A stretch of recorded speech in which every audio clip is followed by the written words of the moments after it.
Everyone, welcome to our board workshop. We're going to have an engaging day and a half here. Looking forward to it. So, Ms. Craighead, would you lead us in the Pledge of Allegiance this morning? Yes, please stand. Right hand over your heart, ready, begin. I pledge allegiance to the flag of the United States of America and to the republic for which it stands, one nation, under God, indivisible, with liberty and justice for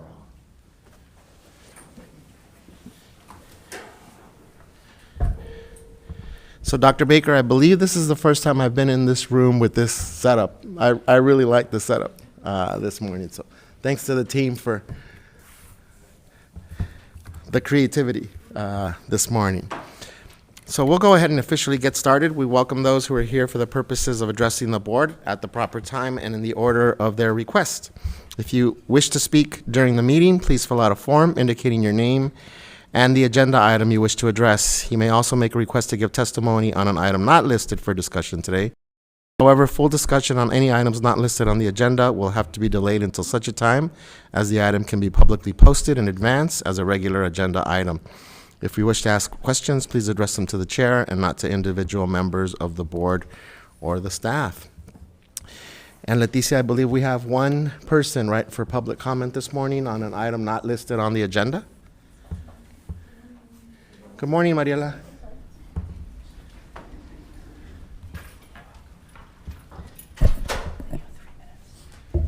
Good morning. Good morning. Wow, different setup. I Yeah. feel like I can touch you this time. We're right here.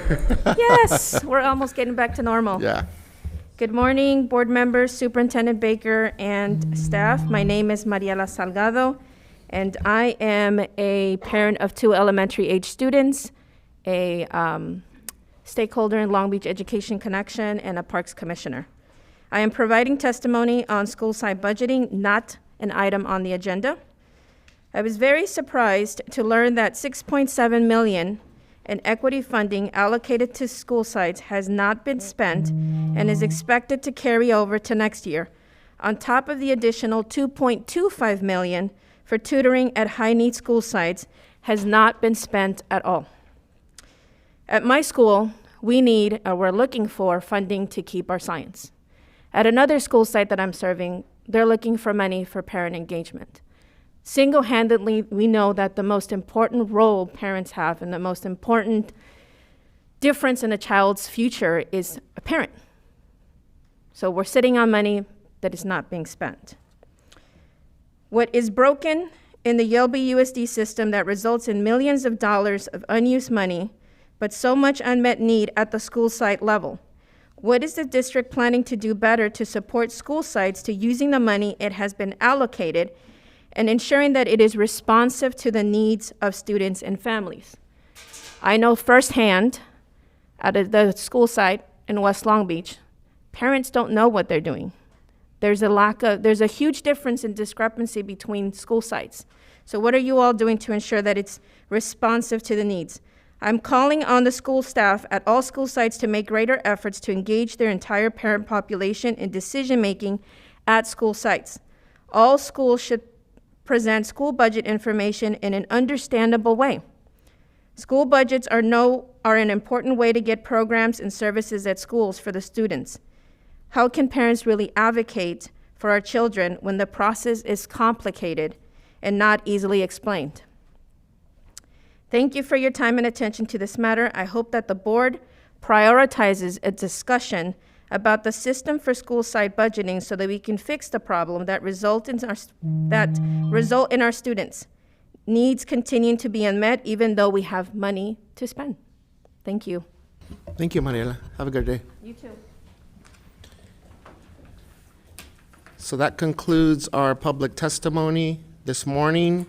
Good morning, colleagues, once again. It's great to be here with you. We are truly looking forward to some listening, some learning, some discussion, some sharing on important issues, areas, and wide range of aspects that guide and govern and uphold the values of our district this morning. So we have a packed agenda, Dr. Baker. I won't say very much, but I will hand it over to you to get us started this morning. Thank you. Thank you for the opportunity to kick off this really great opportunity of learning and discussing over the next day and a half, followed by a board meeting tomorrow evening. And thank you for acknowledging the way the room has been set. Our team, Letitia and James, and the media services team has put a lot of thought into setting us up for discussion and the ability to look at each other and talk through the things that impact every part of our district. And so I just want to start. You're going to meet a lot of presenters, many of whom you'll know, some who you won't know, and it will be your first time to engage with them. And just really want to center that those who come into the room today represent thousands of our staff, and they represent classified and certificated and all of the things that are important to us in schools and central offices. And so while you can't see all of our employees, you'll see them through those who come to share with you. On Friday, we sent out a community message about the anniversary of the school closures and the pandemic. And so I just want to bring that into the room with us today, because a lot of what you're going to hear is about recovery and acceleration. But I want to acknowledge that the last 2 years has been a real time of loss. It's been a time of loss of loved ones, of stability, of jobs. It's been the loss of school as we knew it. And so coming back into this time in March of 2022 is an important milestone for us. It's also been a time of incredible teamwork across the district. And so you're going to get glimpses of that today, and to know how teams have been working together and really centering our most vulnerable students. And so you'll also get snapshots of how the equity and excellence policy is being implemented and the starting points that we're using to really think about the needs of our students at this current time. Our team has set really high expectations for ourselves in the presentations, but more importantly, in the work that we do each and every day. We've set those expectations for ourselves, as well as the way that we're proceeding very methodically and intentionally in our work. And I hope that you'll really see that in what is shared with you today. Our vision for excellence and equity is around the recovery of student and staff well-being in many cases, and also academic recovery that doesn't happen quickly, but you will see some glimpses of quick response to the interventions that are being provided. But we are very focused in the moment, but also thinking aspirationally about our work. And so in these 2 days of learning, you're going to get snapshots of acceleration and recovery, the approach to infrastructure tomorrow under our business, hearing from business officials and district leadership. You're going to hear about the beginning of infrastructure for the future, and how we're reimagining Long Beach Unified for students who are here now and what we want for them in the next decade, including the work of our board governance team and what that's looking like from a community visioning perspective. So we are heading closer and closer to a student outcomes model of governance, which today will be kicked off by the newest Dr. Brown on our team, Assistant Superintendent of Research and School Improvement, who is going to do some sharing of data. Also in part of the data presentation, you're going to hear from members of the team, so you get a glimpse not just of the data itself, but what the programs and processes that are being used to accelerate student learning and support students is like. Just heading back, I'm looking down at my goals, which are in front of you, and thinking about the significance of goals that focus on excellence. At the heart of that, students making at least a year of academic growth, and equity, those students who are not showing that kind of growth being supported around acceleration and a different model, which you'll hear starting this morning around. You'll also be able to get a sense of student identity and how we're thinking about curriculum that supports students in the classroom, and several other aspects of goals, including you'll hear from the communications team and others about our work in that area. So really proud to kick off the work of our team, and just want to bring everybody in the school district into this room with us today to know that their work is being represented by all who will come in and present with you. Just to name it, we're in this setup so that we can look at each other and discuss. We will work to stay on time today. Letitia and I are kind of monitoring time, and we'll do some timekeeping. The presentations have been well thought out for a balance, as much as possible, a balance of presenting and then also discussion. But we're going to try to keep ourselves on time, so all of the things that have been planned for you get to be presented. And so with that, Dr. Benitez, anything you want to offer around the workshop focus or any of your comments before we actually get started? I think just going to reiterate 3 points, Dr. Baker. One is this aligns with our listening phase for our governance team. And I would just ask my colleagues that as we reflect, we think about the community visioning sessions that we've all been a part of. We think about the last 2 years, and we think about the strategic planning process that we'll engage. And then the last is to really think through what we hear and discuss today in the context of priorities for our district, not just for the rest of this year, but ongoing priorities. So I think it's in perfect alignment with our shared governance plan and process, Dr. Baker. So thank you for starting us off this morning, and thank you to my colleagues for your time and dedication the next day and a half. All right, Dr. Brown and team, it is your time, and I see the team coming in. So we'll have multiple teams coming in throughout this next 90 minutes, and maybe a little more, only because we have a little bit of extra time. So we'll make sure we add that to the discussion time, not to the presentation time. So we Dr. CB. That's what I'm going to do. Dr. TB and Dr. CB over here. That's good. Yeah, Can I just jump in, Dr. CB? absolutely. So I'm just going to encourage us. That's a long day and a half that, for us to stay seated. So if we need to get up, stretch, walk around, we won't take it as a sign of disrespect or disengagement, but just, to just be mindful that we're here for a long time today and tomorrow. So if we need to get up, walk around, take a drink, go pull on Mr. Zaid's tie for a little bit during the day, let's feel free to do that. Sorry about the interruption, but I wanted to be mindful of that, Dr. CB. No problem. It'll take me a minute to get used to Dr. CB. Well, it's going to be interesting. All right. So I'm here. Thank you for having me back to really talk about mid-year student progress and really kind of kick off our workshop focused on students and student outcomes and really, seeing where we're at after having students back in classrooms since August. So I do want to start by saying thank you to the research staff who I know are watching, along with the millions of other people watching on YouTube that we have. They spent a lot of time kind of sifting through data. We could have easily given you, hundreds of pages of data on every little thing, but really trying to make sure we're staying focused on what we're working on and giving you data that really sparks questions and sparks thoughts about where we want to go next as a system. So thank you to that team for doing that. And then I want to orient you to the flow of the next few minutes, as well as your binder. So we've produced a binder for you. It's a lot thicker than it needs to be right now. We will continue to add data to it as we move throughout the rest of the year. We'll provide infographics and data pieces around specific programs or specific grade levels, and you'll be able to put that in your binder. So in your binder, you have a bunch of tabs. Right now, the first tab is the main section we're going to spend the first 25 minutes on or so. It's sort of district overall growth and acceleration that we'll be talking about. And you'll see we have budgeted about 15 minutes for that, and then some question and answer time. And then in the second tab, you have multiple smaller sections of data that are each aligned to a certain program or intervention that we will talk about. So we'll break this into different little sections with questions and discussion time after each section. And then we'll have different groups come up and present their programs as we go. And in the very back of your binder, there's just a glossary of terms that you might hear.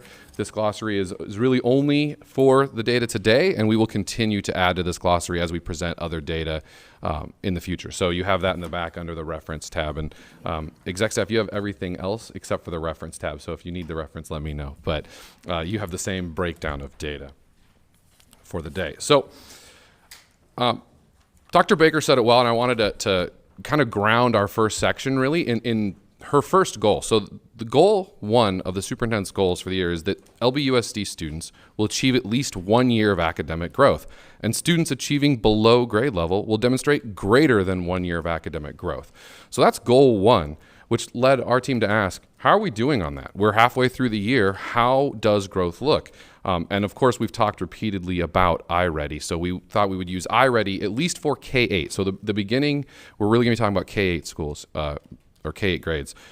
How are students doing? And iReady gives us two real good pieces of data right now. So first, iReady data tells us where our students are right now. Are they on grade level? Are they past grade level? Are they approaching or one level behind or two levels behind? And as a second metric, iReady really informs us about and how are they growing within that span, right? So we can look at placement levels and growth levels both at the same time.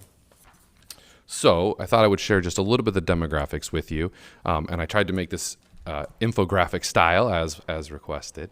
So we've given 2 iReady diagnostic exams so far this year. So we gave the first exam in October, and the second one was during the month of February. You can see we tested about 36,000 students, K-8, 37,000 give or take.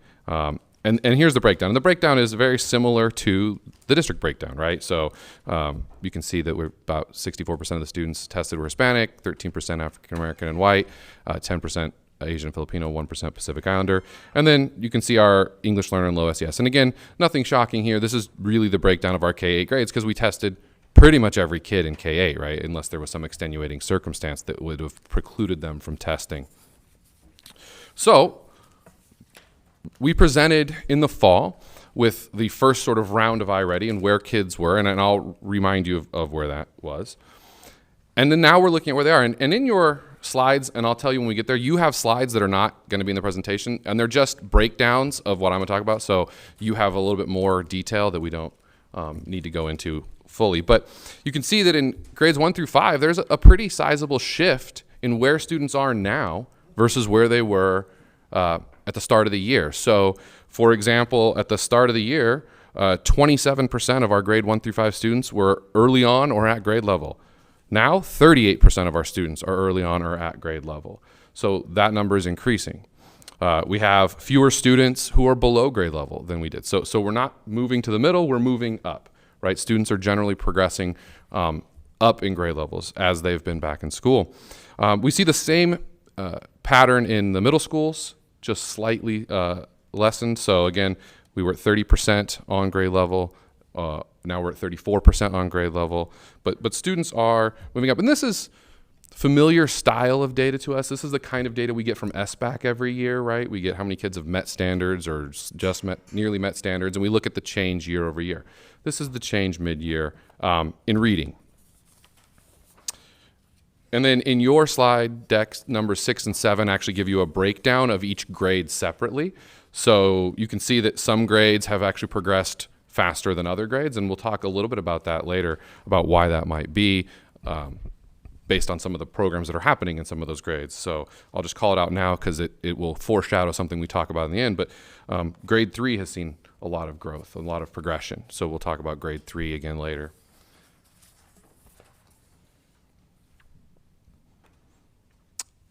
And then when you get to math, you see, again, a similar pattern for the district, for our students who are with us right now. So in the fall, when we tested our students, about 13% of grade 1 through 5 students showed up as early on or on grade level, and now it's 27%. So this is slide number 8 for you. So 6 and 7 were the breakdowns. This is slide 8. And then for grades 6 through 8, we had 21% who were on grade level in the fall versus 29% who are early on grade level or advanced grade level now. So again, in math, as in reading, we're seeing that same progression of students moving from where they were to higher levels of achievement as we've moved through the year. And again, this is only as of February. And a lot of our K-5 students, just to be clear, tested in the beginning of February. So this was from October to the beginning of February that we're seeing a lot of this growth for students. And then again, in your handouts, as you want to look at them for your question time in a few minutes, slides 9 and 10 just give you a grade-by-grade breakdown of the exact same data. So you can see, again, do we have grades that are performing differently? And for K-5, again, all of our grades are showing the same overall pattern, but some may be slightly more accelerated than others. Again, I call out, you can look at grades 2 and 3, for example, in the math, and grade 6 for math as well, as examples of grades that are achieving or increasing in level faster than the district overall. And then we just put it in a simple way. So slide 11 just is a summary of all we talked about, and it just really shows that all of our grade levels have shown an increase in both reading and math of students who are achieving at grade level. So that means students who came to us this year and were not placed or were not scoring at the grade level that they're in are now scoring at the grade level they're in or beyond, right? So a lot of students have progressed and closed that gap from where they were in the fall to being where they should be, given that we're in February. So we're also seeing that this is accelerated more in the early grades. So if you look at this data, you're seeing that there's a trend, and we see this trend in a lot of the data points. So this is pretty good representation of some of the other data points that we have, that we're seeing some acceleration, that recovery in learning faster in the early grades than we are seeing it in the middle school grades. And that's true in both English or reading and math that we're seeing that. And so something for us to keep in mind, this is high level data, right? This is that 30,000 foot view of what's happening for the district. One of the things that we're really being able to do is do the same thing at the site level, right? So principals can see how their grade levels are doing or how classrooms are comparing, right? They can look at which students are progressing and really get lists of students who have been moving up in grade levels versus lists of students who might need a little bit more support to be able to make that jump in the spring. So think about this and just continually drive it down into a more and more granular level, and it's the exact same data that they can get until they get all the way down to the student level. So that's the first metric that iReady gives us, really that placement levels, which is something that we're really, really used to. But the other part, the data that we don't usually get is the growth, right? So one of the things that was established for all students in the fall when they took the iReady was, what do they need to grow by to make a year's worth of progress, right? And so we have that goal of 1 year of academic growth. Well, we know what that number is. We know how students can make a year of academic growth. So in your deck, I'm just going to summarize what you're seeing, but you have slides 12 through, I think, 15 that are grade by grade breakdowns. I'm going to focus more on demographic breakdowns for growth. So we focused on grade breakdowns for levels. Now I'm going to talk about our different groups of students for growth, but I wanted you to have the grade breakdowns as well. So in your packet, you have the grade breakdowns if you wanted to see that. So if we think about it this way, between August and June, we want to see a year's worth of growth. And so we know what that number is in terms of points scored on the iReady for our students. So really for us in the research office, what we looked at right now was how many students are halfway, right? So we're halfway through the year. In a perfect world, our students should be 50% of their growth goal. They should have met 50% between the October test and the February test. That would mean they're on pace to make their year's worth of growth. And so we looked at that, and we looked at the median percent, right? So when I say median, half of the kids are scoring above this point, and half of the kids would be scoring slightly below this point. And so we looked at where the median is for growth for each grade in both reading and math. And so on this slide, you can see that for almost all of our grade levels in reading, with the exception of 2, and for all of our grade levels in math, except for 1, our median students are at or above 50% of the year's growth, right? We actually have some students who've already made, we have a lot of students, who've made already 100% of the year's growth. They've done a year, they're working on year 2 of growth already at this point. We have some students who, of course, are at 30% or 25%, and those are the students that we have to move to tier 2 with and provide extra support for. But on average, our students are at 50% or above growth for the year. So that means we're on pace, right? And if we talk about acceleration, you'd want to see ahead of pace, that idea that some students are accelerating. So again, I point out some grades you're seeing some acceleration. So like grade 5 and grade 3 reading, you're starting to see, the median score actually being higher than half a year's growth so far. And then we'll come back to this in June and look at how many students met the year's growth when we have the final score in June. So you see that on that target growth line was 50. But we also had a request, remember, to break this down and go, but is that the same for all of our students, right? That's the district average, but let's talk about certain groups of students. So on this slide 17 in your handbook, you have the growth for reading, the median growth for reading by all the race and ethnicity groups that we have. And you'll see that if the target is 50, right? The line on here is not the target. So on your graph, just as a point of reference, the vertical dashed line you see actually represents district average. So our district average for reading, for example, was actually 59. So the median growth for all of our students is 59% of their yearly total, which is great. It's above 50. And then you can see, like, for African Americans, it's 55. For Asian students, it's 63. Filipino students, it's 71. Dr. CB, sorry to interrupt you. I'm noticing on your slides, I'm seeing a number of different dashed lines, but ours is a little bit simpler, which I appreciate, but I just wanted to. Am I losing my mind here? Though, yeah, the others are just the quartile lines. Sorry. So there's just one vertical dashed line. Got it. Yeah. Sorry. The others are the quartile lines for 25, 50, 75, and 100. Yep. Those youthful eyes kicked in again, huh? I'll make sure I make them bolder next time. I just want to make sure it's the same color, Dr. CB. It is. So this one's reading. Reading's the same color. Okay. Reading, when we do math, we'll do another color. And so you can see that we broke this down elementary, middle, so you can see that for elementary, all of our subgroups of students are actually above that 50% goal that we would hope as a median growth. It's a little bit different, a little bit more variance in middle school. So a point of emphasis for us moving forward would be to look at, digging into some of that why. So we can't tell you why this is at this point. We can just tell you that this is where we are. But also, you can see that there's not huge gaps. In fact, one of the things that my staff did is they ran significance tests on the differences. So like if we look at the difference between, say, 71 and 55. So there is some significance, marginal significance in the difference between some of our subgroups, but there is no true statistical significance at this level. So in other words, they're within the variance that could be expected.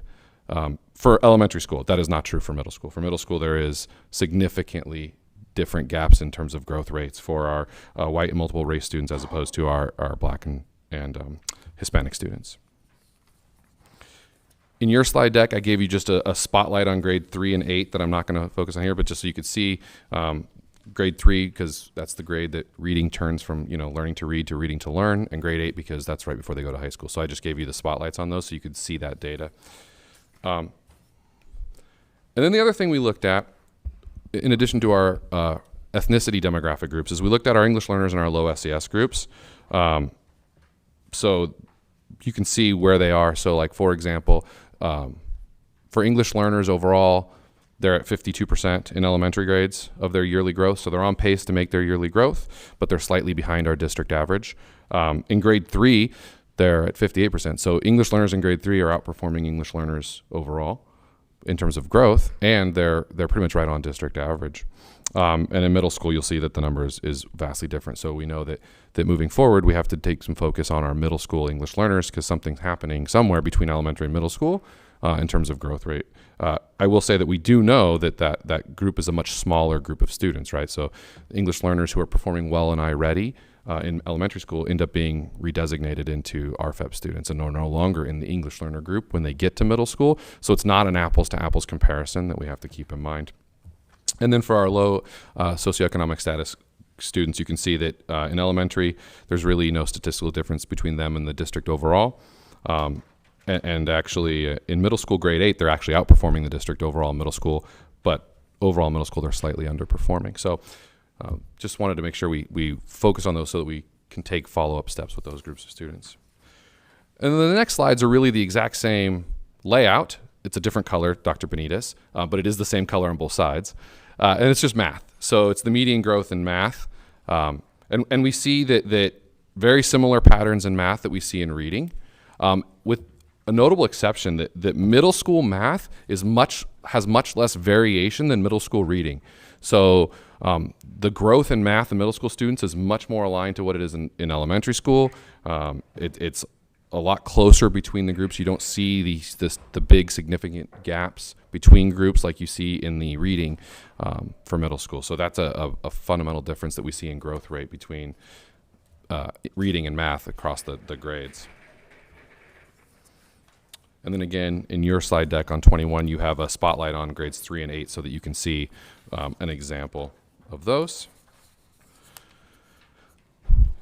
And then when we break it down by English learners and low SES, we see, again, very similar patterns. So English learners are slightly under growth rate of the district in math, but they are still above that 50%. So remember, if we go back to that goal of students will get a year, we're still on pace. So even our subgroups that are a little bit behind the district average are still ahead of or right on where we need them to be for the year. So we have work to do, but at least it's work that keeps them on grade level. It's not work to catch up because they're not growing at the same rate. And the last slide I thought is the slide that I liked the best when we went through the data. So we met with iReady and we talked about our data and we compared our data to the state and we compared our data to other Council of Great City Schools data. But one of the things that we really talked about with iReady is how are our students doing based on where they came? Because the second part of the first superintendent goal is students achieving below grade level will demonstrate greater than 1 year of growth, which really means for us, data-wise, when we see students who are 1 grade level below or 2 grade levels below, we need to see them at more than 50% of their median growth, right? They need to be on pace to get 150% or 160% to be doing more than a year's worth of growth. At the same time, we want to see our students who are on grade level at 50%, right? So what I've given you here on slide number 23 is reading and math. So the top box is reading, the bottom box is math for each grade level by each placement level. So I'm going to just talk about grade 5 just because it orients us and the pattern isn't necessarily the same, but the understanding is. So if we look at grade 5 for reading, students who started the year on or above grade level, the median is 29% of the yearly growth. So students who started on grade level are actually not right now in 5th grade on pace to make a year's worth of growth. They're still on grade level, but they're not growing fast enough, to be honest. Students who started the year just barely on early grade level, they're at 50%. Students who started 1 grade level below, they're at 75% is the median towards their annual growth. So they're actually on pace to really get that much higher number. And as we move down to 2 grade levels below, it goes to 85, and then 3, it's 83. So what we're seeing here is that our students who are achieving below grade level are on pace to achieve more than a year's worth of growth in reading in 5th grade, which is excellent. It just means we do need to do some follow-up work with our students who are on grade level to make sure that they get that year's growth, right? We don't want to do any switching places. We want to make sure everyone's growing at least a year, right? But since that was goal 1, I thought I would show you that. In math, it's a very similar story, although the distinction in 5th grade is not quite as large. So the on-grade level students are showing slightly more growth than they were in reading. The 3 and 2 grade level behind students are showing slightly less growth than they were in reading, but they're still ahead of pace for a year. So they're still accelerating. So we talked a lot about acceleration, not remediation, right? So these kids are accelerating. What we will look at in June is how did these kids finish up, not only in iReady, but how do these kids finish up in SBAC, right? So the goal is that we're continuing to give them grade level content. They're not catching up by slowing down. That doesn't work. They're catching up by accelerating. So their growth is showing that. And then we're going to look at standards mastery at the end and compare growth with standards mastery to look at how much did they grow and how close did they get to being on grade level so that we know where they're going to be starting next year. So, and that's really the beauty of iReady for us is it gives us that growth metric so we can make some course corrections if needed. I think I did pretty okay. So, all right. So that's the end of chunk 1. Take a break. Look through your data slides if you need to. I've got my pad and paper here ready to write down any and all requests, and I'll do my best to answer any questions, but I did bring my data experts. They're hiding over in the corner over there. So if I cannot answer a question, they will mouth the answer to me so that I can look smart and give you the answer.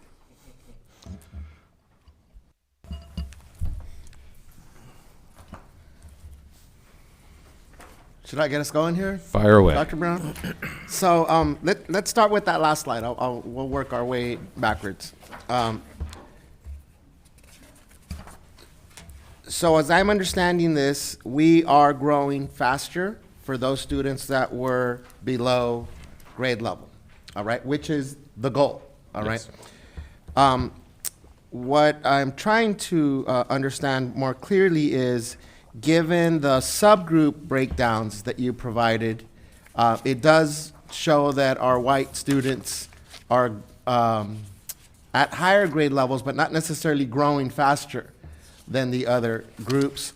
So could you talk a little bit about that, Dr. Brown, that overall district growth for those students that are below grade level is what we want to see, but then with the subgroups, especially for Black and Latinx students, we're not seeing that. And I'm not asking you so much for the why that is, but more, can you talk about what iReady is showing us with regard to that?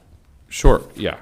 So you're exactly right. What it is showing us is that as a district overall, the students who scored farther behind in October are growing at a more rapid pace than students who were scored on grade level. But you're also seeing that that's not equally distributed amongst all demographic groups, right? So all else being equal right now, if you looked at let's say slide 20 in your handbook, so which is the median growth for math. So all else being equal, you're seeing that elementary white students are growing slightly faster than Hispanic and Black students, right? And a similar rate to Asian and Filipino students. So what that tells you is that amongst your high achieving lower growth students, that's probably impacting certain demographic subgroups, specifically Black and Latinx subgroups more. And amongst your lower achieving subgroups in the beginning, it's also probably not equal. One of the things we have not run and we can run is slide 23 by demographic. So we could do a breakdown. It just gets really large and not super visually appealing in terms of you have a lot of grids, but we can do that as an infographic for you guys and bring it in 2 weeks to the board meeting, where we would have slide 23 broken down by subgroup. So you would see like the 2 grade levels below, Black, Latinx, Filipino, Asian, Pacific Islander, white. So you could see how that trend is being expressed by placement and ethnicity and ELL and low SES. You knew exactly where I was going, Dr. Brown. It'd be great to see it that way. We'll That bring way it in we 2 can get weeks. the nuance view. No problem. Colleagues? Yeah, and I was just going to piggyback. I think that you preempted every darn question I was going to throw out here. So I really appreciate both the simplicity of the data, but also the complexity in regards to sharing tough topics and tough breakdowns like demographic and class and so on and so forth. I guess the bigger request would be, with slide 23, having the breakdown of ethnicity to grade level as well. I think that would be important for us.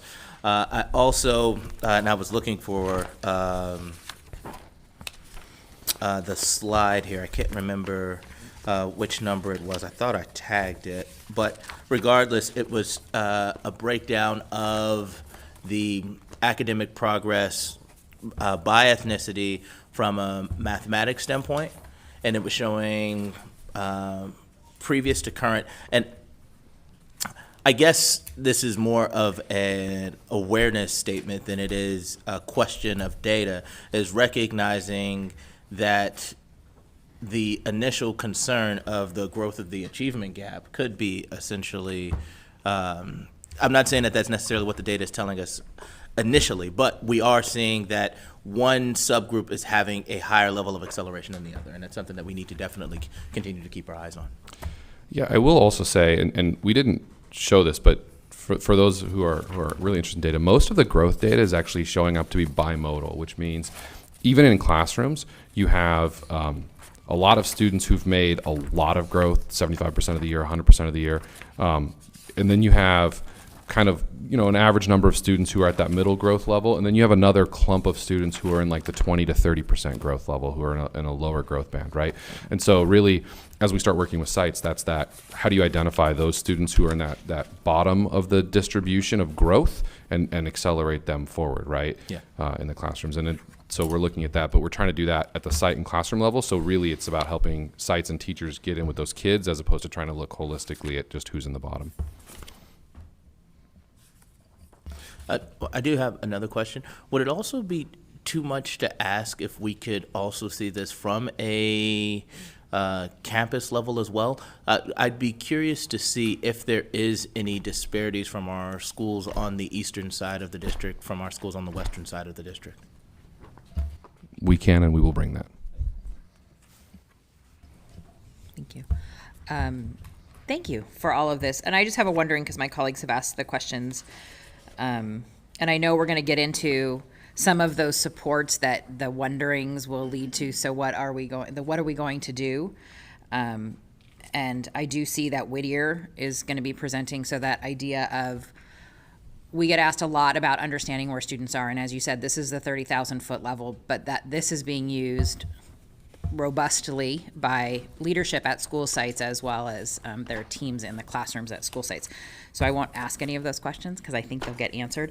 But I am noticing across the data that our seventh graders are struggling hard. And I guess that makes sense because if we're looking at 2 years, the 2 years they've missed are some pretty critical developmentally, even brain developmentally 2 years. And middle school is tough on its own. Without the transition and without that kind of constant nurturing into a transition to seventh grade. So I will ask us to keep an eye on that, and as the Middle and K schools present over the next couple of months, really some things that you've learned about who our seventh graders are and what that very distinct difference is in their performance. So, but thank you. Just to build on Board Member Kerr's thoughts, I think it would also, this is an open-ended question, not just for you, Dr. Brown. So we're asking right now in our community visioning sessions, what are our hopes and aspirations at what we want students to learn and be able to do by third grade, eighth grade, and 12th grade. And Board Member Kerr just raised the seventh grade, challenges that we have. Ultimately, our goal is that no students are below grade level, right? So that's why the growth part of iReady is so important to us. Given, Dr. Brown, that you just shared, it's too early for us right now to definitively know. I mean, we've only run this diagnostic twice, what the challenges are in third grade, let's say. So I would open this up for the rest of today and tomorrow, that as you're sharing your presentations, and we're talking about whether they be interventions or targeted strategies, like how do we know if what we're seeing right now is, the second diagnostic, really, and then what will we look for? So if ultimately our goal is, no one's below grade level, and in terms of growth, sort of what are we looking for? Because at minimum, we need more than a year's growth if you're below grade level a year, but tangibly, what are our targets at the grade level, office level? So if we are seeing challenges in the seventh grade, as an example, Dr. Lund, what do we need to see in terms of growth by the eighth grade, right? Knowing that we have a lot of challenges right now with our seventh graders. So just an open-ended question, not for today. Well, and actually, I'll jump in a little bit on that. So one of the things that we also have been talking about in our office a lot is we actually have different tools for different types of data. So for example, iReady is really good at level and growth. But then you bring up the question about, but what are those sort of anchor things a kid needs to know to be successful? So we have a seventh grader who, let's say, who's not progressing where they need to because of many of the things that Board Member Kerr mentioned, that it's been a rough couple of years during that transition. And we know we're going to get them back on pace. We know we're going to get them to grow. However, we don't want to wait, right? So what are those anchor skills and content areas they need to have before they can go be successful in eighth grade, or really as the 8th to 9th transition happens? And that's where other assessments and other pieces of data can come in, right? So we have unit assessments that really speak to what are the content standard pieces that a student needs or is struggling with or is excelling at. So we can look at what's the content in 8th grade versus what's the student struggling with 7th grade. That's one of the reasons 3rd grade comes out so strongly with literacy, is because that's the year that the what you have to be able to do in terms of literacy changes. So like on the elementaries, we use like K1-2, we use FIRSA, or 1-2, we use FIRSA to really look at specific skills that kids can articulate or can do that they need to be successful. So that allows us to really then target, or will allow us to target, how to help them moving forward. So a bigger piece of it is not just the iReady data, but what's the other data? What are teachers seeing, right? What are teachers' marks like looking for kids? What are teachers doing as they work with kids? So there's also some qualitative data that goes with this on student progress that really would come at the site level. So we'll be bringing more pieces than just iReady as we come through later and later meetings to talk about that specific thing. Great. Last observation, Dr. Brown, and it's to the last point that you just made. So if we look at slides 16 and 17, in reading specifically, clearly we're seeing 6th and 7th grade right here below our median percents. And then when we switch it over to page 17, this is where we also see the biggest gaps, right, between our white middle school students at 78, our African American, Filipino, Hispanic, and Pacific Islander students. So again, I would be looking for, okay, what are those nuances, not just in terms of target interventions, but just what is the data beyond iReady telling us specifically for 6th and 7th graders, because that's ultimately, of all the grade levels, of all the charts that you've shared here, reading in the 6th and 7th grade for those subpopulation groups is what's most alarming and striking here with the initial iReady diagnostic.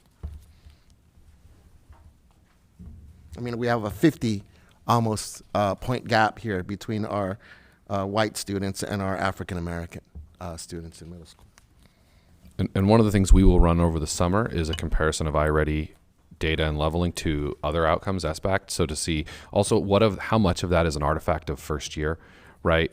Whenever it's your first year to implement any testing program, you do have some artifacts that are due to how the tests were implemented, how they were proctored, how students understood the importance of the test and took that, especially when you're talking about middle school students. So we'll be looking at some sort of validity comparisons as we move through, especially as we get into this summer and then into next year with iReady as well. Thank you. Anything else, colleagues? Yes. I appreciate the questions already asked. They also reflect my own wonderings. Going forward, I would be curious to know how these numbers work out as far as, like, for example, on slide 17, Dr. Benitez, you talked about the gap. And I know those numbers sound approximate to what we've seen in the past about the gap, especially in math. But going forward, it would be interesting to see if we're able to close that gap or make strides in closing that gap. Because that is an area of concern, especially on slide 17 when you look at reading scores or where are kids at in for reading. It's not lost on me that there is a nearly 50 point difference, and I think that should be an area of concern because we have the largest potential for growth in that area. So what are the next dates for the iReady test? So the third diagnostic is given in April, May, and June. It just depends on the grade level. We tried to make it a little more flexible so that they can move around SBAC testing or at the high school level AP testing, right? Not interfere with those. So it's towards the back half of April and into May. Thank you. And also, I just want to mention that I don't believe in the past we've had assessments where we have the data almost immediately. We've always had to wait. There's always been a lag time. So for this iReady assessment, for us to have that information right away so that you can compile this information, not just to present to us, but for everybody to work on, is absolutely incredible. We're seeing numbers from last month, and we're just in the middle of March. So thank you for everybody working that quickly, putting together the information that quickly that we're studying it and actually being able to use it. And just so you're aware, sites actually have it the day after the test is given.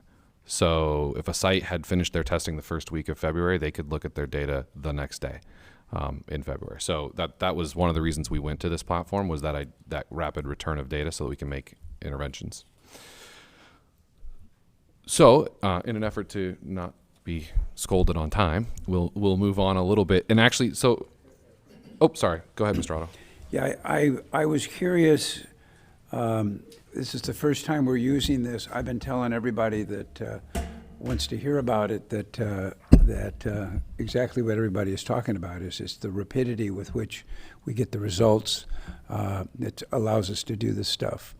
But if you were asked to criticize what you're getting now, or and a related question, is it going to change over time?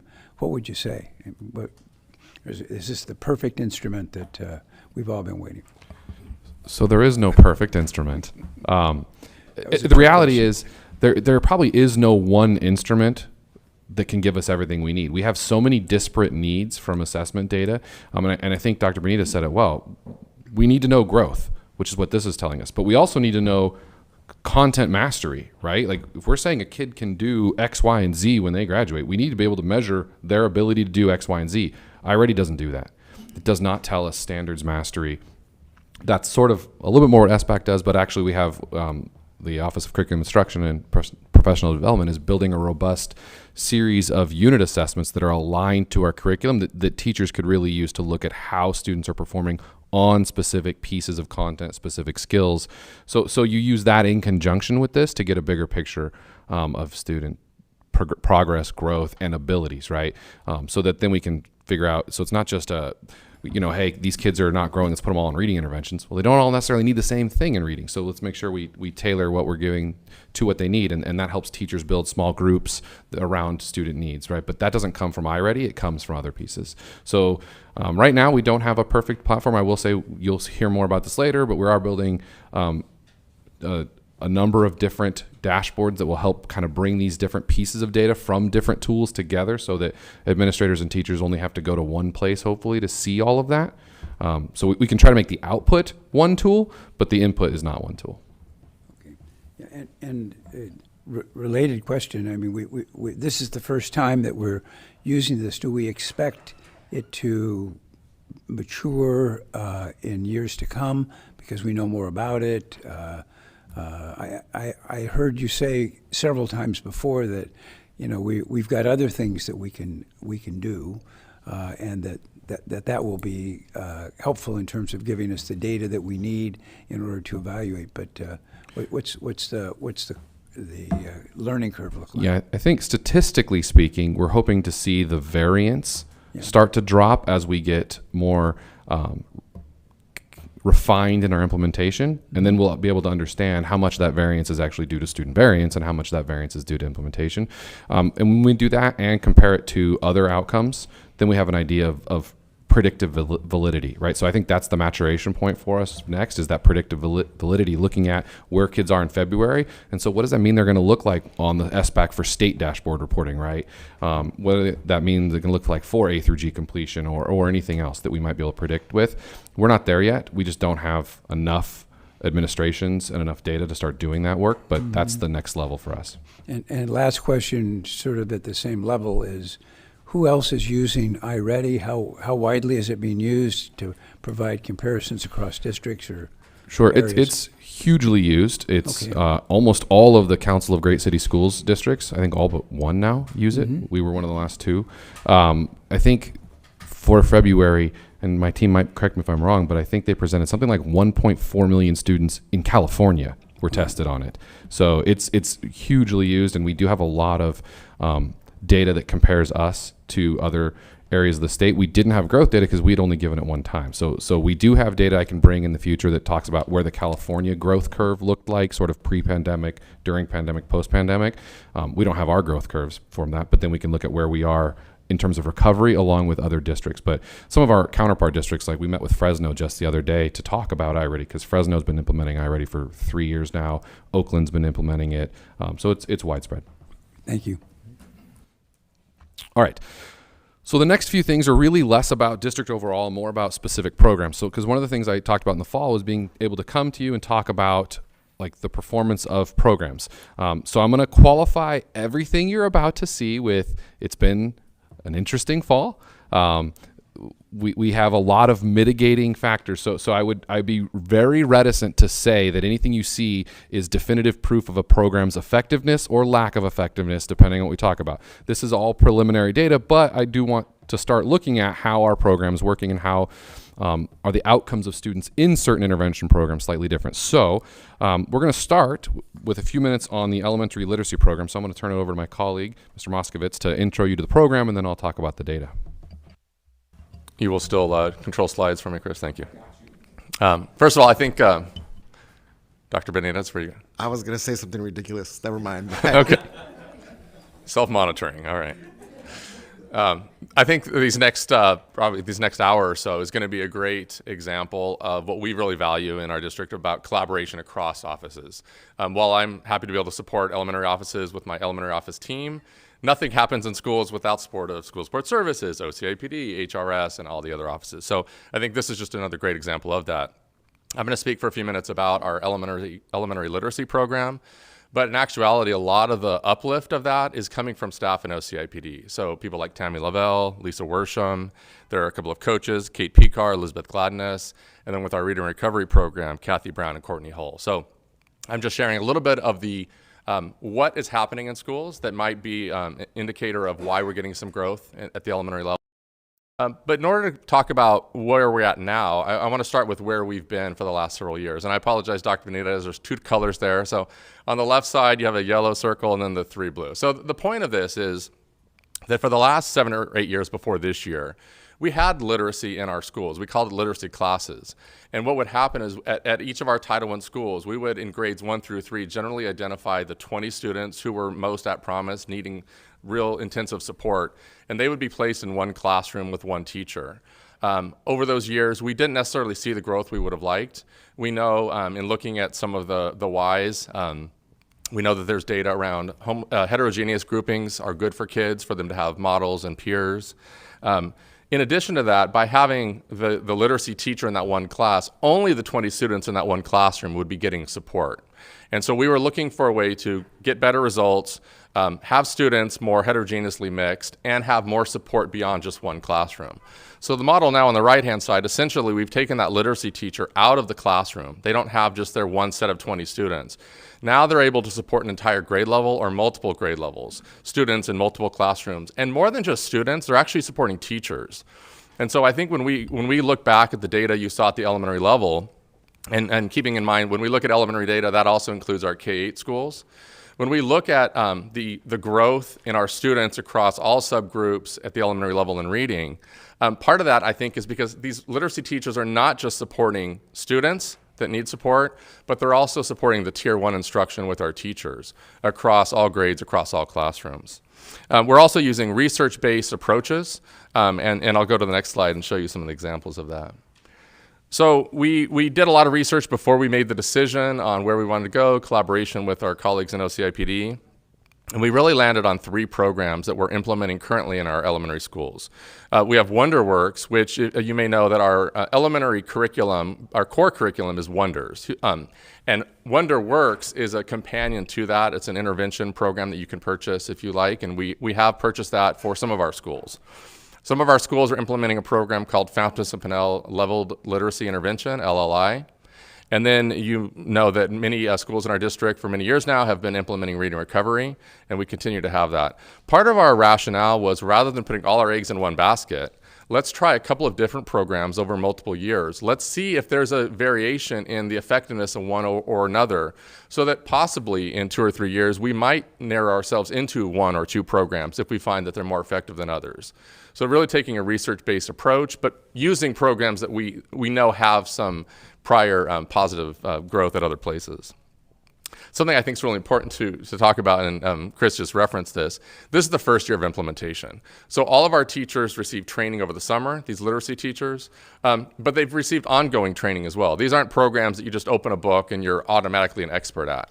So they're continuing to receive monthly training from Ms. Lavelle and Ms. Worsham and their teams, and that's really important. They're going to continue to refine their craft this year and into next year. This will be an ongoing process.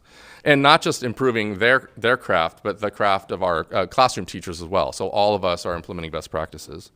And then I think most importantly right now for me, and Ms. Curry, you referenced this, the data tells us what's happening, but it doesn't necessarily tell us why it's happening.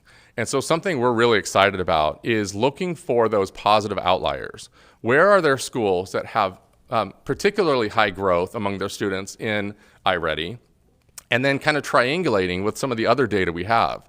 So we're currently looking for example, in first grade, which teachers had exceptional growth in iReady and had some exceptional achievement on their foundational reading skills assessment. That's an assessment we use in K2 to measure student progress with some of the phonics skills that they need to have in order to be able to read. And so we've identified 6 teachers across 3 of our Title I sites that have tremendous growth on iReady and tremendous proficiency on foundational reading. And so this Friday, as an example, a cross-collaborative team from OCIPD and principal supervisors, we're going to go visit these teachers, and we're actually going to look what are the practices that they're implementing in their classroom. Because the data tells one story, but the practices themselves are what we really want to expand across all of our schools.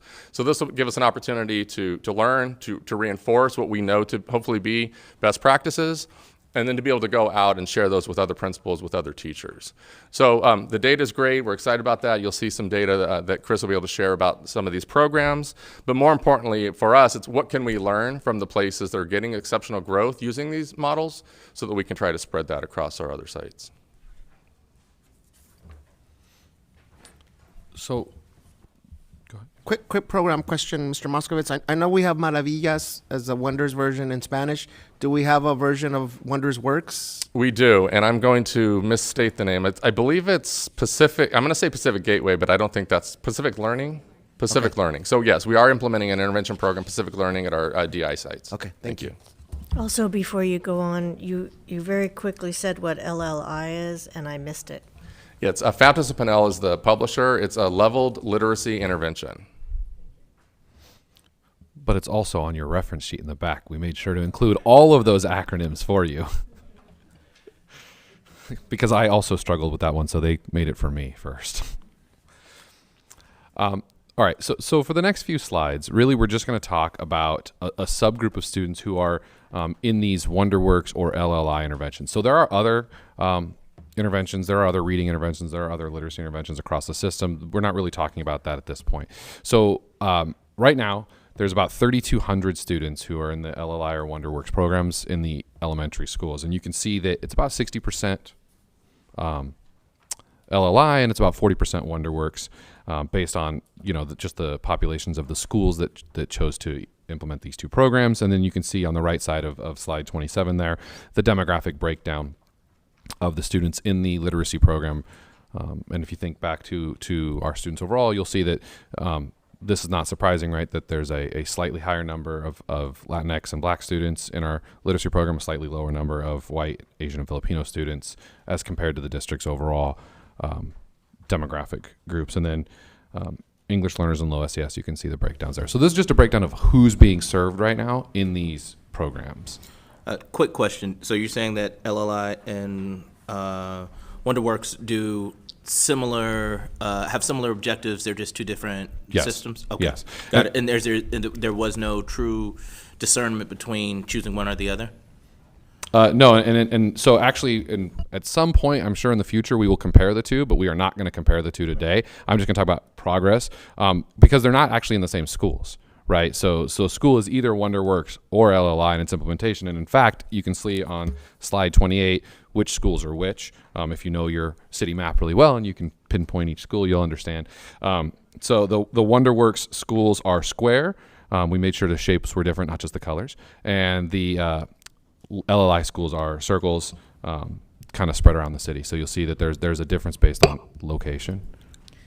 Mr. Moskowitz, just talk briefly about the selection process and how schools made the selection. Absolutely. So as I referenced, our team of principal supervisors and staff in OCIPD, we looked at, we started with probably 20 or 25 different programs. We started narrowing into those that we thought would be a good match for our district that might have had a basis in prior work. We narrowed it down to those three programs that I mentioned previously, and then we actually gave sites the opportunity to make the decision. So principals took some slides that we had created for them that explained the different programs, went back to their site staff, and teachers actually had the opportunity to then select the program that they were going to implement at their site. And that was how we made that initial decision. As we brought some additional schools on board in order to balance out and make sure we had an equal number of schools, we did, towards the tail end, we did assign to a couple of sites what program they were going to implement so that we did have kind of a fair balance. But the initial selection was selected by the site staff. I think I know the answer, but just for clarification, so we're going to talk about these 3,200 students. Who were these students in terms of how were they identified as being candidates for the intervention? Yeah, I can speak a little bit to that. So generally, even before we had our first iReady assessment in October. All of our teachers at these sites that have these programs were doing some basal assessments to figure out kind of where students were at. So in September, our literacy teachers were screening students to determine based on, there's an assessment, a pre-assessment in both LLI and WonderWorks, as with reading recovery as well, to help those programs identify the students that most are needing the support. And generally it did match with the students who were furthest behind on iReady. So for our comparisons, we're going to talk about similar groups of students. So I'll kind of dig into that in a second. So the first thing we looked at was just overall. So slide 29 is overall students and interventions versus students not. So this is LLI and WonderWorks lumped together, right? These are not separated out. So, and when I say students in versus students not, we have to be very careful when we're looking for statistical significance. We don't take all the students in an intervention and compare them to everybody who's not an intervention, because that's not the same type of student necessarily, right? You'd be comparing students who were screened because they were 2 or more grade levels behind with students who are on grade level. So what this is this, as a comparison, is students who are in the intervention as compared to students who were scoring at similar levels on iReady in October who are not in the intervention for whatever reason. So it's a much more apples to apples comparison, right? Because the reality is 3,200 students are in the intervention, but we have more than 3,200 students who are 2 or more grade levels behind, unfortunately. So when you look at this just overall, grades 1, 2, and 3 so far this year, there's been no statistically significant difference between the growth rates for students in intervention versus students not in intervention. However, in grades 4 and 5, students in the interventions have significantly more growth than students not in the WonderWorks and LLI interventions. Do you want to jump in? And I think just one thing to add, if I may, going back to the idea that our literacy teacher is not just supporting individual students, they're actually pushing in and supporting the classroom teacher in some of the tier 1 work as well. So it's actually for me to see that in grades 1 through 3 that all students are growing, both those in and out of intervention, is promising, because it's telling me also that our literacy teachers are supporting the classroom teacher and all students. So the ones that are labeled as in intervention are the ones getting the specific 30 minutes a day of that support, but knowing that the literacy teacher is able to provide tier 1 support throughout the day and in improving the skills of the classroom teacher is helpful as well. Just a quick methodology question, Dr. Brown. How are students in first and second grade more than 2 grade levels behind? They're not, right? So the second grade could be 2, but the first grade can't. So the N size for grade 1 is really, really small, which is one of the main reasons it's not significant. The other methodology question I will answer is, so far up till now, we've been talking about median growth rates, but now that we're doing statistical significance tests, we're talking about means.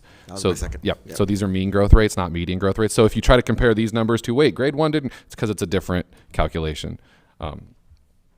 So then we can break them out. And again, we're not comparing WonderWorks to LLI. We're just comparing them to themselves, right? So we see, again, in the LLI schools, the same type of pattern, really no significant difference in growth between the intervention students and the not in intervention students across grades 1 through 3. And then marginal significant growth, higher growth from grade 4, and significantly higher growth in grade 5 for the students who are performing in the intervention. So same pattern as we saw as the whole group.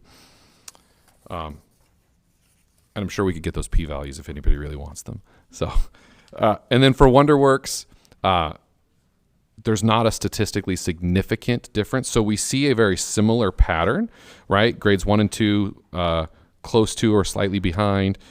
Grade 3, actually, you're starting to see a little bit of accelerated growth compared to their non-counter, but again, not statistically significant, so hard to make any inferences there. Grade 4 and 5, it starts to look like the LLI and the overall, but the difference is it's not significant in terms of a statistical analysis. The other part, though, that Mr. Moskovitz mentioned was looking for outliers. So one of the things that we did was we looked at, are there schools who are seeing results that are not in line with the overall, right? They're positive outliers. So here's a whole bunch of schools that are giving, I believe this is LLI intervention. My team can, yes, this was LLI, I believe. Yeah. So these are schools doing LLI. So if we look at LLI, you'll see that I didn't name all the schools, but some schools are seeing a little bit of growth, and some schools are seeing a lot of growth. And in fact, Bernie, Bryant, and Holmes are seeing a real lot of growth. So we did two things. One, those are 3 schools that are seeing exceptionally positive results in their intervention students. The other thing we have done is we've compared schools to other similar schools. So the research office ran a bunch of data to look at student demographics in a school for the past 3 years. So the number of Latinx, African American, low SES, EL, and Pacific Islander students in school to create similar school groups. So now we can also say, not only are Bernie, Bryant, Holmes positive outliers, but compared to their similar schools, where are they? So actually, Bernie and Holmes are very similar, and they're in the same similar schools group, as well as School K. So you can see that they're positive outliers when compared to School K. Bryant is in a different similar schools group. It is not like Bernie and Holmes. It's like schools H and X. So now we have similar schools that we can start doing that comparison of best practices across that Mr. Moskovitz was talking about. So what are the implementation strategies that we're seeing in these positive outliers, and how can we take those down to the other schools? And that's the really the next step from the data. And so the schools now are aware of who their similar school groups are, as are the level offices, so that they can start looking not only district-wide, not only level-wide, but my schools that are kind of like each other, how are they performing compared to each other, so that we can share best practices.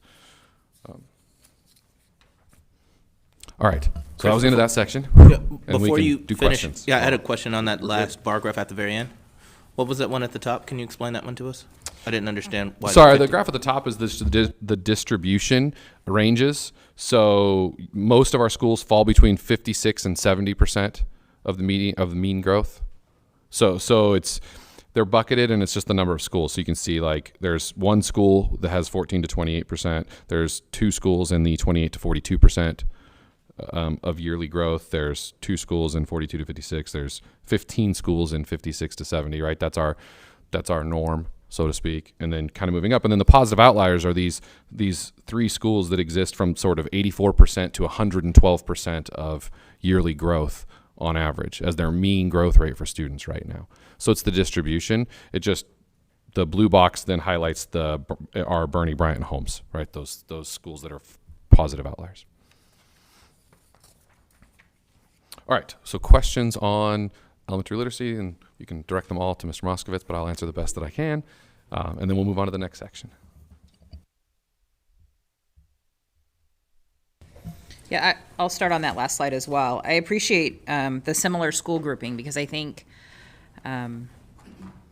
these 3 schools aren't near each other, these positive outliers. And I think that's important to note, that folks might make assumptions around areas or neighborhoods or history, so that you're putting schools together based on those school demographics, because we know in the district not every kid goes to their home school.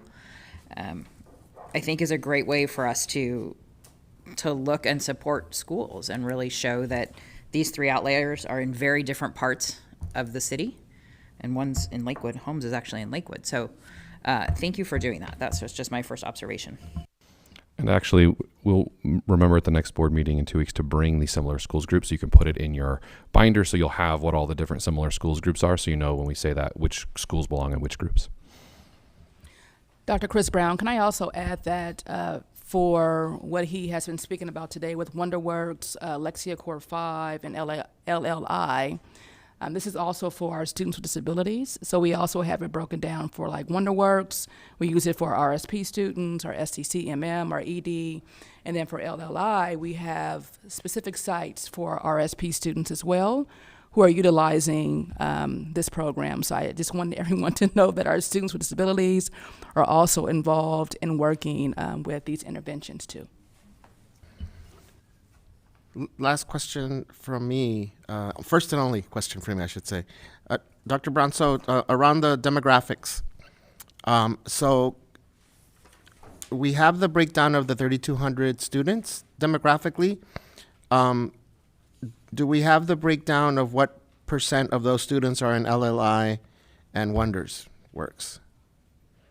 Because this is both, right? 60% of the 3,200 are in LLI, 40%. Yeah. Do we have that broken down demographically?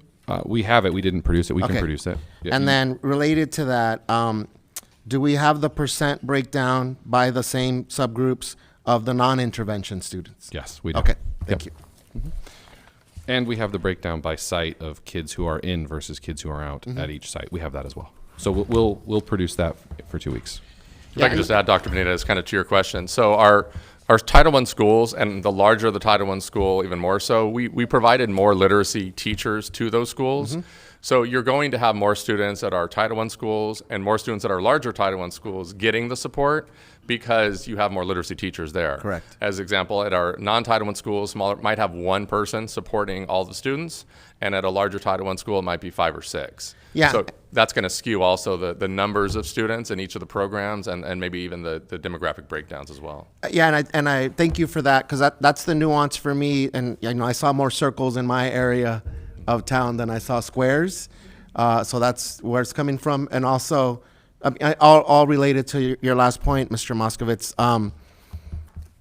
The research shows that there is a geographic component, and to Mr. Miller's question, but it also shows that even within the same schools, we have these opportunity gaps and educational disparities, right? So there is a nuance geographically, but also if we're just talking about these subpopulation groups within the same school, right? So that's where I was coming from. Absolutely.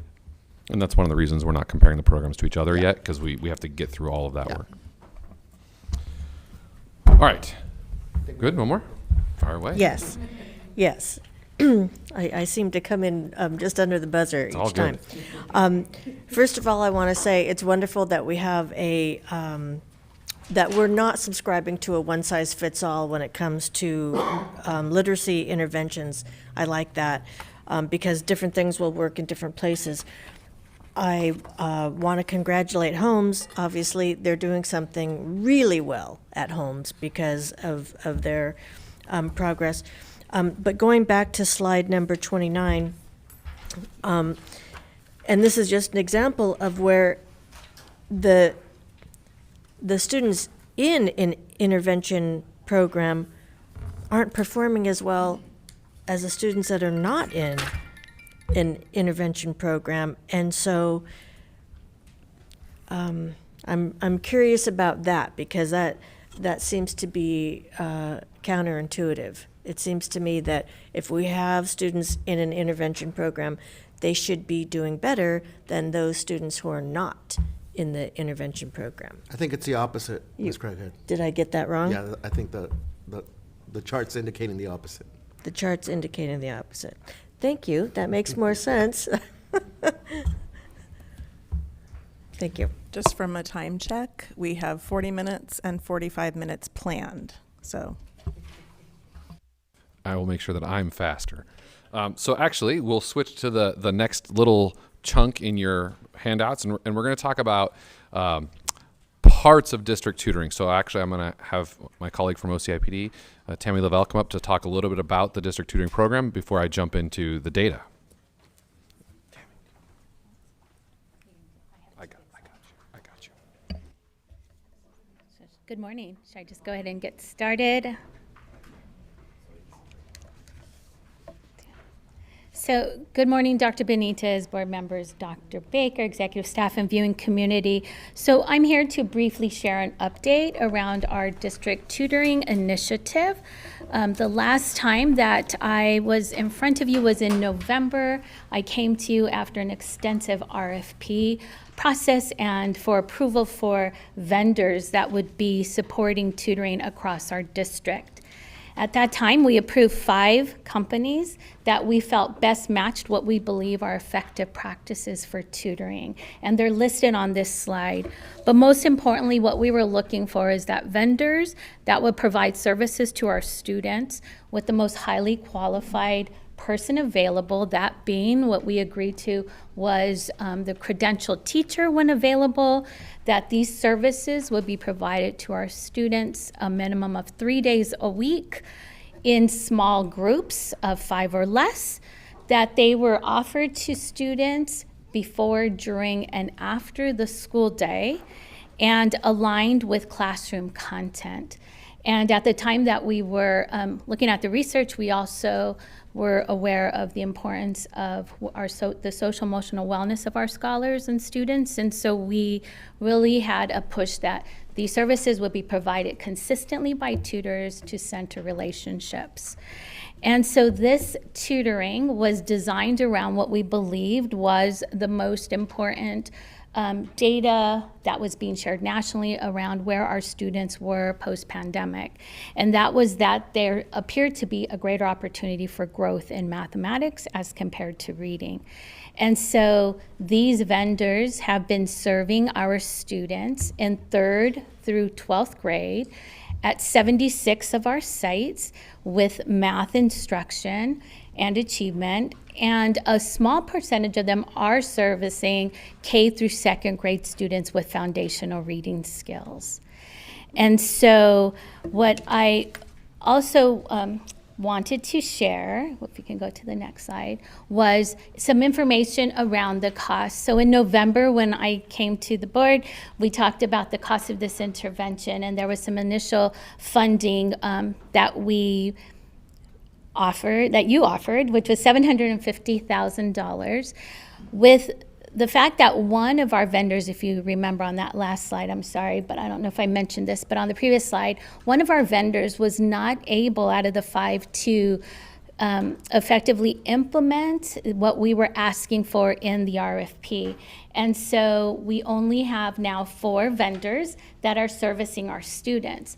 And so what we did is reallocated the hours for that vendor to our remaining 4. And so now we have reallocated $200,000 for each vendor. This, when those hours are fully used by our sites, there will be approximately 2,300 of our students served. And I broke it down by the individual cost of our students, which a session of tutoring for a student is designed to be 9 weeks of up to 27 sessions.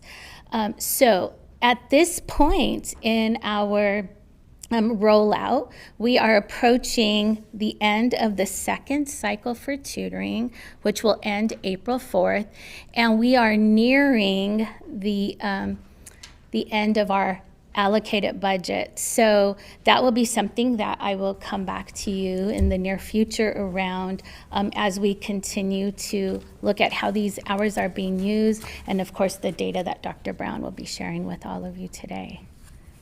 Are there any questions before he shares the data? Yeah, just really quickly, I just Sure. wanted to confirm the 2,300 is unduplicated, correct?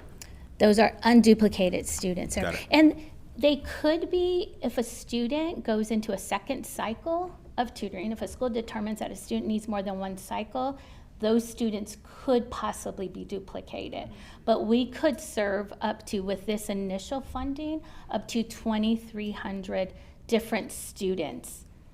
So it would be dependent on the needs of the site and those students. Got it. And the reason for my question was I was curious about how many of our students are using the services in contrast to how many we can serve. So I was just Right. curious about that. So Dr. Brown will share some of that information with you.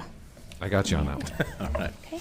And Dr. Simon referenced it. Do we know how many students with disabilities receive tutoring? And I would say the same with the LLI WW breakdown, Yes. Dr. Simon. So I know that all of our students who are using this intervention are being tagged as far as who they are in our system, so that I don't know if we have that data available today, but it is something that can be made available to you. We also have the LRAP program that we utilize on Saturdays. So we have several schools, Bircham, Hart, Herrera, Roosevelt, and I believe Cabrillo, all going well. I was there on Saturday to see many kids, had a conversation with many families who enjoy the services that we are providing. So that's happening as well. Thank you for asking. And we don't have that breakdown today, but we will. we have it. We did not produce it for today. Okay, so let's talk briefly about these programs in terms of outcomes so far. And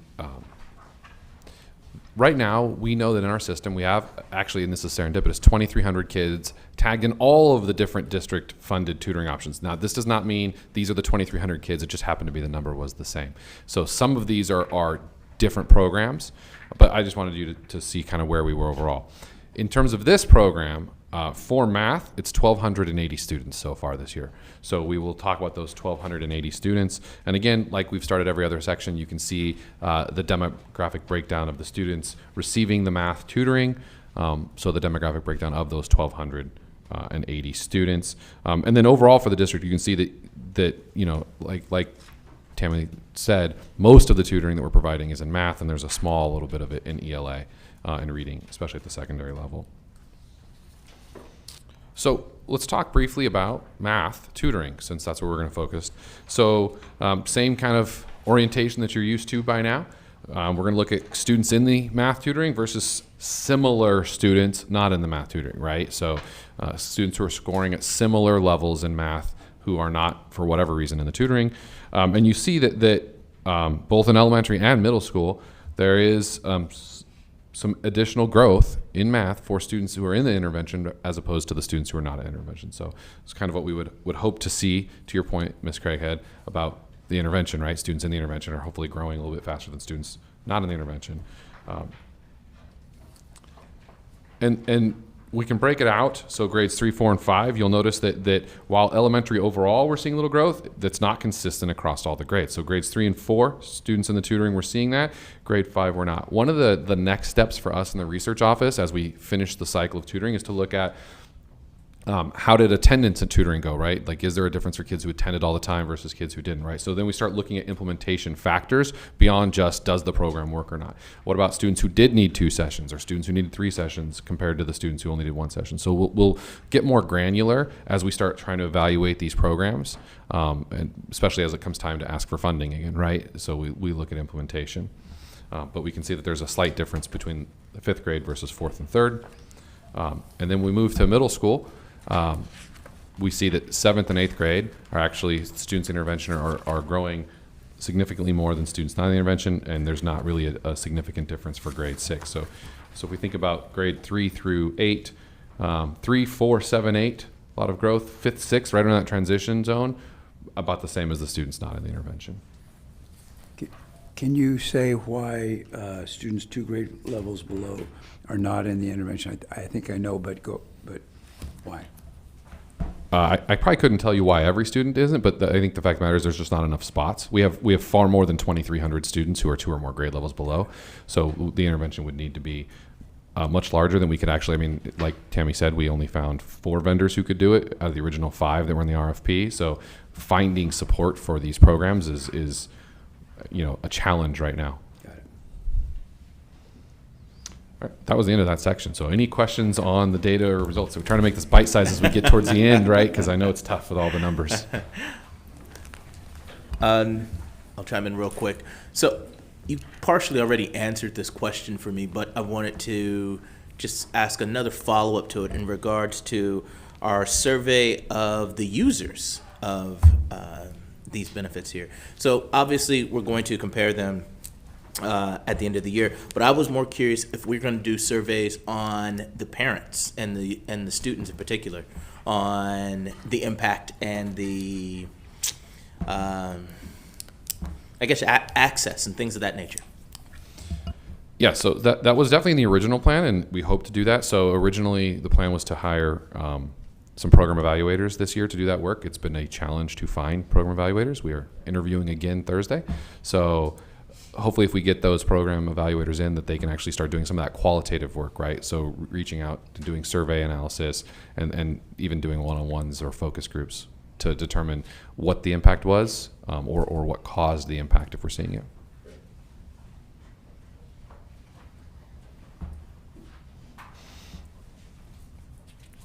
All right, I don't want to cut you off, Ms. Craighead, if there's a last question. We're good? All right. So just to make sure, I think we're actually going to be ahead of time now. We'll be really close. So the next program we're going to talk briefly about is the High School Student Success Initiative. So I'd like to invite the high school office team and Margot and I think there's a whole big team here to present today to talk about the Success Initiative. And they have more than 2 slides, so. Just to add a little humility here, when they came through the door, I was hoping that there was going to be smoke and there was going to be like a band playing. That's what we were waiting on. Oh, it got cut. Darn it! I was going to say you should probably talk to the high school office about that. Good morning. I appreciate the opportunity to share our program in one of our sites. We're doing a phenomenal job with the work. As Dr. Brown has said, our high schools have been busy first semester, and Lakewood has been busy, but our team has really worked hard. I'm Dr. Jackson. I am the SSI administrator in the high school office. Jay has presented earlier this year kind of the purpose of our program, but just to review, initially we talked about reducing the referrals of all ed of our students of color, particularly male. Post-pandemic, it's really become a focus on not only academic achievement, but SEL support, which they're going to talk to you about. We are at all 6 of the comprehensives, and our 3 smalls would be Browning, McBride, and Renaissance. This is an overview of our program. ReRise is our new program. It's our 9th grade class. Mr. Parks has worked a lot on developing the curriculum with Mr. Gray. He goes out to our sites. He's been working with Cabrillo and Lakewood almost exclusively first semester and currently and where it's needed. I work with Math Collaborative, and Dr. Johnson, as you know, is in charge of our leadership academies. She is working, has brought Male Academy underneath the umbrella to align it with the success that the Female Leadership Academy has had. So I am going to turn this over to Nylesia Jones. She's our site coordinator at Lakewood. They are our demo site. We have had 2 other high schools come visit Lakewood because, as you know, we are building our program since August, and this team has really stepped up and transformed and really made it happen.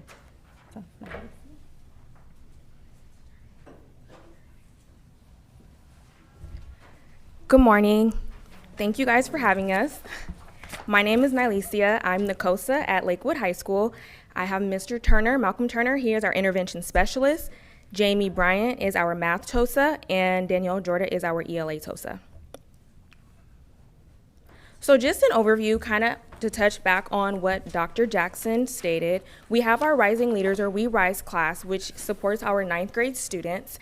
We have an academic support, which is tutoring, and we offer that during unscheduled periods, before school, after school, and also on designated Saturdays, and that's also a component of Math Collaborative as well.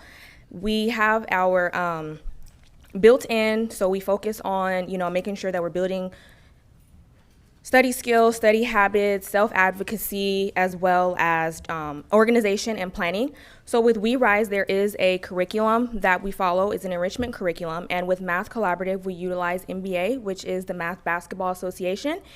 And to touch on our SEL component, we really focus on supporting the whole child, so with the holistic approach and meeting the students where they are, incorporating mindfulness, and really embracing U6. And with our leadership academies, as previously mentioned, it focuses on our upper grade levels. So I'm going to pass it over to Mrs. Bryant, which is our Math Collaborative lead.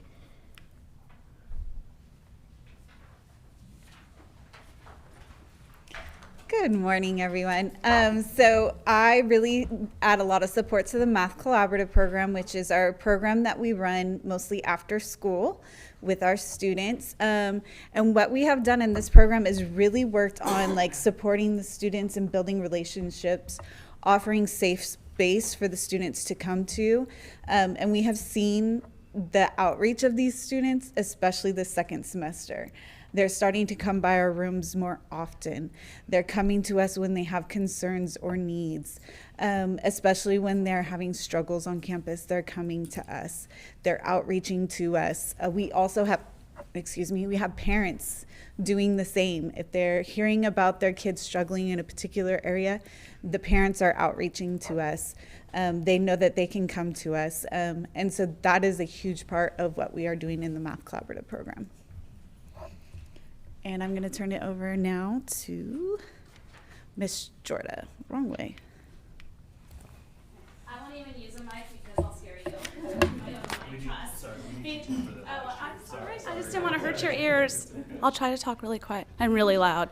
Okay, so let me talk to you a little bit about our Rising Community series that you'll see up there. It's a really cool series where we're bringing stakeholders, past grads, and anyone and everyone can help our scholars thrive, right? Teaching them it's a community, we're a village, and it takes all of us. So we had a past grad from Wilson. We have a young man, graduate of 2019 Poly, coming next month, and he'll be talking about going against the grain, swimming upstream when you need to get where you need to be. So that's where we're bringing those in people. And then as far as SEL, we all know the district understandings, and we're familiar with all this stuff getting thrown around, right? But I think this is a perfect opportunity for us to try it. I didn't come here thinking this, but I'm watching you all. You're like my scholars. 88-minute blocks, right? And they're like twitching, getting stiff, they can't think even though they want to. And this is where the mindfulness comes in. This is why it's critical we teach it in this program, because our scholars can then self-regulate, they can listen and learn without having to leave the classroom or being fearful, right? So I'm gonna ask if you wanna try it. I always invite. I also volunteer kind of my scholars, but it's up to you if you'd like to breathe with me. I'd like us to kind of get mindful right now, right? You've been sitting for a long time, and I want to respect that mindfully. So I encourage you just kind of roll your seats back away from your chair. I'm going to do this standing. You can do it standing or sitting. What we're going to do is breathe and do a little bit of stretching. Because scientifically, as the scholars are learning, according to Cal, Berkeley, there is a science behind all this mindfulness. It's the synapses coming together, and it's how we relate to our environment. So go ahead and make sure your feet are flat if you can. If you're vertically challenged like me, you might have to scoot off the back of your chair. Back straight. We're going to drop the shoulders, right? We're always like this. Drop our shoulders. Release our jaws. Okay, and then I'm going to invite you to bring your hands up to cactus. So that means shoulder width like this, like goalposts if you're an athlete. And we're going to do some belly breaths. That means we're going to inhale through our nose, exhaling through our mouth. So you want to get a big fat belly and exhale really deep. So here we go. Inhaling through your nose, exhaling through your mouth. 2 more, try to fill deep. Inhaling through your nose, exhaling through your mouth. 1 more. Inhaling, exhaling. Gently bringing our hands down in front of us and just take a second.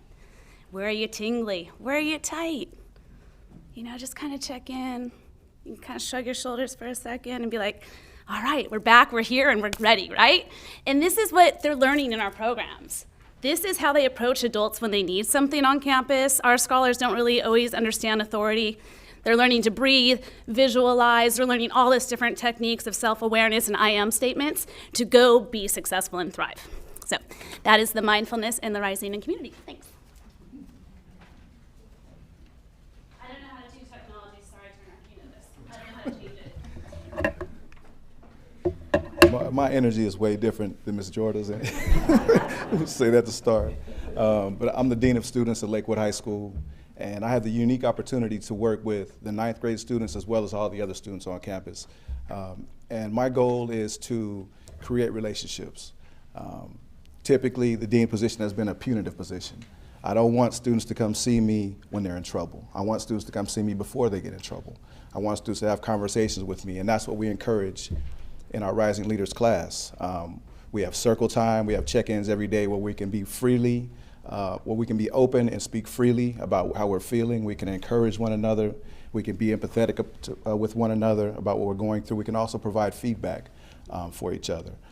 The main part of the class that I like most is the conflict resolution part, because that's the part that we have the hardest or the biggest struggle with our 9th graders who are, as Mrs. Kerr pointed out, they're really 7th graders. So they're coming in emotionally, 7th graders, academically, 7th graders. They don't feel very good about themselves. So as we can give them the skills that they need to feel better about themselves, the confidence that they can do things, the confidence that they can advocate for themselves, that they can speak to their teachers and ask for help, that we have a team like we have here that they can come to and trust.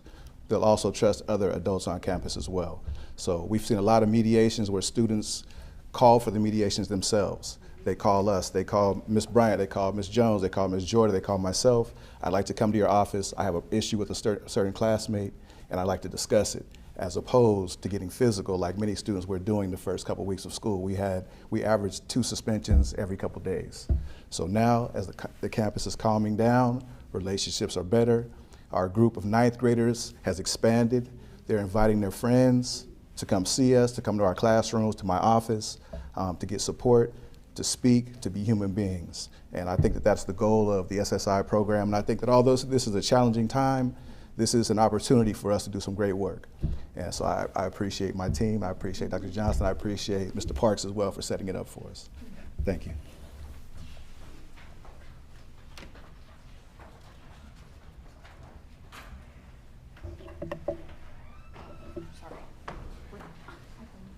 You guys have any program questions for them before I jump into the outcome data? I'll start real quick. So also at Lakewood, do we still have coaches? We have Coach Mike and Mario Morales that used to be, are they still part of the team as far as conflict resolution, that type of thing? Excuse me, absolutely. Coach E, Mr. Morales is now a PE teacher, so he doesn't have the time really to do the mediations as he did before.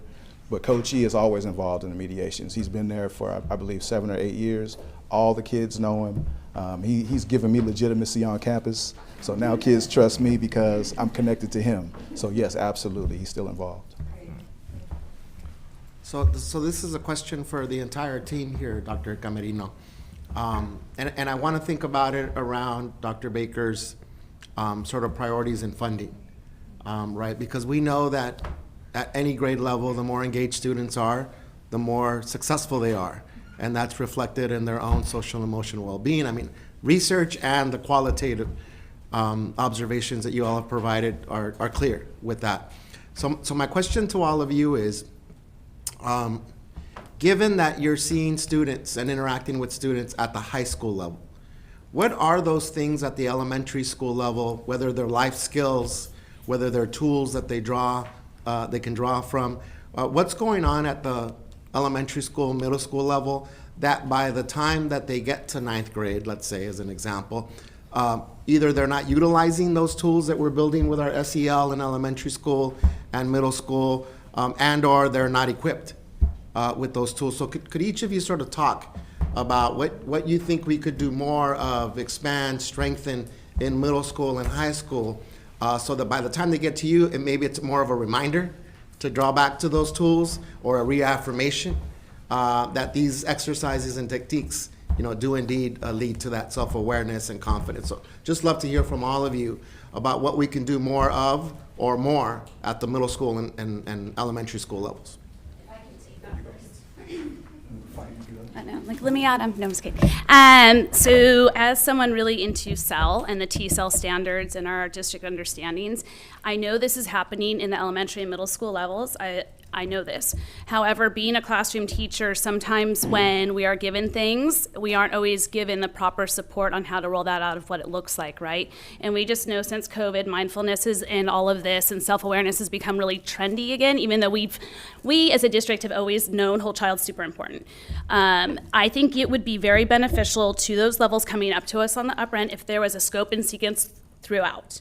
You know how our standards, because based on standards, right? Teachers like data, they like outcomes. And mindfulness is often thought of that it's just out there. There's data and science you can come from this. So I think if we share data and go that way and really look at the standards, we could pipeline it through, scope and sequence all the way up. So that's where I'm seeing, because teachers want it. I just think we don't all know how to do it. Thank you. I'll go next. I believe that trauma-informed counseling is important. I think that these kids have been through so much, the compounded trauma of losing loved ones throughout this pandemic, and not knowing how to deal with it. Their family members not knowing how to deal with it. Sometimes teachers not being as patient maybe as they should be with the students. Maybe not because teachers are perfect individuals. They are imperfect individuals, as we all are, but you get caught up sometimes in the curriculum, and you may miss, the signs that a student is struggling emotionally. And once students start feeling better, I listened to all the data today about all the academics, and all I could think about was, if students feel better, they'll do better. They'll be in the classroom, they'll want to be in class, they won't be cutting class like they are on our campus sometimes. If you feel better, you feel like you have confidence in yourself, it's okay to sit in class for a little while. If you feel bad about yourself and you're already failing, why go to class? And if my teacher doesn't care how I feel, why go to class? So I think that if we can approach that trauma-informed therapy aspect, I think that would be beneficial. And I'll just add on to that, just coming from a counseling perspective and being a counselor, I think just removing the stigma from mental health and piggybacking off of what Mr. Turner said, when the kids feel better, whether that's just passing each other in the hallway or, actually having a time where they can come to your office and actually pour out their heart, just creating that safe space for them to feel comfortable to come to you and share exactly what's going on and the traumas that they've experienced, and, that translates into the classroom and other aspects of their life. So just making sure that we're able to provide more mental health resources on campus per se, so that that stigma is kind of removed and students know that they have supportive individuals and they don't have to necessarily be referred outside. So I would recommend that.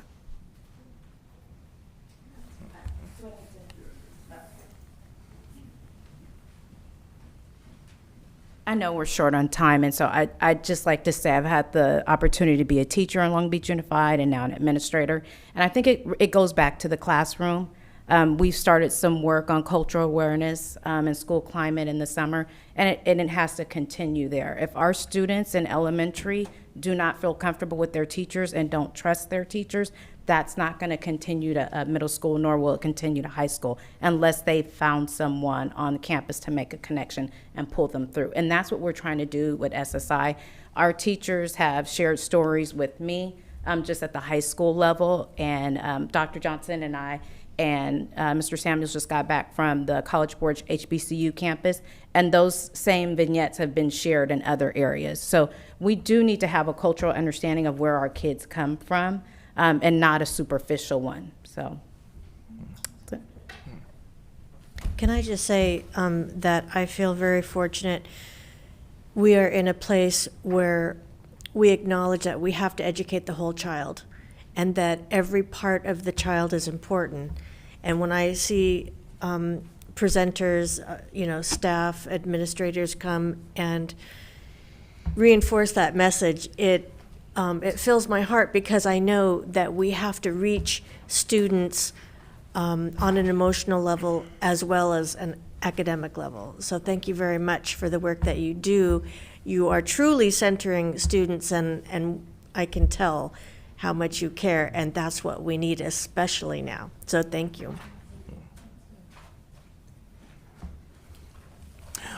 Oh, don't leave too quickly. I had a question for you.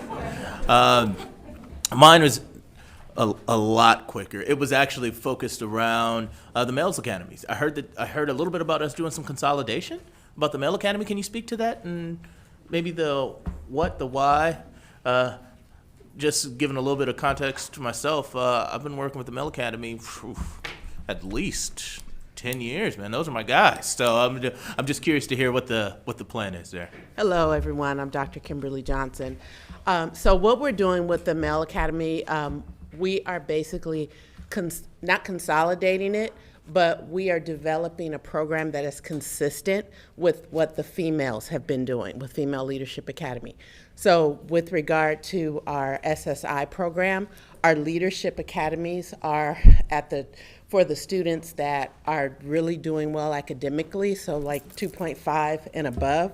So we have a wide range in our SSI program because we want our 9th graders to make it to the leadership academies. So we want to have a seamless approach to all of our academies, all of our programs, so that our students have, we want all of our students to go to college, right, and have a post-secondary plan. So we want to make sure that our males are doing really well and have that same focus that our females have had for the last 10 years. Thank you.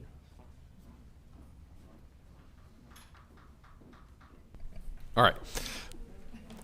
Now I think we're at 20 minutes to go with 10 minutes to go, so we'll get there. We'll get there. But I think that was awesome. And part of the reason we have Lakewood, and then in a few minutes you'll hear from MidYear too, is to give you, I think when you talked earlier about that sort of what's the student story, right? What's the teacher story? What's the parent story? So it's not all just raw numbers, but what's happening at the implementation level. So real briefly, in terms of high school's SSI program, we're not going to talk about iReady growth. So we talk about growth, but one of the ways we look at growth in high school is A's, B's, and C's, right? How many kids are earning credits and moving towards A through G so they can have those post-secondary options you just heard about. So that's what we're going to talk about. The other thing is I thought I'd take a moment to define a few terms that I probably didn't put on the glossary. So a COSA is a counselor on special assignment. TOSA would be teacher on special assignment. I think we have some POSAs in the district, which are principals on special assignment. So any OSA is a whatever that is. So that's COSA. I like it. I like it. I've got some assignments in the office that we could definitely over. So The first slide, just like every other section, is the demographic breakdown. So right now, 950 students are in the SSI program. You can see it's broken down: 265 in Leadership Academies, 345 in the We Rise program, and 340 in the Math Collaborative. I apologize, it still says Urban. That's the old name. It is just Math Collaborative now. And then there's the breakdown, and I'm sure we could get that breakdown separately for each of the academies. That's just the breakdown overall in terms of the demographic groups. And then the real question really is, how are students in this group performing? Now, this is a first year of implementation, and we didn't really have a way to compare it to kids not in the group. So what we did is we compared these students to themselves before they were in the program. So we looked at their A's, B's, and C's rate this year versus their A, B, and C rate last year, now that we have a semester done and they've earned credits. And so what we see is that overall, even high school students, pretty good, right? So students not in any sort of high school SSI program, slight growth in A's, B's, C's this year versus last year. And then you see that growth carried through. So Leadership Academies, the students in those groups had an 83% ABC rate last year. It's 89% this year. Kids in the Math Collaborative, actually a 10% jump. So they had a 71% ABC rate last year. It's 81% ABC rate this year. And students in the We Rise, which I think we heard a lot about a minute ago, 36% ABC rate last year and 55% ABC rate this year. If you think about student progress towards post-secondary options, that's a lot more credits earned that are actually A through G compliant. That's why we use ABC rate and not ABCD. D's earn credits, but they're not A through G ready, so they don't open those post-secondary doors like A's, B's, and C's do. So that's a lot of change in a group of students in terms of furthering them towards that post-secondary option. The other thing I would say is in the future, we'll try and bring you more data. Like a lot of the SSI program is not just about academic outcomes. So these are academic outcomes, but I think they said very clearly there's a lot of SEL work that's being done. And so we will also start looking, once we get core survey results and pulse survey results, at how does the SEL outcomes look for students in these programs compared to where they were before. So we'll provide updates on that as we move forward. So that's the data part of that. Any questions on the data? Very quickly, would you say that the We Rise program is a more touch program, or there's more involvement time-wise, measured by the clock, or? I will defer to the SSI team on that. Yes, sir, definitely. And again, it goes back to the relationships. All three of those members from Lakewood that you see there will alternate, but the dean of students who's there, who we call now intervention specialist, Mr. Turner, is in the classroom all the time with the students, but there are check-ins outside of their regularly scheduled time in class. That's the biggest gain. I remember, I don't know, the Westinghouse studies or whatever they were, where they would turn up the illumination and the productivity would be better, and they do it again, it would get better. And that third time it'd be better, and then they turned it down and it got better. And the conclusion was, if you pay attention to what's going on, people respond to that. So. Dr. Camero, but that's just for ninth graders, right? We Rise? Correct. We worked closely with our middle schools and our counselors, so we took our most promised students from the 8th grade that had either attendance, behavior, or academic issues at their former middle school to have a safe space, safe landing into our 9th grades, because we understand that, just because a student goes from 8th to 9th grade, it's not just, hey, welcome to high school. It's those really the hand-holding that we need, and that scaffolding for those students when those 3 criteria areas that we meet with parents in the summer. We introduce students to, we're going to have a lot of outreach, have had a lot of outreach during the summer with the parents and the students before they come to the campuses. Yeah, and I think that's important to note, because it's twofold. It's both your at-promise students, but they're also transitioning from middle school to high school, right? So the impact there takes those 2 things into account, in addition to all the definitely, SEL as we stuff. said already, if you guys, all of our high school staffs, is that if we can get 9th and 10th grade students to pass their courses, especially with a C or higher, we don't have alt-ed situations or problems that we have for our students once we get them in 9th and 10th grade. So I'm gonna put you on the spot, Dr. Camarino. So if again, not causality here, Dr. Brown, in terms of it, but the impacts that we are seeing, whether they're reflected in this chart or not, would cause us to think about, is this something that we wanted to expand at the 9th grade level? When I'm asking the question, what do we need to do in middle school? What do we need to do in elementary school? Perhaps think through that 6th grade right, transition twofold. Then that ninth grade transition twofold. So thoughts on that, Dr. Camarino? Oh, for sure. We have a couple of districts that have reached out to come and look at our programs now that they're hearing about it. So we've got a couple of other administrators from outside the district coming to look at our program and our curriculum, and we rise. So definitely that scaffold from elementary to middle school is going to be key and essential. All that information and that handholding is going to be key and helpful. And again, comes down to building relationships and making students feel like they have a place that they can go to. Thank you. And the other piece, I just want to make sure we ground ourselves in our goals too, right? So we don't have already years growth data, but if we think about acceleration for our students who were most at promise, right? And you look at that chart, the biggest change is the students who were the most at promise, the farthest behind coming in. And so this is another example of a program that's being used to really meet that goal one of accelerating students who are behind at a faster pace than everybody else so that they can catch up by going faster. So this is another example we have that we're making progress, because the best way to look at a year's worth of growth in high school is, did you get a year's worth of credits? And that's what we want to make sure we're seeing, especially in the 9th and 10th grade.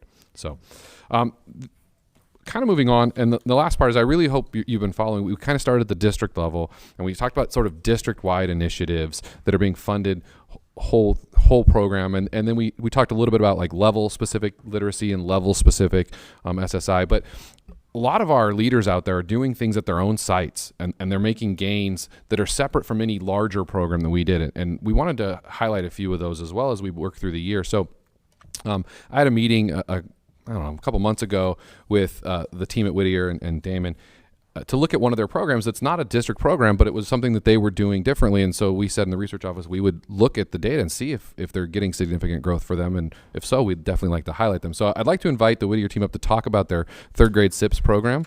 And then we'll show the data from that program. But really, we got some great things going on in this district that we can highlight. So MidYear is a good example.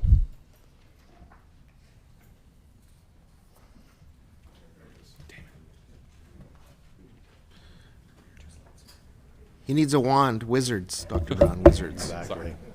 Well, good morning, Board of Education members, Superintendent Baker, and exec staff. We're pleased to be able to have this opportunity to highlight some of the work that we're doing here at MidYear that we feel is making an impact. I'd like to introduce Mr. Moreno, our instructional intervention coordinator. He's going to come up and discuss the first slide.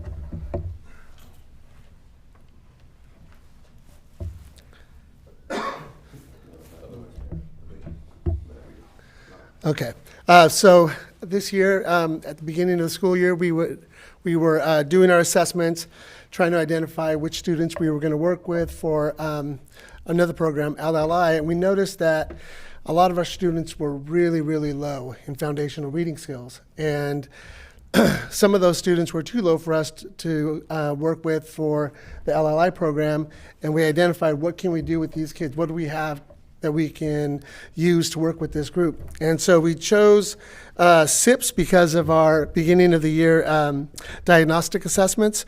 We looked at students that tested even at iReady. We had 73% of our students that were 2 or more years below grade level in phonics. And so we knew that was something we needed to address in order to get kids to read. 3rd grade being a transition from learning to read to reading to learn, we knew we didn't have much time, so we went ahead and got started by the end of that first month. In September 28th, we were able to get started with the program. In a typical 30 to 40 minute SIPS lesson, students work to develop all of the components needed to read words accurately. So they have phonological awareness, phonics knowledge, sight word knowledge, and also blending and rapid word recognition. So that's the goal, is to get the kids to get to that rapid word recognition. One of the things that we really liked about the program is it has built-in mastery assessments. So the kids are actually working toward mastery, not just giving them the instruction. So once they get that, then they continue to move on. If they don't, there's an alternate lesson that we could go back to and teach again, so the kids get that lesson again. The other piece was we were able to have very flexible grouping. So there were multiple entry points into the program where we could have kids start so that it's not too high and not too low. It's right at their level. We're able to get the kids started on what they need based on what they already know and move ahead. All right.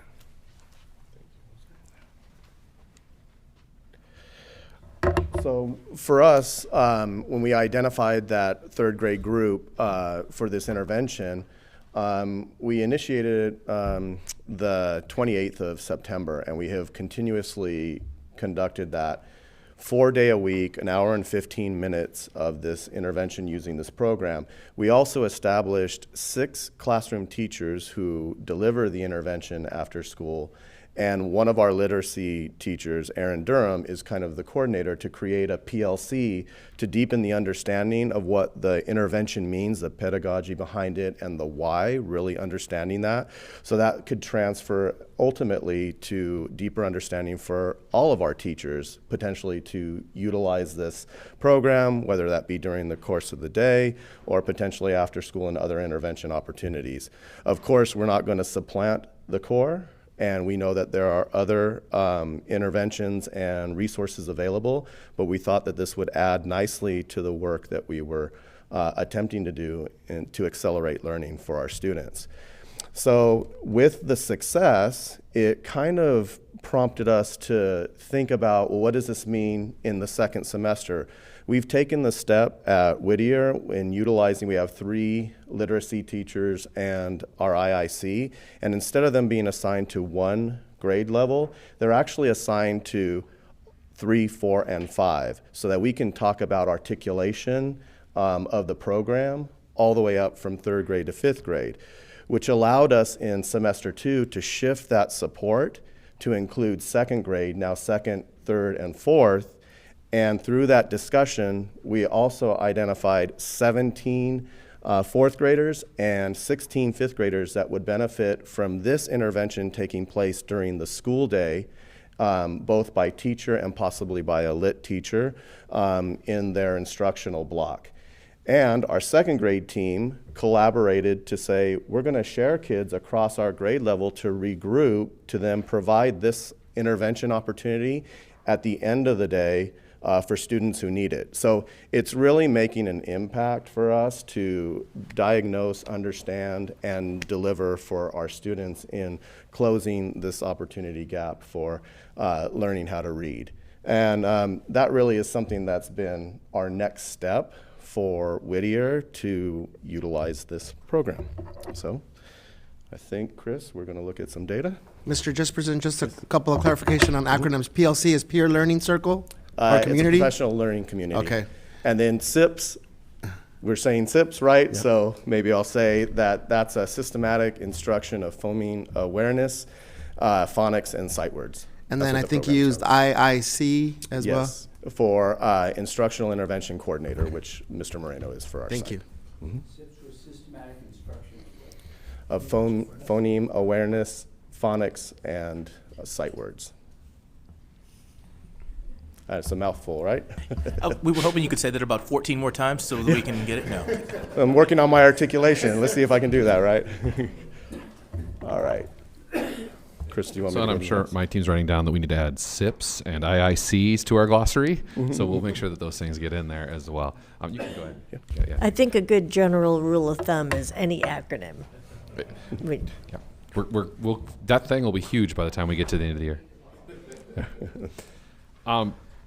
So I'd like to just remind everybody, in the fall we talked about why we wanted to use iReady and other tools like that was really this idea of getting to acceleration, not remediation. This is a good example, right? You're hearing about something that did not pull kids out of grade level work to go do earlier grade level work, but was done instead as a supplement, right? Something that was originally done outside their normal instructional time. So they stay doing their grade level work while getting that just-in-time support around the specific areas that they struggle in. And so, Mr. Otto, you would ask that question about how do we put those two things together, right? Like how do we know, I think it was you and Dr. Benitez, about what are the exact things a kid needs to know to be ready to move on. And this is an example of a site determining that for small groups of kids, and then creating their own program or using a program to make that acceleration happen without taking the kids out of their grade level instruction. So the kids are still getting grade level. And what you see is some pretty stellar results. So when we look at iReady growth between October and February, not every student got to be in the SIPS program, unfortunately, but the students in the SIPS program, 50% of their yearly growth. So they're more than halfway to a full year's growth. Similar kids not in the program, 14%. So it's not causation, I will say, but there's a strong correlation here between being in that program and making the progress you need on that goal of a year or more of growth. And then we see the same thing even if kids weren't 2 grade levels behind. So the first bar is kids who were 2 to 3 grade levels behind, and then the bars on the right are kids who were 1 grade level behind. And the reality is, even for them, you have more growth, although the N is much smaller, so it's not statistically significant for the statistics people out there. But just an example of a program at a site that's using the iReady data, using the other data they have, using their own data on students to then create acceleration to get students back on track, as opposed to putting them in a remedial program. And Ms. Cricket, you had mentioned earlier appreciating the flexibility that sites have to figure out what their students need. So MidYear is a great example. They have some of their literacy teachers are reading recovery teachers focusing on K2. They have the regular literacy teachers that I referenced earlier, you heard focusing in on 2nd through 5th. And then we provide all of our sites with additional funds at the elementary level over $1 million to provide after-school tutoring beyond what you heard from Ms. Lavelle about the outside groups providing it. These would be district teachers providing tutoring. And so Mr. Jesperson and his team opted to use those funds to run the SIPS program. So multiple different interventions happening at MidYear based on the needs of students at MidYear, based on different funding sources from the district. So a great example of just taking all of those resources and figuring out the best way to meet student needs. Question, Mr. Jesperson, and you walked us through like 4 different scenarios for 2nd graders, for 3rd graders. So if I'm in the 2nd grade right now, how would this look for me? Perfect. So baseline data for our LLI. So there's another acronym if we haven't defined it. We talked about it earlier. Okay. We got it. All we right. got it. Great. Level literacy intervention. There you go. Yeah. All right. So students qualify for that based on that baseline assessment, and then students who we have used that baseline assessment plus other assessment data points. We want to be really clear too, we're using multiple data points. When we look at the whole child, we're looking at many different entry points and to determine where a child is at as like a profile. And so to understand that, okay, now I have 2nd graders that actually are identified for SIPS, they're going to receive the SIPS intervention. Those that identify as being best suited to receive the LLI intervention are receiving the LLI intervention. And of course, our teachers are hard at work every day providing quality core instruction and Tier 1 intervention within the classroom setting, which is also something that's data driven for them to understand that certain children are going to receive this based on all that information. And we do that in collaboration with our LIT team and our IICs with the classroom teachers to determine what is the best program and best support available to our 2nd grade students by classroom and by grade level. And that's just an example of 2nd grade, but we replicate that at all grade levels.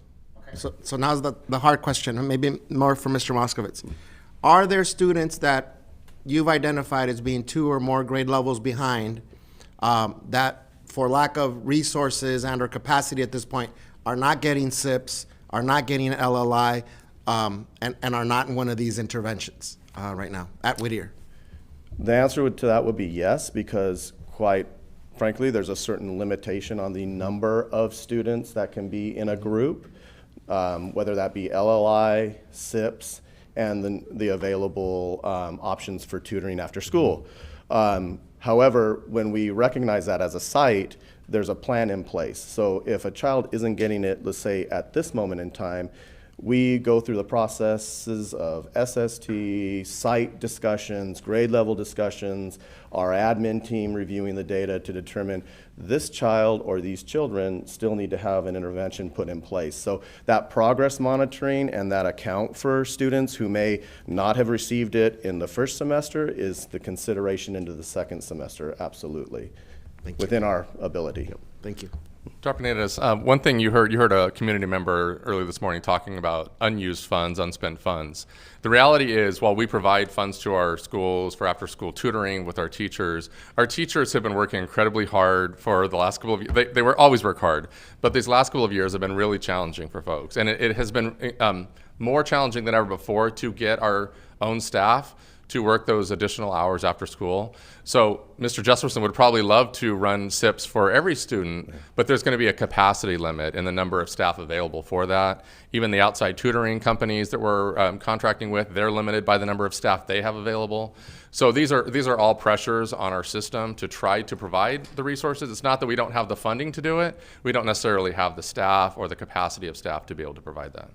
Thank you so much for saying that, Mr. Moskowitz. And again, this is not a referendum at what's going on at our school sites or whatever, but we need to deal with reality here, right? That this is one of those things that we have resources for, but we just don't have capacity to implement.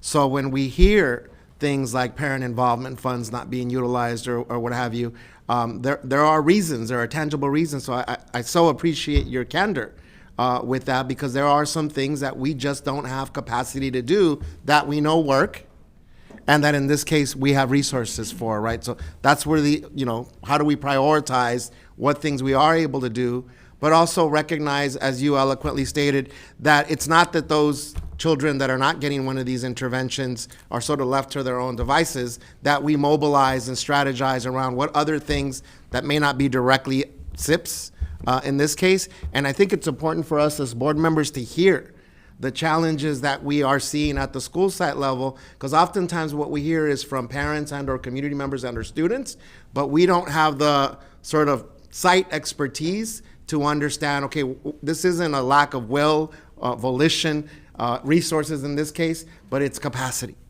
All right, and that's where I think we have these structural deficits that we can have concrete conversations about. So thank you for that, Brian.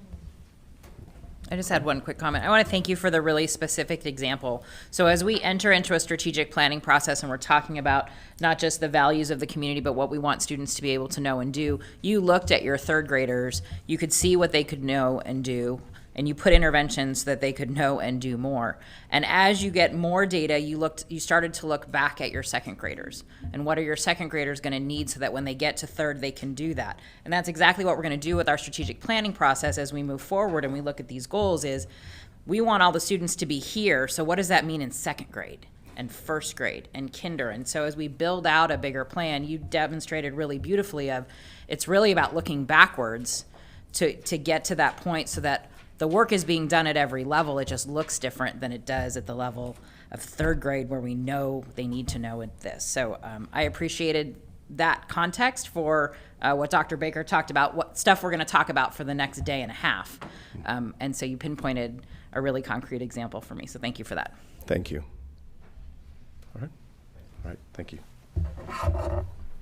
So just a couple of closing comments, and I don't have a slide for these. So we covered, I think, a ton of ground today data-wise, and I think the overall picture really right now is we are on a recovery path. We are seeing acceleration for students who need it. We are seeing progress towards that year of growth, and we're seeing there are areas where we need to do more work, to have more focus, to make sure that we're empowering our sites and our staffs to do the kind of work that you heard about from MidYear. But we do have sites and staffs doing that work all over the system. So I feel like we're in a good place.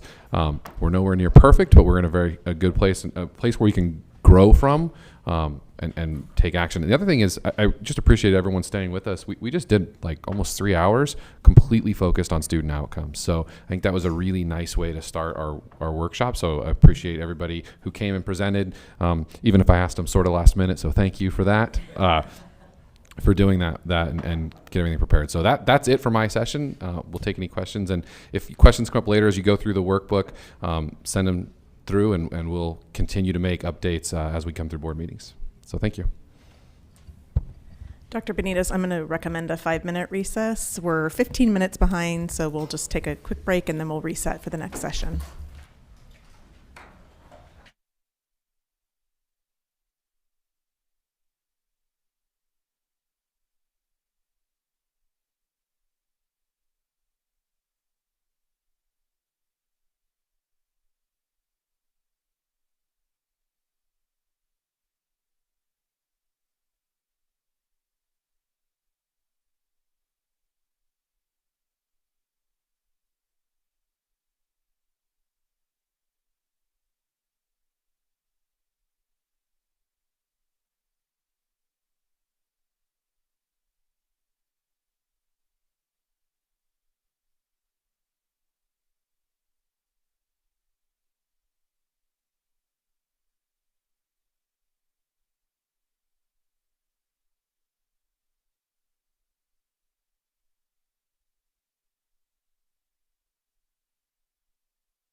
Welcome back, everyone. We're going to transition right into Dr. Christy Kale, and she's going to walk us through our ethnic studies and history, social science, and ethnic studies. All right, good morning, everyone. And while we're waiting to get the slides queued up, I will be introducing to you our history, social science, ethnic studies team. Are the slides are coming. So in your slide packet, you will see there we go, a fabulous photo of our presenters this morning who I'm excited to introduce to you. So Alan Shepard has been our history, social science curriculum leader since 2019. Now, this year, ethnic studies moved into OCIPD from the office that used to be known as Equity and Access, and as a result of that, we have added ethnic studies to his title. So he is now history, social science, and ethnic studies curriculum leader. So in support of our ethnic studies work joining the office, we were able to bring on board Becky Sanchez. And Becky Sanchez is a coach who's supporting ethnic studies and history.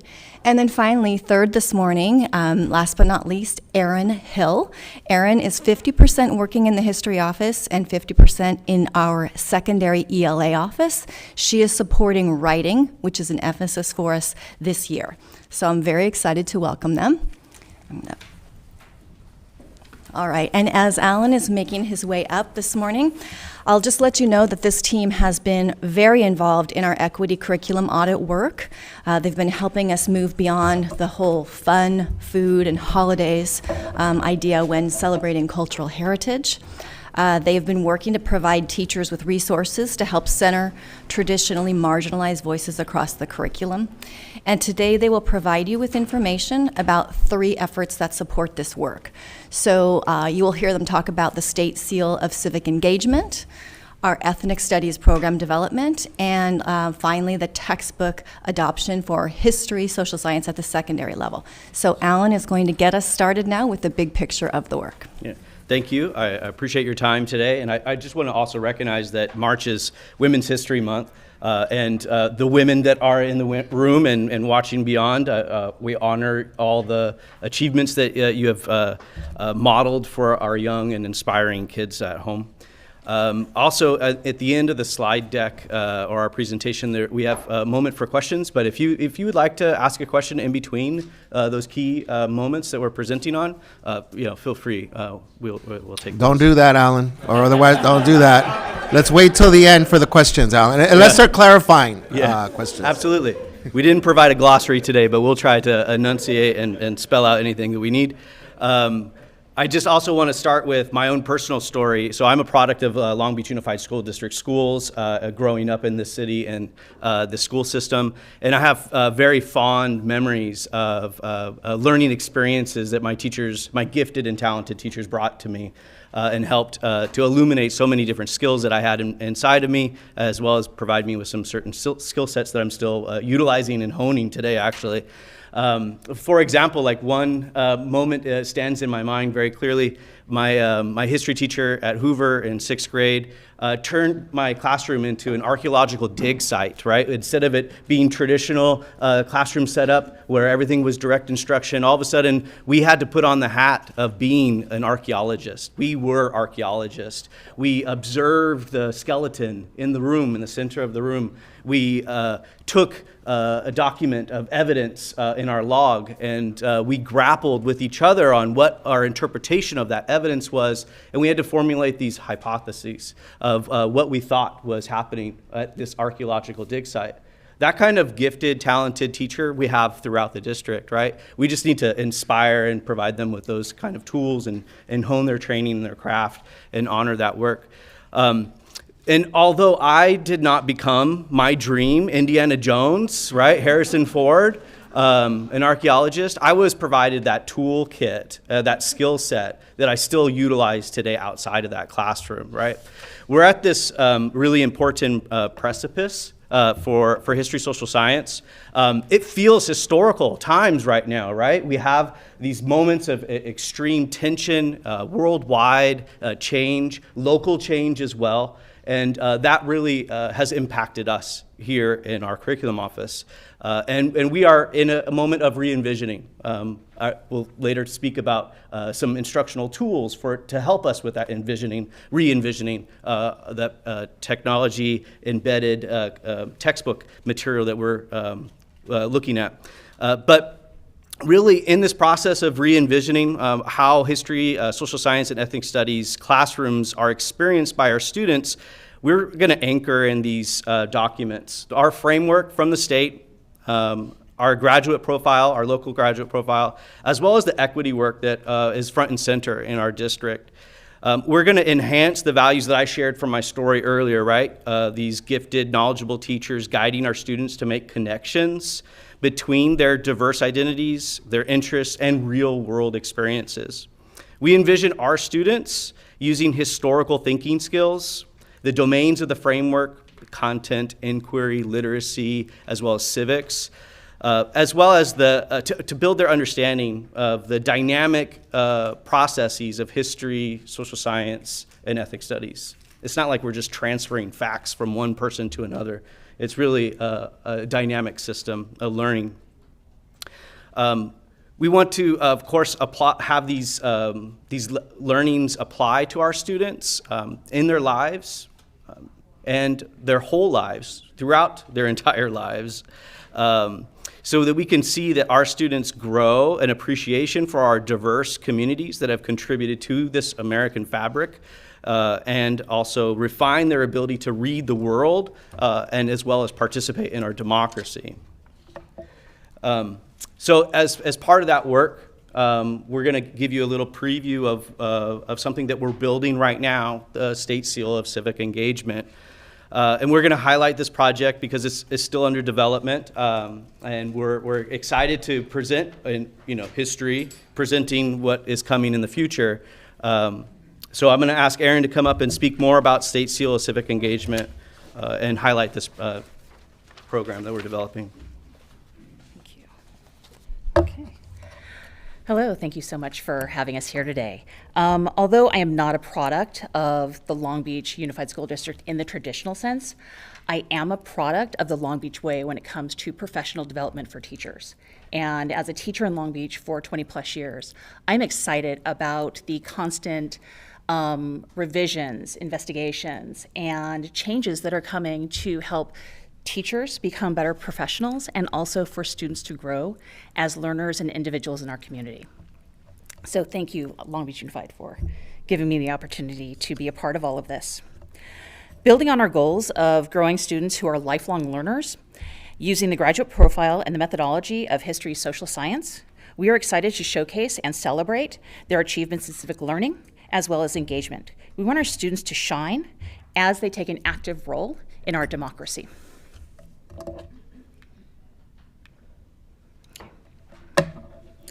The purpose of the State Seal of Engagement is to acknowledge students who demonstrate excellence in civic education and participation.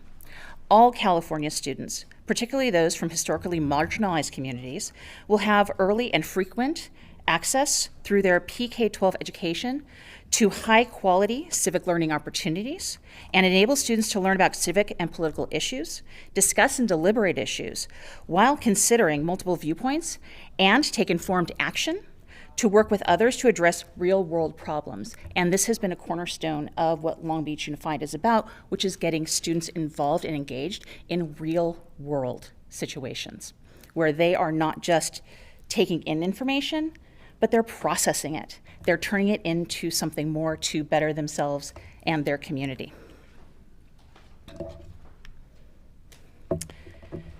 If you could take a look at the handout on the State Seal of Civic Engagement, is a yellow handout. I'll give you a moment to orient yourself on that.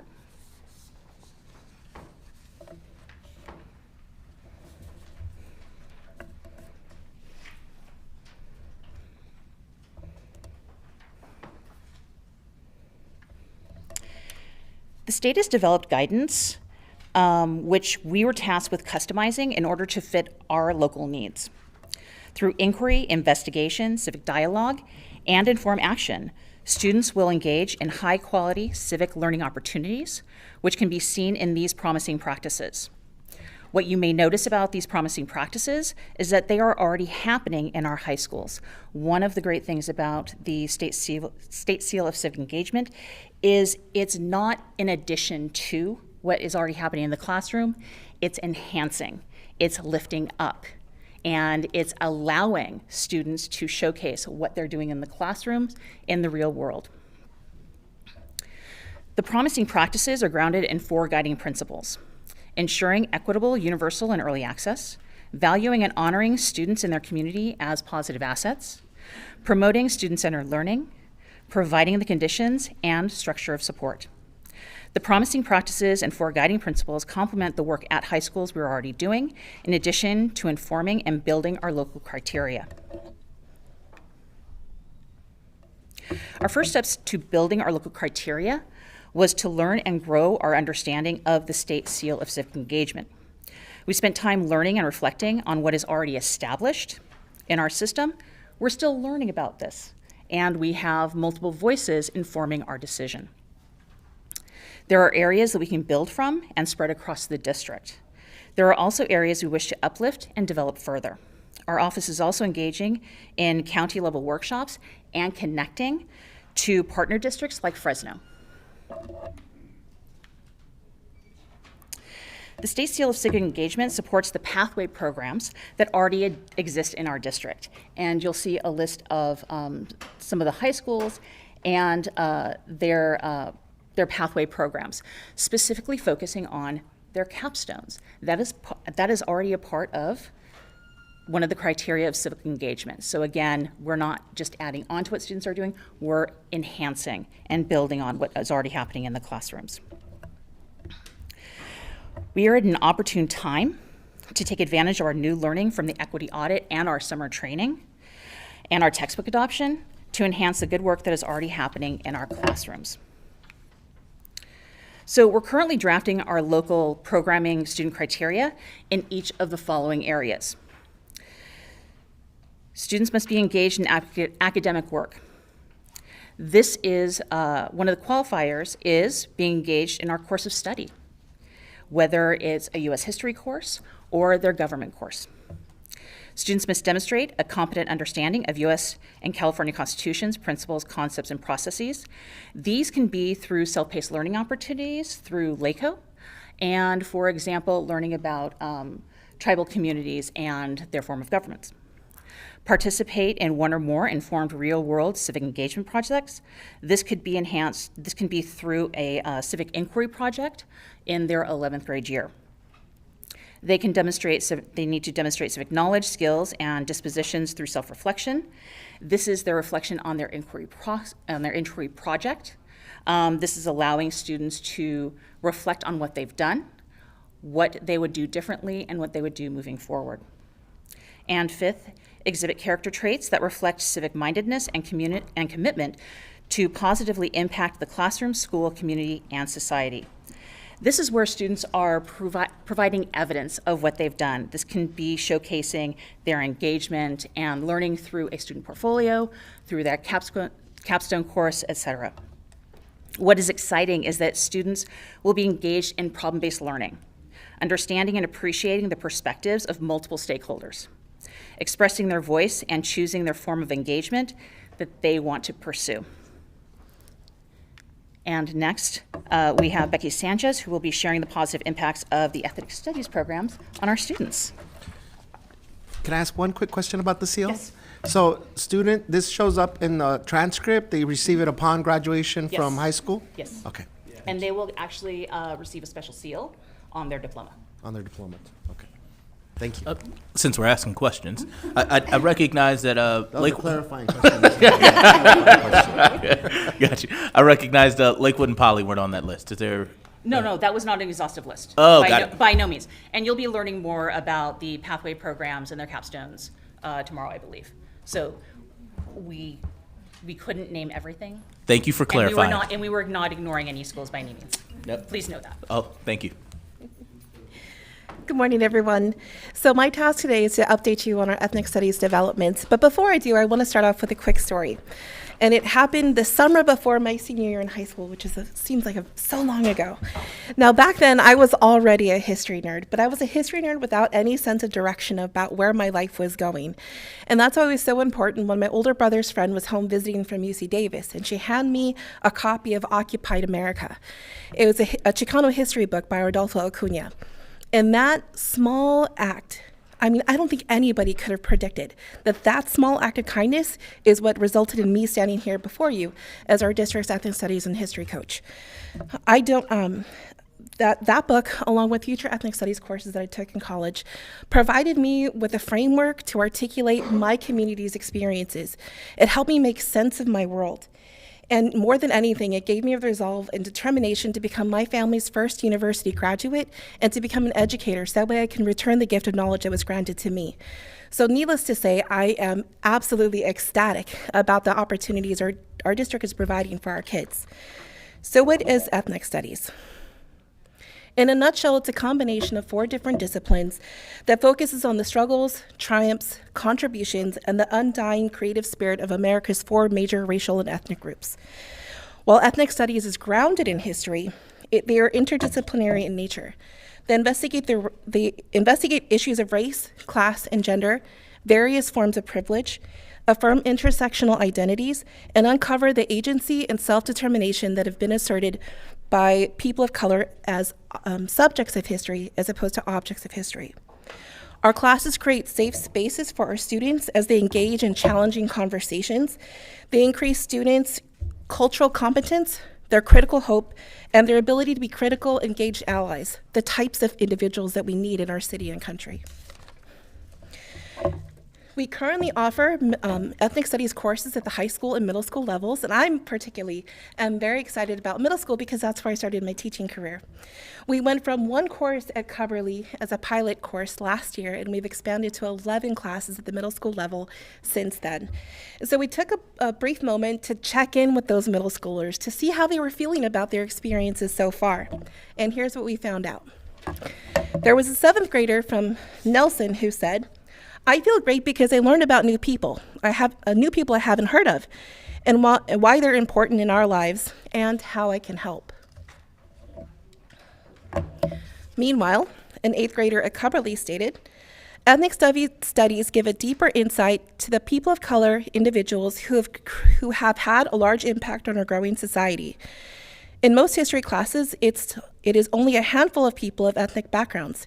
Here we're able to learn more about the lesser-known individuals who have a large meaning." So already, about halfway through the school year, students are already seeing the impact an individual can have, and they're beginning to internalize their ability to create change as well. On the opposite end of our spectrum of ethnic studies offerings, we also have the dual enrollment program in partnership with Cal State Long Beach.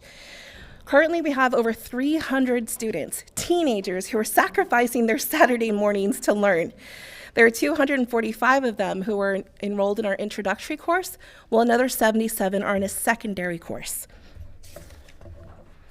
Now, in addition to working for LBUSD and OCIPD, I also have the pleasure and honor of serving as a faculty member for American Indian Studies at Cal State Long Beach and teaching in this program since its inception. So I took the liberty to interview some of my students to figure out, what motivated you to give up your Saturday mornings to come and learn with us? And so I found some pretty interesting information from them. Over 90% of them stated they wanted to get a head start on college. Over 60% stated they wanted to have a college learning experience, and they thought it would look good on their transcript and help with college admissions. 50% of them said they wanted to learn about other cultures, and that they saw things in society that needed to change. And there were 2 glaring facts that really stood out to me as I reflected on this data.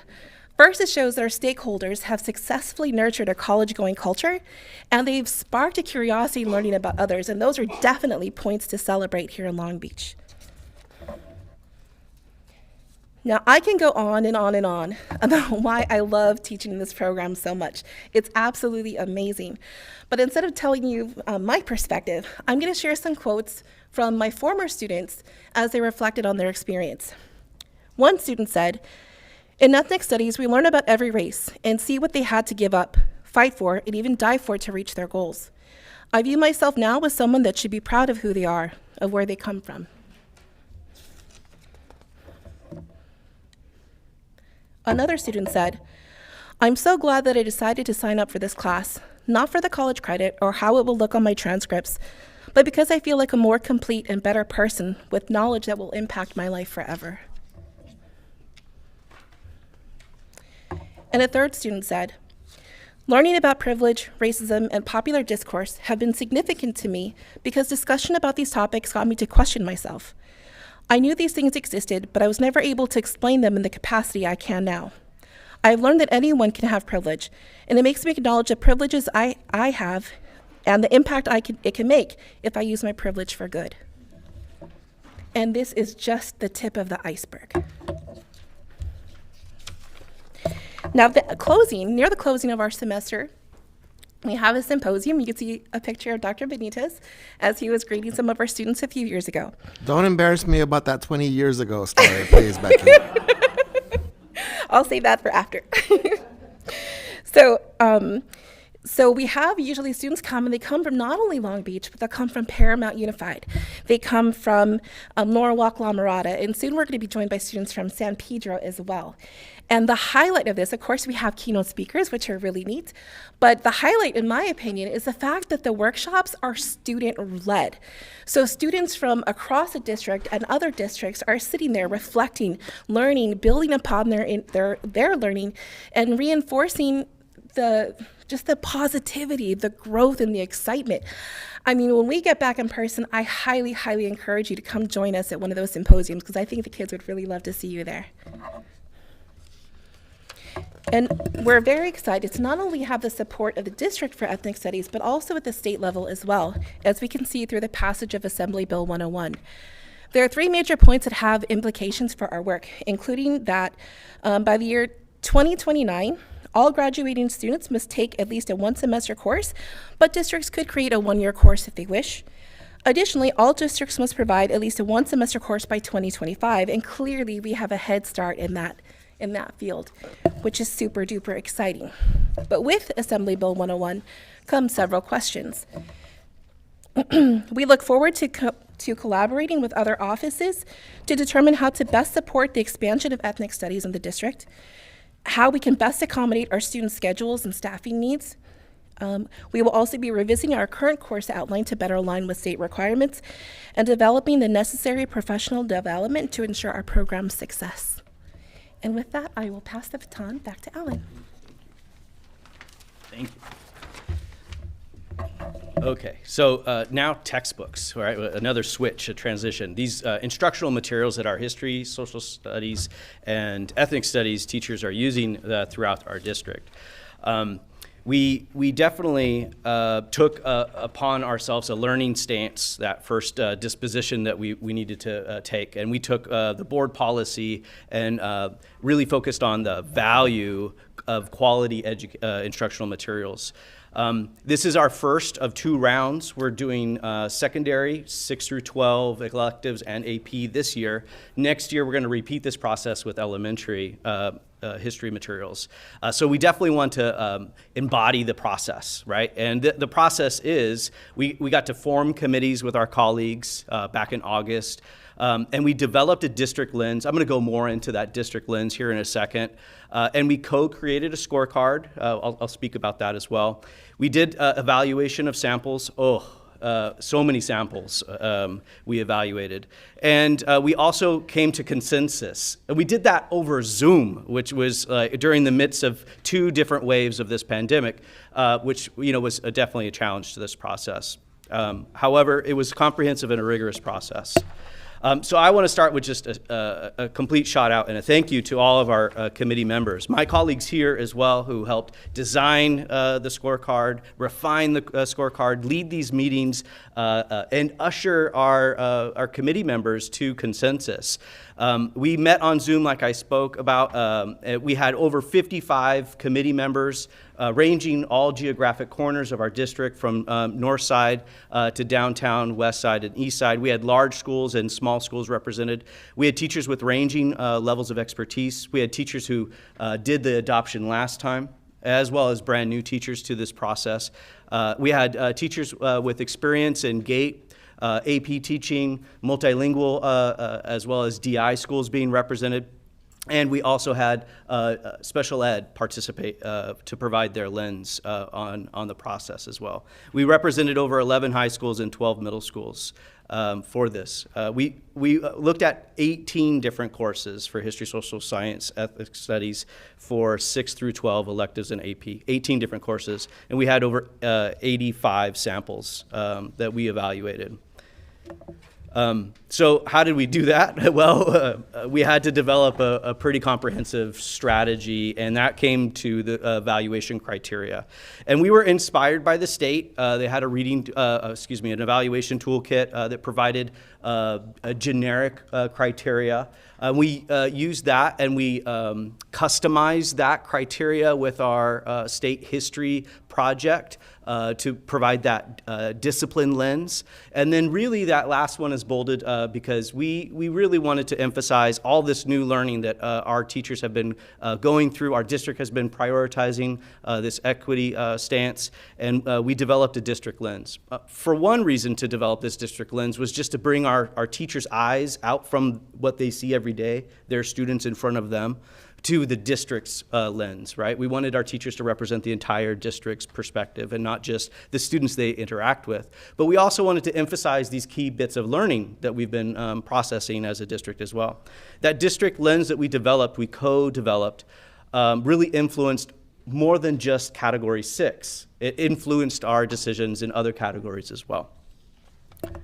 So let's look at those categories for a little bit more detail. So if you would reference your handout, it's a rainbow-colored document, and I'll give you a second to get there.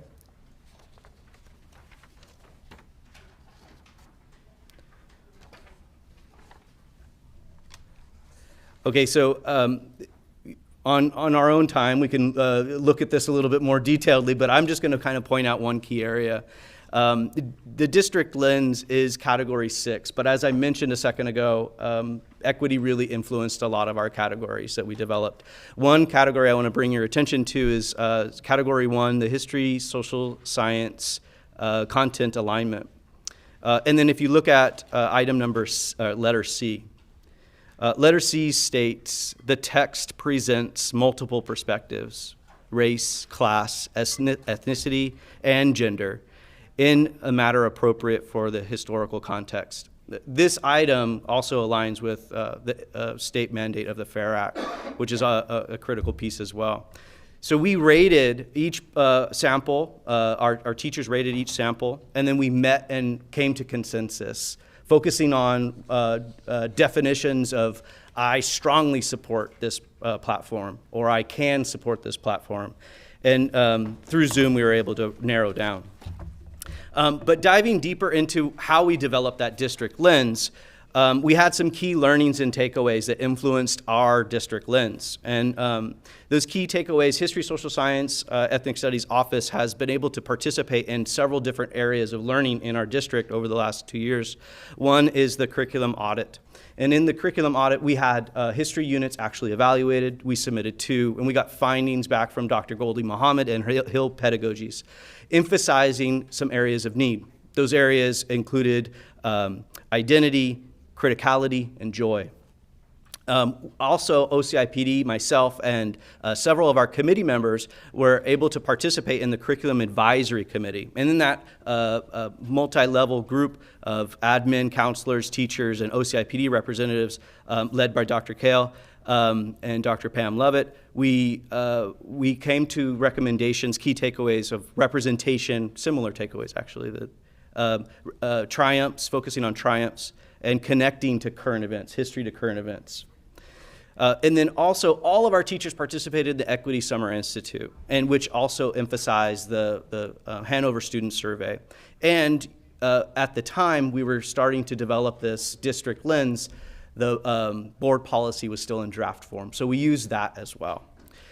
Each one of these helped to emphasize our approach to evaluating these resources in this comprehensive method. But that wasn't it. We also wanted to elevate the expertise of our teachers. So like I mentioned earlier, our teachers were wide-ranging in their levels of expertise, their years of service, but also who they worked with day in and day out. And so we asked our teachers, we asked them what additional resources and tools would they need. We wanted to co-create this scorecard. We were particularly looking for support for English language learners or multilingual students, as well as our students with different abilities. As I mentioned, we had special education teachers in the room with us, well, our Zoom room. And we also were focusing on scaffolding and acceleration techniques when we were looking at these samples. So let me come to an example. Here's a unit from 8th grade. This is just a snapshot of the table of contents. And in this, you can see the table of contents has the overview and an essential question. A historical inquiry question is very important for history. It drives inquiry. We're not going to just tell you about the past. We're going to discover it and interpret it together. And in this essential question, it says, what might you gain or lose by going west? This is an essential question, right? It's open-ended. You can analyze it, argue it using evidence, citing evidence from your source, and have many different types of historical interpretation. However, I want to point out something. It's one-directional, going west. It presumes that there was no Americans west prior to the gradual narrative of progression towards the west. California was filled with people, right? So let me contrast that with a snapshot from our current recommendation. So the current recommendation has essential questions, very similar format. However, these essential questions are omnidirectional, all right? So the essential question reads, how does geography influence the way people live? I can analyze that from a California perspective. I can analyze that from an indigenous perspective, from a female or gender perspective, as well as from an American settler perspective. And there's several others that are omnidirectional as well. And lastly, I want to highlight one other thing. The other thing I want to highlight is in alliance with the FAIR Act, which came out in 2011, this book also emphasizes the contributions from other groups, minoritized groups and gendered groups as well.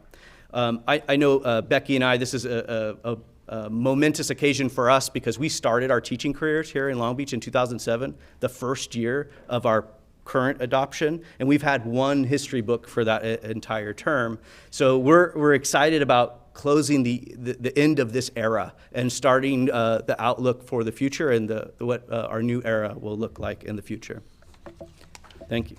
Oh, one more thing. Where are we at? You know, what's going on? So right now we're at the point of our textbook adoption in which we're open to public viewing and public comment. So the public can come in and look at the samples that we have that we're recommending. They can provide their comments on a Google form in which we're looking at. And as of last night, we had one commenter, which is really good. We encourage that, and our public comments are a fantastic opportunity for the community to really provide feedback, so we can identify strengths in our system, any gaps, and then that can also help us to inform our curriculum writing that helps to augment the actual instructional materials that before our teachers and students. Okay, with that, we'll take any questions that you have. Well, I just have a couple of comments. I think you'll have more attention on that survey maybe after today's presentation. And then just a quick comment about how representation matters. And I love the idea that we're having a different way of looking at history. It's not changing history in any way. It's just looking at it differently. And I appreciate that approach. Thank you.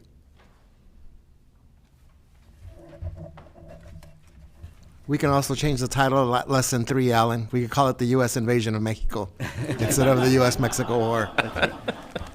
All joking aside, so I really want to emphasize a couple of things from the three sort of social science, history, and ethnic studies, because I think one of the strengths of this approach that you've shared with us is that there are so many weaves, right? So when we think about ethnic studies, not to trivialize, but it's not just about cultures and history. But even if it was, history in and of itself, I mean, there's methodology there, historiography, critical thinking, problem solving, as you just shared with the last couple of slides here, Alan. So I think it's important at this time for us to reaffirm that ethnic studies and this approach to history and to social sciences is not for people of color, right? It's not for Black, Indigenous students of color.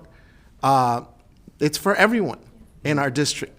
And the Chancellor's Office at the CSU did an ethnic studies report a few years ago, which is now being implemented in higher ed, and then because of our state laws is being implemented here, that actually showed that in some cases it was more beneficial academically for white students who took ethnic studies classes. So there is a narrative out there that this is somehow only for students of color, people of color.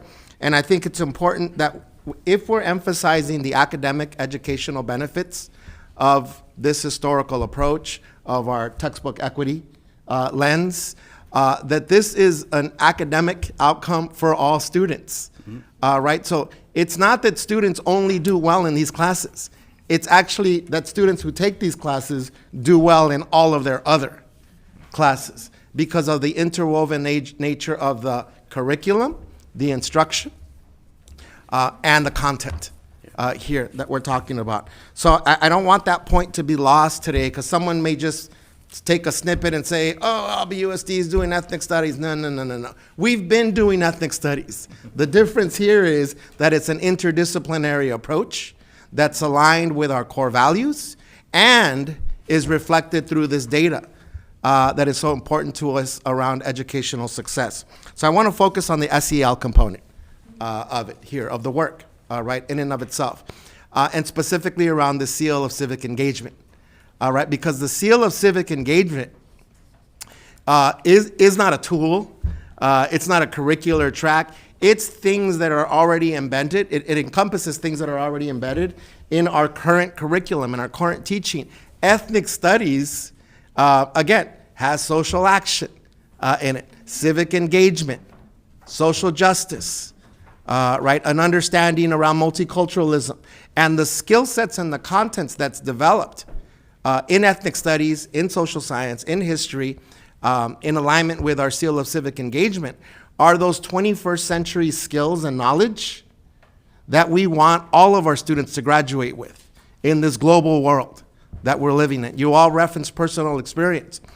This gives us an opportunity to take the gifts and talents and knowledge that are already in our communities, bring those to us, and again, the environment, the pedagogy, the curriculum emphasizes and enhances and builds on the knowledge that we already have in our communities. You said it best at the end there, Alan. There are already people here. There are 9 million people in California. All right, so if we talk about manifest destiny, this two ways of thinking about it is what we want to do as a district, engage.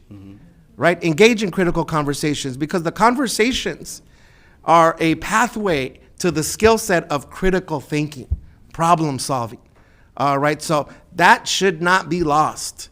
Right? We are constantly, continuously looking to improve. Our education system should reflect not just the diversity in our communities, but the gifts, the talents, the assets that we have here in our communities, in the same way that we would think about any class in our curriculum, whether that be U.S. government, whether that be health science, all right, that we're building on knowledge that we have and providing a broader sort of scope to how we engage with that knowledge. So I love what I'm hearing here today.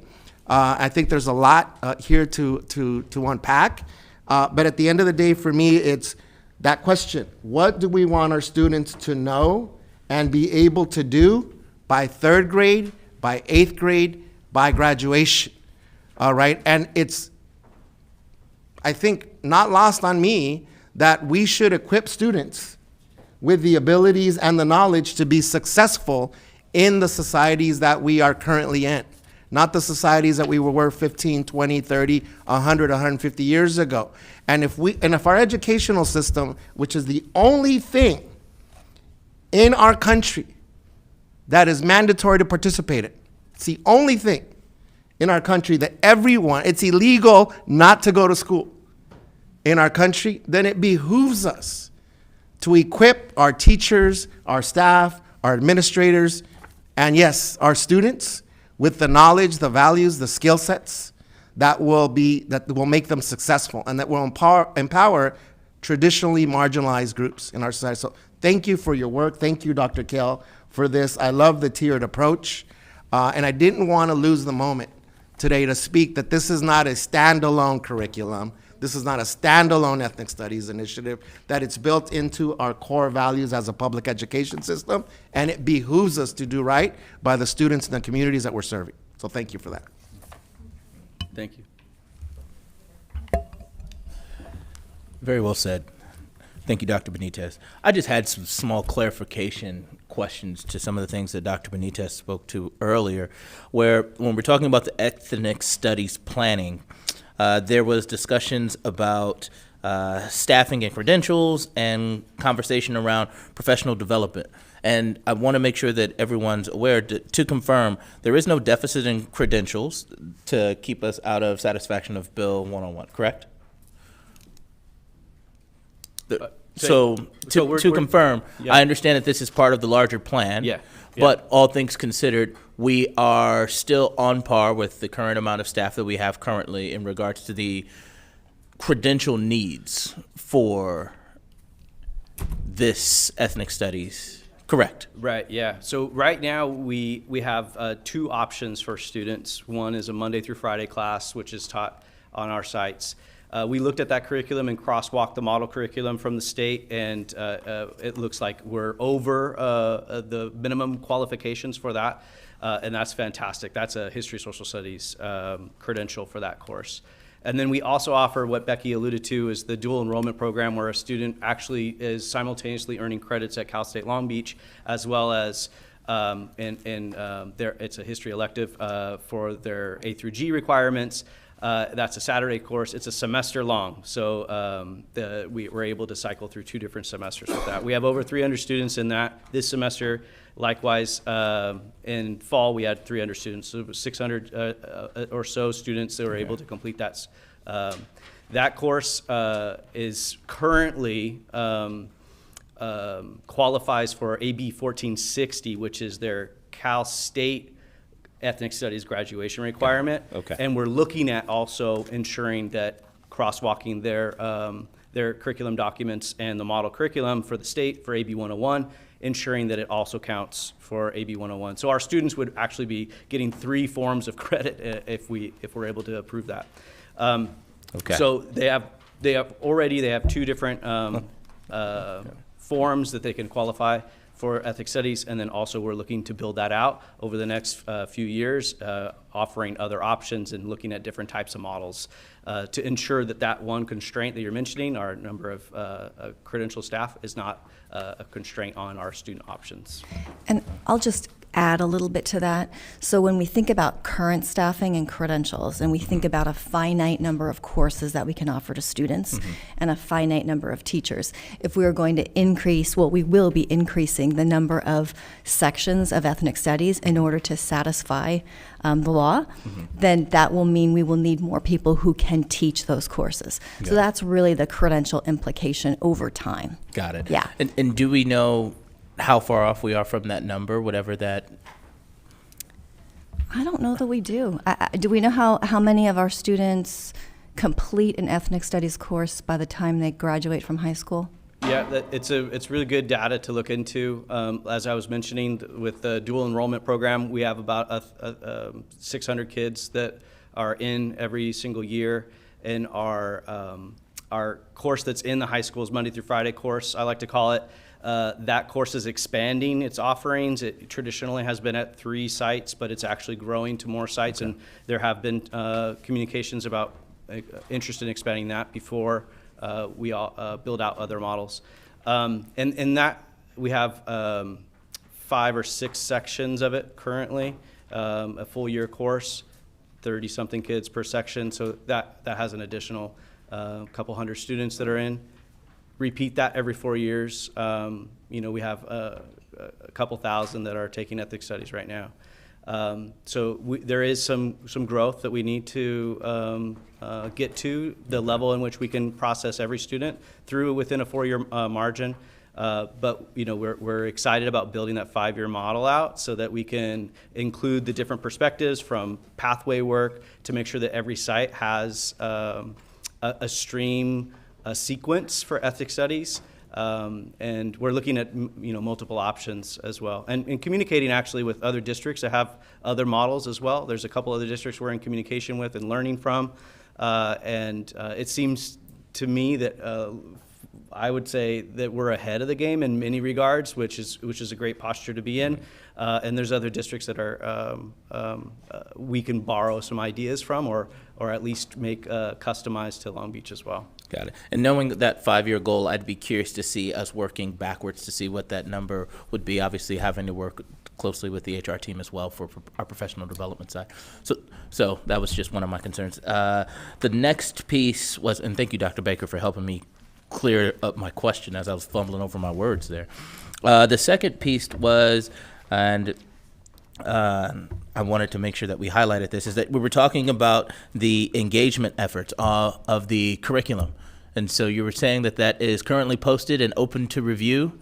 Do you, I know James, this is usually his forte here of sharing the website. Oh, yes. Do you have the website? You can go to, there's a public notice on our homepage right at the very bottom. And then if you go to the ABC index and you click on curriculum and instruction, go to history, you can just go to history.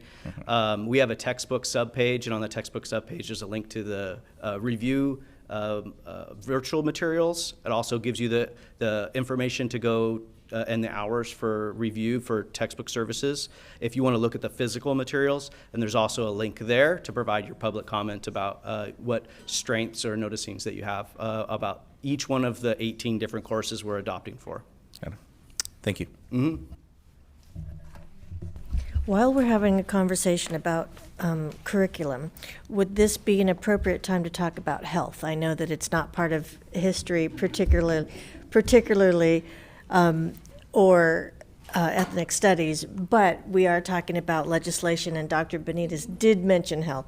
So I thought maybe, we could address that quickly. So if we want to go to lunch anytime soon, I would not suggest launching into a full health discussion, but know that the health discussion is happening simultaneous to our ethnic studies as we think about master schedule implications. So yes, there's a lot more coming, and I believe at the June board meeting is when we will be bringing the recommendations around policy from our local school wellness policy committee that's been meeting. So you're going to hear all of that in June. So maybe we can save all the good health talk for June. Does that work? That works. I appreciate that. I look forward to that presentation. Great. This is a very healthy discussion, but what I got a quick question. On slide 29, you've got the textbook evaluation scorecard. Is that just the first page of a much longer one that's included in the second one, like 5 or 6 pages? You got it. Yes. Okay. Yeah, we provided that with for your review, and then the 6 categories on the left-hand side. There's additional documentation in which our our textbook committee members, they captured their evidence to support their position on and their stance on each one of the different samples that we reviewed. So there's additional documents. If you're interested in looking into the comprehensive nature of our textbook adoption criteria, we can provide that for you, no problem. Great, thanks. Just a logistical question on the state seal, which thank you for all of this interdisciplinary comprehensive work. I'm excited and support all of it. 100%. Timeline in terms of what class would be the first class that would be eligible for that state seal? Like, where are we in process, timing-wise? Yes, I appreciate that question. So we're looking to pilot next year. We still have a bit of fine tuning on our criteria in considering our new book that we're going to be bringing to sites. We want to definitely crosswalk our new book and the new curriculum materials that'll be coming with the book or a series of books, so that way those things align from the outset and not backwards mapping that later or rectifying any differences. So we have a draft, and we've already gone through versions and edits of that. Our department heads have even commented about, what's the criteria like and how feasible is it that, we can make sure that we hold to the values that Aaron spoke to. So we're looking to pilot in the fall, and then, hopefully expanding after we get good feedback from that pilot, so that our students, and this is, by the way, the state seal, we align with the state value of ensuring that you don't have to be a graduating senior to qualify to get the seal. It's great if it's on your diploma, but if you certify as someone who has completed the criteria and show those dispositions and engagement in civics, then you've met the criteria. We can award you that, whether you get a diploma your senior year or not. So we would hope that pilot ends with this next spring with our first graduating class, and then expanding from there. Great, thank you. And Dr. Kale has sounded the alarm for lunch here. But two quick suggestions, very quick, Dr. Kale. So just a consideration that in our district lens, that we also consider representation with authors and the sources for the instructional material. So here we're talking about content, but also I think it's the creators of that content. There should be representation there. And then for Dr. Baker, just building on Mr. Miller's point, I think good conversation piece with our partners at CSULB on training, technical assistance, professional development that they could provide for our district around the content and pedagogy. Yeah, we've been approached by both CSULB and LBCC around all sorts of resources, so we're working on getting those partnerships up and running to really help us out. Both have been wonderful partners. Anything else, Dr. Baker? Thank you all. Thank you. And I think we will transition into lunch for now. Thank you. We'll see you back in 30 minutes.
Everyone, welcome back for the afternoon session of our Tuesday board workshop. We've had a busy but very productive morning up to now. Dr. Baker, anything that you want to say to start us off this afternoon? Sure. So we're going to weave outside of specific teaching and learning for a little bit with our first major update from the communications office that will be kicked off by Mr. Grayson, and then we will head back into teaching and learning with two updates, one from our elementary and early learning office, and then followed by our middle school office. So great morning of discussing our data and hearing about some of the programs, and I know that that's going to continue into the afternoon. So Mr. Grayson is going to just tell us that he's solved all the website stuff and communications challenges and all the structural systematic stuff is taken care of, right, Justin? I would not put that on record. All right. Well, thank you all for having me. It's really exciting to have hit my 6-month mark here in the district. It also feels just like every day is kind of a new thing, whether it's positive, sometimes it's challenge, but today is great because I've been celebrating this week. I don't know if any of you are celebrating this, but this is the week of, oh, that's what you look like. Because everyone has taken off their mask and I'm walking around here, people are saying hi to me and I'm like, have I met you before? And they're just like, or they put their mask back up and then it's, oh, I recognize your eyes. So it is exciting to be just kind of reinventing every week. So I've got a presentation for you today just to talk quickly, because we do have a lot, to talk quickly about some of the things that we've been doing in the Department of Communications and Engagement.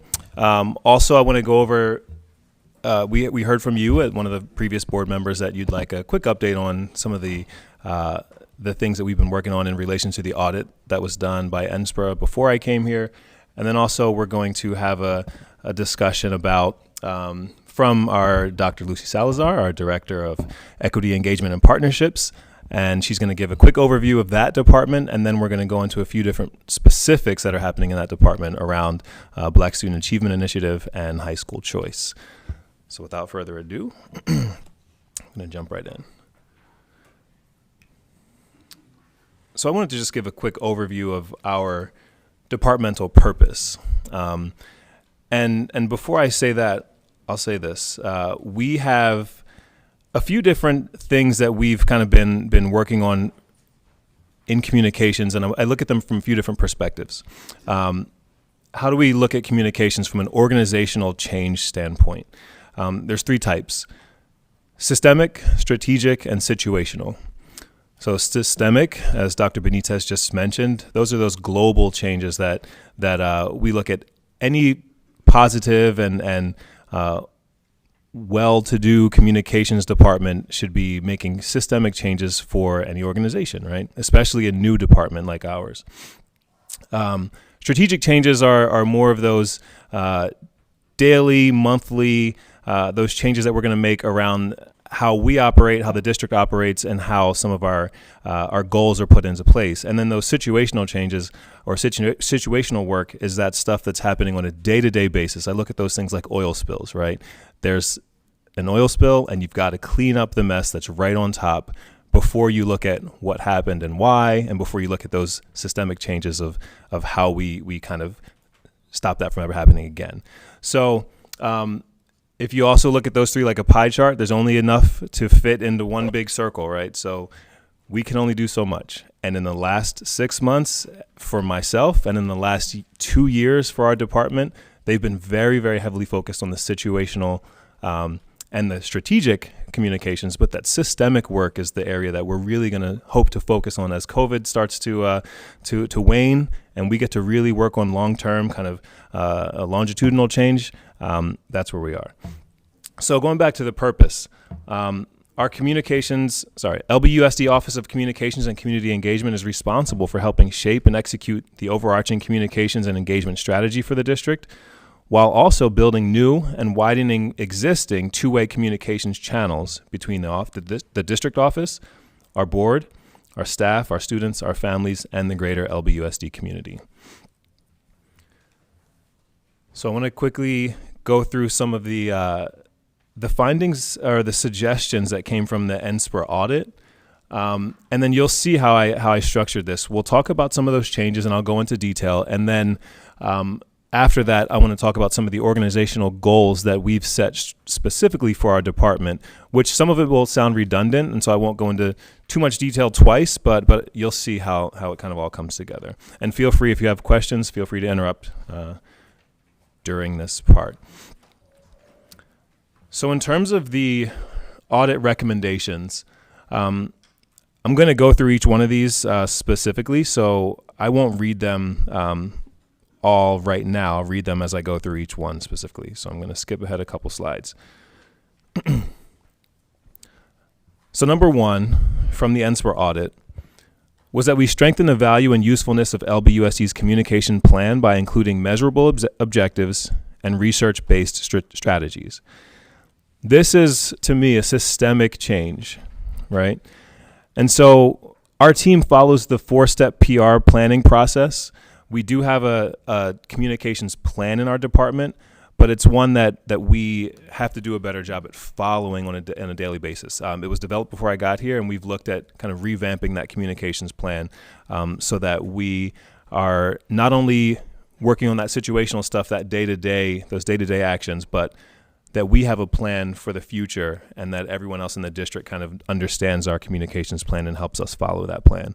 But that 4-step process involves the research, the planning, the implementation, and then the evaluation.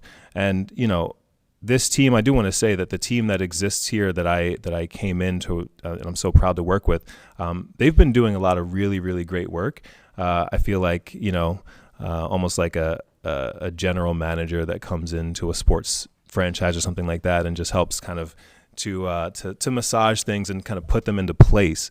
But again, this team has been doing some really awesome work, especially in the planning and implementation part. I think, an area where I can provide some value is in the initial research, and then how are we evaluating and kind of looking at what those success indicators are. So we have done some goal setting, and so I'll get into that after I talk about the NSPR audit. And then crisis communications. That does kind of touch a little bit on that situational piece, but we are putting together a crisis communications plan. We've seen, unfortunately, we've had a pretty major crisis earlier in this school year. So we were able to kind of jump to action pretty quickly, but having a plan where if I'm not here, if Chris Eftehu is not here, that everyone, especially on the executive team, knows how to kind of jump into action and knows what to do and who to speak to, who to call, what that communications chain looks like. That's going to be important. So we're in the development phase of creating a crisis communications plan for the district. One of the other things, and this is not in your slides, so if you want to just look up at the screen or you can just listen in, one of the other things that was more of a systemic change that I've brought here to Long Beach Unified is just kind of a set of 14 leadership principles and commitments. I didn't list all 14 here, but we're really proud of these commitments. And shortly after I came here, we held an all-hands meeting for my department, for public information, for media marketing services, and for equity engagement and partnerships. So I think we had, probably 30, 35 people in the room. And we went over a list of commitments. These are commitments that I hope all of us, not only in communications and engagement, but in the district can kind of follow. So I listed a few of them here, which I think we're really proud of. And again, I won't go over all 14, but we all have committed to things like focus on students and families. Everything we do starts with our students and our families, and we work backwards from there. And one of the things that we say in that one is that the work that we do is never self-serving, but it's rooted in family and student success. Part of the reason why I included that one is because, communications is definitely one of those, we're the silent leaders. I talk to my team all the time about being the silent leaders. We work behind the scenes to make student success a priority and make sure that our families are benefiting from the work the district is doing. So we always check our egos at the door, and we really want to do great work. We talk about equity and inclusion being our cornerstone. And obviously, as I've come in at a great time, right as we're passing an equity policy, it's really awesome to understand and to have my team understand that we really do focus on equity and inclusion. that means equity amongst our schools, right? We don't want all of our videos to be focused on 2 of the high schools in the district. We don't want to have only one ethnicity represented in our videos. We want to make sure that everybody's being represented, students with disabilities all across the board. One of the ones that I'm sure that my team has a love-hate relationship on is our insisting on the highest standards, right? And I know that they all have very high standards. It's just that I'm going to continue to push our team and make sure that we do operate with the highest of standards. I even have in here relentlessly high standards. And we're just going to incorporate that into everything that we do. Moving on to the next slide that you also don't have in your binder, but learn and be curious. That's just about how educators never stop learning. I want them to always seek to improve themselves, whether it's professional development, conferences. I know that Chris Itzen and his team spend time per week studying and learning new things, which I think is great. One of the other ones that I love is debate is welcome, but commit to results. We talk about challenging each other, right? This isn't easy work, and I wanted to make it very clear that my team, that we're open to challenging each other on things that we think are controversial or issues that need to be kind of talked and worked out. I don't come in and I say this is how it's going to be and that's how it is. My team is very smart. They also know the Long Beach way much better than I do, and I'm willing to admit that because I'm new here. But we do challenge each other, and I think it just makes us better. And then finally, deliver results. We want to make sure that everything is based on kind of data and then results. So we're going to focus on quality, customer service, and data-driven results. So those are just a quick idea of some of those systemic changes, but I wanted to just throw those in there so you could see how we're working toward being the best. I really do want my team to be the best communications and community engagement department that there is out there. Back to the NSPRA audit. And by the way, I forgot, I'm using an acronym. NSPRA stands for the National School PR Association. So I want to make sure to put that out there. Number 2 is we want to increase alignment of the varied communications areas and staff to maximize the effectiveness of the district communications program. So that one, we're just, the part of that recommendation was more around the structure of our department, which has completely changed. We have now kind of incorporated equity, engagement, and partnerships into the communications department, which I think makes a lot of sense. Now, the fact that department is so inclusive of the community and how the community understands what's happening within the district. So we're all one big department. It's equity, engagement, and partnerships, public information, and media and marketing services. We've hired a bunch of new positions. I won't go into detail, but we have hired new folks and continue to hire. I've been evaluating our team task. We have kind of a needs assessment in our department, and we're looking at how we can just grow and get better. We'll talk about some of those when I talk about goals. And I'm just going to skip to number 3. Number 3 recommendation was to expand our inclusive culture for diverse families to expectations for all communications practices. This one definitely, this one goes a lot deeper into what Dr. Salazar and her team are going to talk about, but the recommendation was that we increase language accessibility, our translation and interpretation services, and create programs and services for members of communities who speak languages other than English. I did put in here in the box down at the bottom that one of the things that we've identified in our needs assessment is that we have additional cultural competency training for staff who does communicate with various populations. I put 4 and 5 on the same slide because, again, there are 10 recommendations. We can't hit them all at the same time. So some of them are going to take a little bit of a back seat, not an entire back seat, but we have to prioritize. Internal communications is one that's on our goals, but it's something that's extremely important. I put 2 of these on the same slide because we have not focused on internal communications. We just know that we need to. So internal comms and then strengthening the engagement of staff members in the district decision-making process. They kind of both go under the internal communications realm, but we have updated our weekly newsletter and our school bulletin to make sure that people, not only within the district, not here only in the district office, but around the district, and as well as members of the community are just aware of what's happening within the district.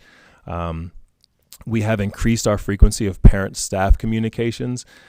So many of you may have seen your cell phones are blowing up every now and then with different communications coming from the district. And I always say to my team, until they tell us to stop, we're going to continue to send messages out via SMS. Every time we do any type of survey, we find that families do appreciate communication via SMS, which is text messaging system. So not only do we do that, but we send messages out via email and fully utilizing our school messenger system.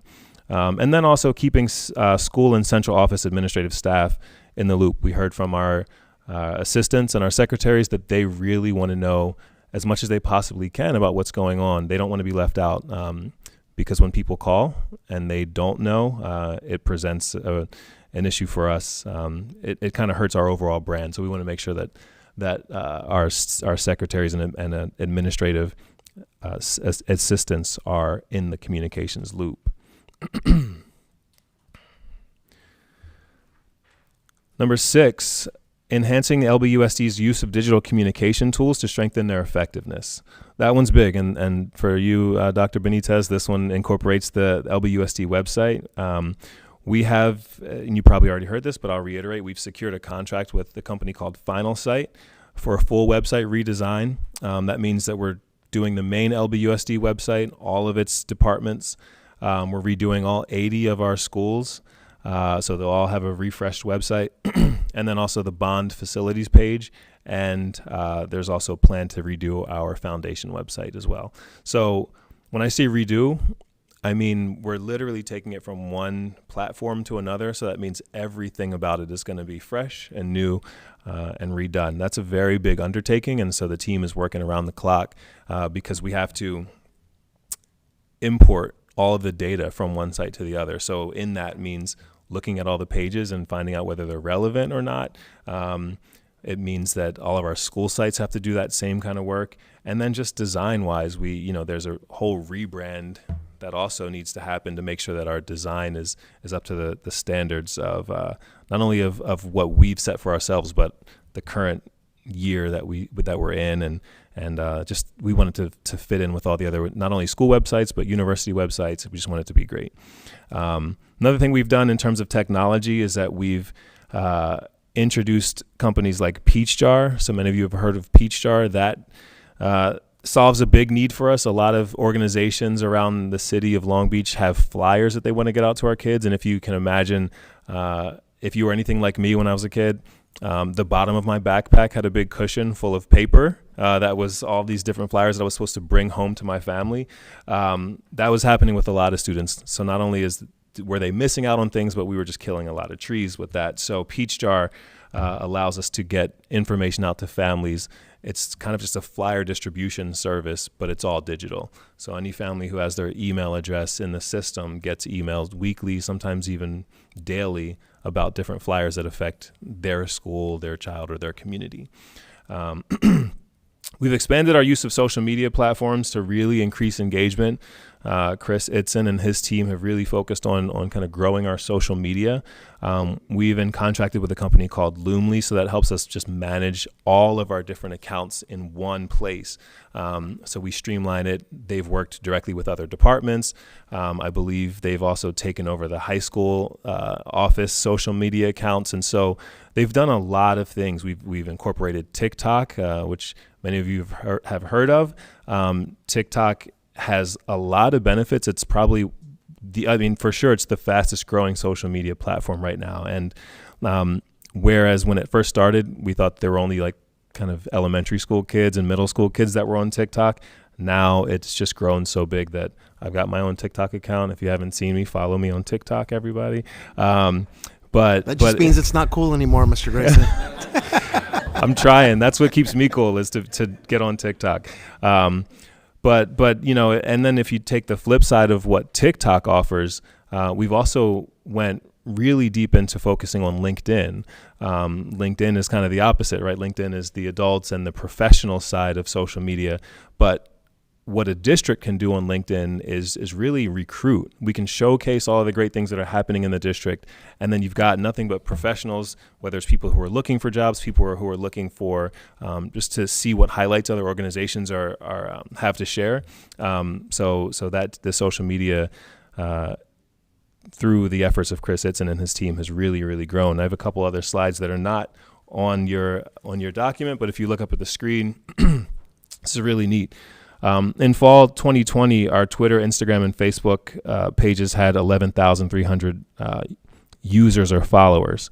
By the end of the year in 2021, we were up to 20,918. That's an 85% growth in 1 year. So that's just it's a testament to the work that team has done in really focusing. And social media is not one of those things that you can just look at and say, I'm going to grow my social media account. You have to have a really targeted strategic plan. And so when you see young people that have thousands or tens of thousands or even million followers, they're not doing that just because they're posting funny videos all day. They all have a plan. There are companies out there that are making a lot of money helping other individuals make a social media plan. So huge props to the team to be able to grow 85% in 1 year. That was, if I was coming in and I didn't see these stats, I would have said 50% in 1 year would have been really strong. So to grow that big is really impressive.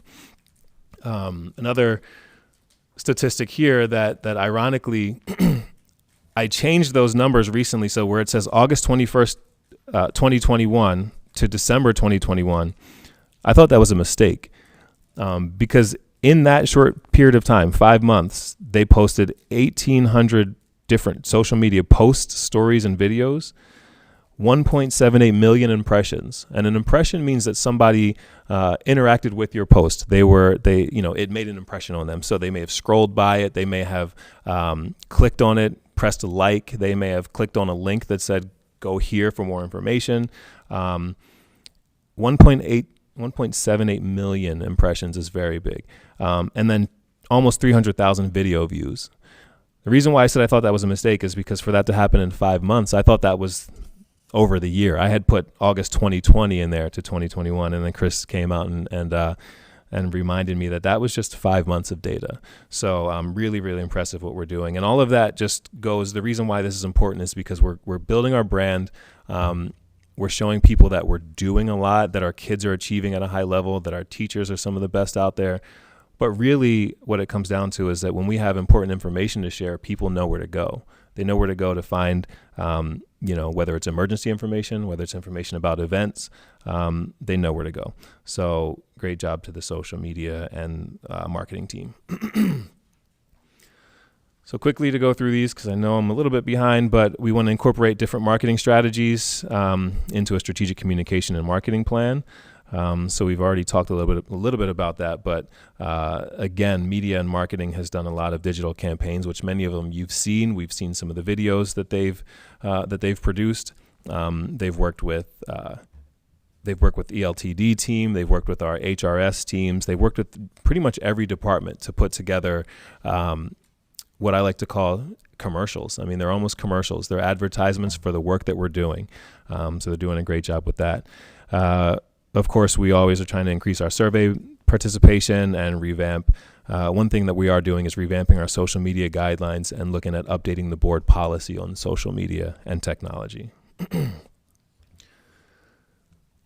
8 and 9 I put together, creating a network of key communicators and expanding and enhancing the Board of Education communications. One goal that we have is to build relationships with our local real estate agents and associations. The reason for that, if it's not obvious, is because those are kind of our ambassadors for people that are coming into the district. And if someone was going to move close to the border of Long Beach and whatever other city surrounds us, we want them to be able to really speak highly of Long Beach Unified. And so that relationship is really important as we think about combating that declining enrollment that not only Long Beach Unified is dealing with, but a lot of public school districts are dealing with. So we want to make ourselves the destination of choice. A State of the District event, we hope to plan at some point in the next year or so. Which again would just be a way for us to get all of our great news and information and some of our challenges to communicate that out to our partners in Long Beach. Where we would, part of that website redesign is to update the board website. Right now, everything is kind of housed in board docs, but we've looked at that and I said, we should be able to see a lot more information about the board, some news about what they're doing, what they've done, obviously bios and beautiful pictures of you all. So we're going to update the board site and then also develop opportunities for board interaction with public and families.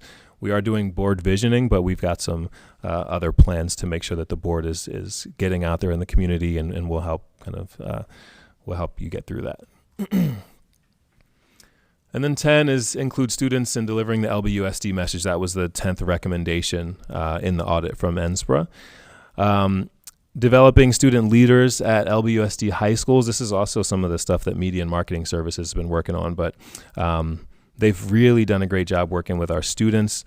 If you've seen, we've got our podcast. You've seen or heard, the podcast is led by students now. I think in the beginning, Chris Hitson was kind of the host of the podcast, but we've seen that people like to hear from students. We've got such phenomenal students here in the district that they do a great job hosting the podcast. They ask amazing questions, and sometimes you wonder if a student can handle something like hosting a podcast. And honestly, if you check it out, they do a better job than most adults do. So Chris also has a really strong internship program going over there. We have interns that are working on a daily basis, helping out the media and marketing team. And that's just great, especially for things like social media and TikTok, because we're not cool enough at times to handle our TikTok account. And so you bring in young people and they just really help us get to the next level. And then again, as you've seen during the board meetings, we do these spotlight videos. And so we are telling the stories of young people, but sometimes allowing them to tell the stories for us. So goals. I'll quickly jump through our goals because, again, I mean, and board, I'm going to go through this so quickly that at some point, I would love to come back and just maybe go deeper into our goals and some of the actions of our department.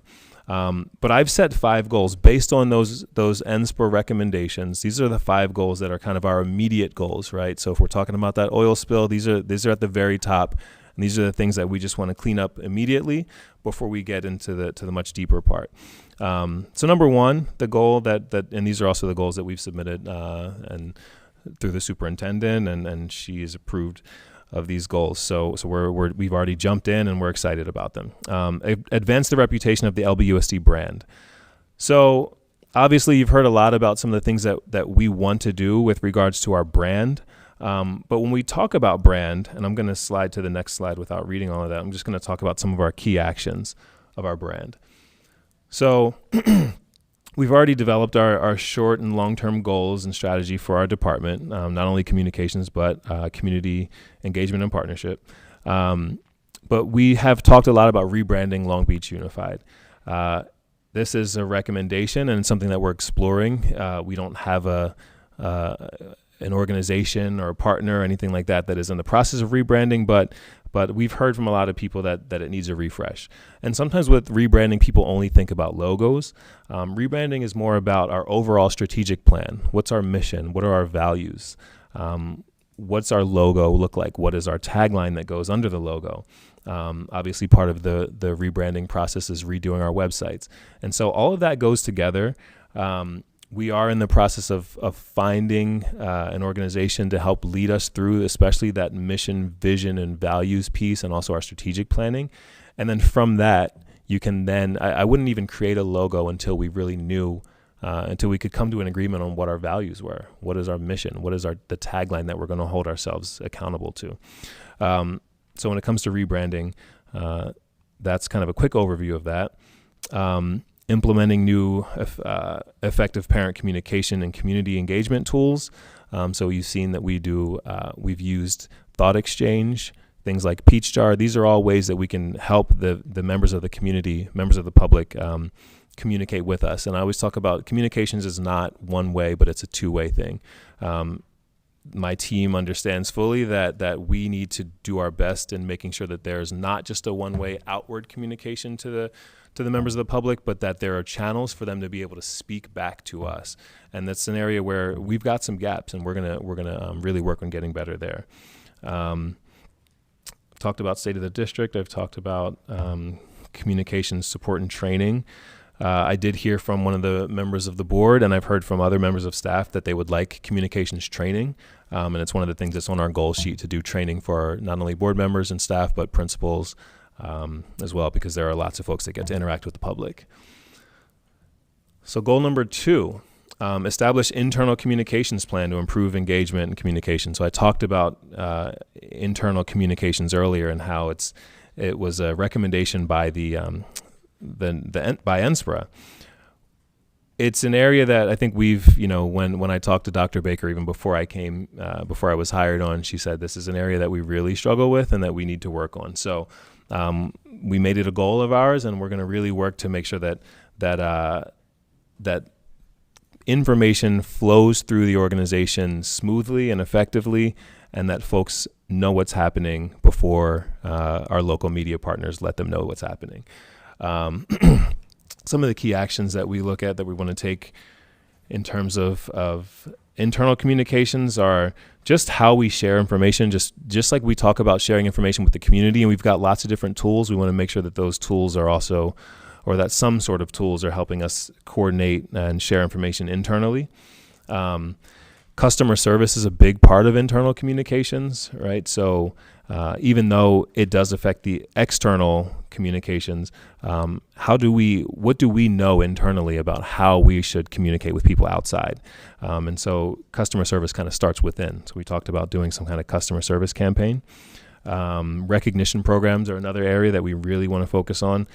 We do have them, but they're not really streamlined into one main area. So we want to look at just how do we recognize folks? Obviously, over the last 2 years, morale has been up and down.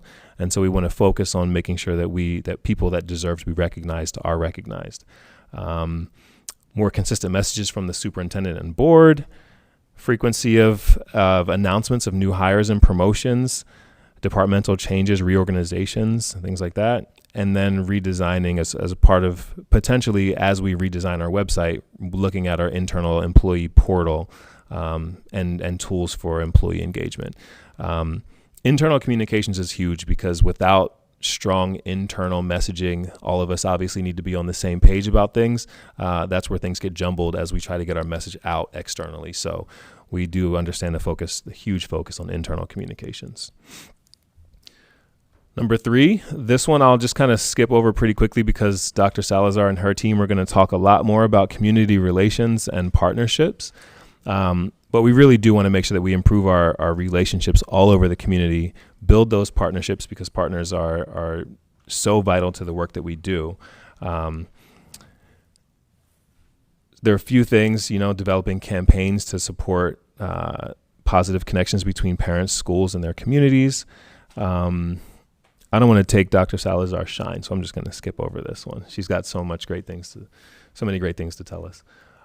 Improve storytelling and media relations. This one was big. As I came to the district, having been an associate producer and a reporter in the news world, I understand what it's like to try to work with organizations who hoard information or who hold information. I had an interesting experience once. This is while I was working for a school district, and I was out at a press conference. And I came in and I told them all where to stand, and I gave them kind of a quick little overview of what the press conference was going to look like. Here's some of the questions that we're not going to be able to answer. I spoke to about 8 or 9 members of the media. And afterward, one of them came up to me and said, "This is the first time someone spoke to me like a human being in 2 years." And that kind of hit me. I realized that a lot of organizations, we treat the media like they're our enemies. And we really shouldn't do that. I don't think that was happening here in the district, but I wanted to make sure that as an organization, we treat the folks who get to tell our story, we treat them with respect, and we treat them as if they deserve to have the information that we need to share.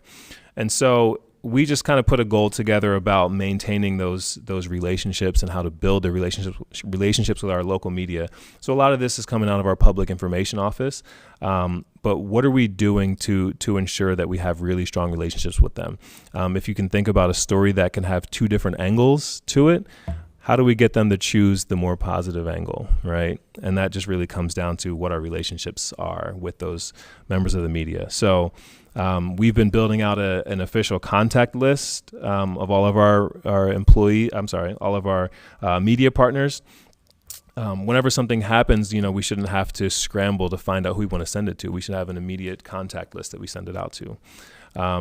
We've already contracted with a media monitoring company called Meltwater. Meltwater is basically, how do I describe it? I mean, it's a company that searches and scours the internet for every mention that you ask it to find. So if I put in Long Beach Unified School District, and if Long Beach Unified is mentioned at a small paper in Florida, that we'll find out. It also scours social media, so we'll be able to gauge kind of what the overall sentiment is. If it's positive in the community, it'll look at Twitter, Facebook, I believe Instagram, and it'll kind of start to gauge, like, is this sentiment positive? Is it negative? We'll get alerts if there's just a growing swell of negative sentiment. So now, instead of us finding out from the public how they feel about us or how they feel about a decision that we just made, we'll get alerts from them. So, alerts can come in at 4 o'clock in the morning if folks in New York have mentioned Long Beach Unified and we haven't heard about it yet. Sharing media clips with internal staff, that's going to also be a benefit of Meltwater. So by the end of the week, we'll be able to get a huge kind of just a report of all the times that we've been mentioned in the press. And that just really helps us internally to keep to make sure that we're using that data to inform our decisions. And then one of the last one on that list I like, we want to get LBUSD featured in at least 2 positive national news stories or publications, right? We've had some negative ones where we've gone national, but how do we share the information so that people are looking at us again as that place to be, that destination of choice.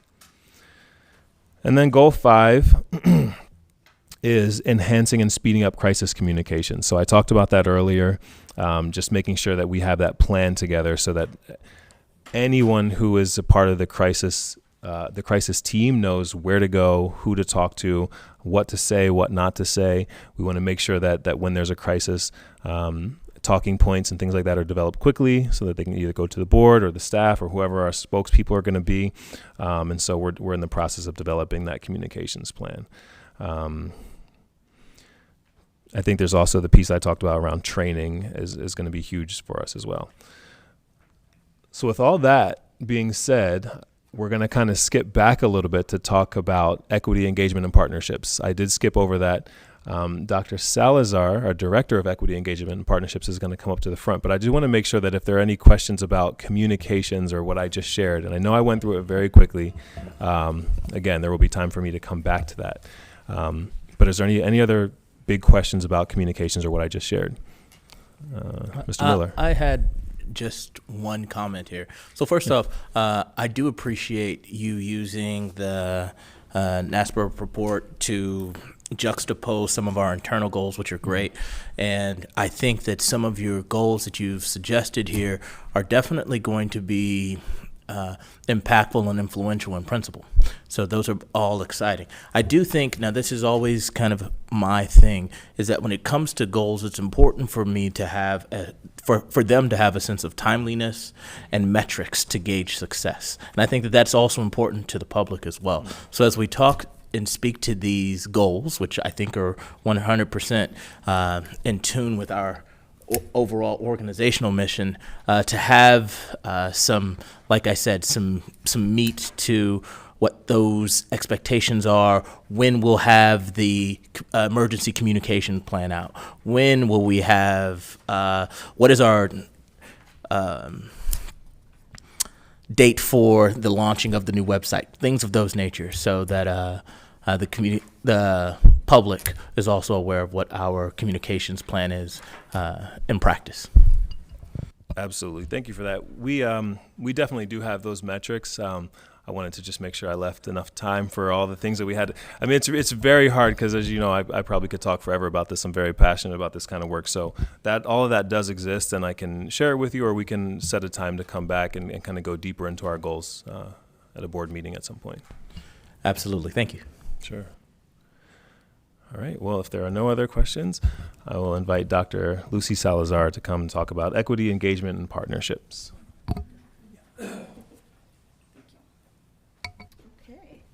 So good afternoon. Hi, thank you, Justin.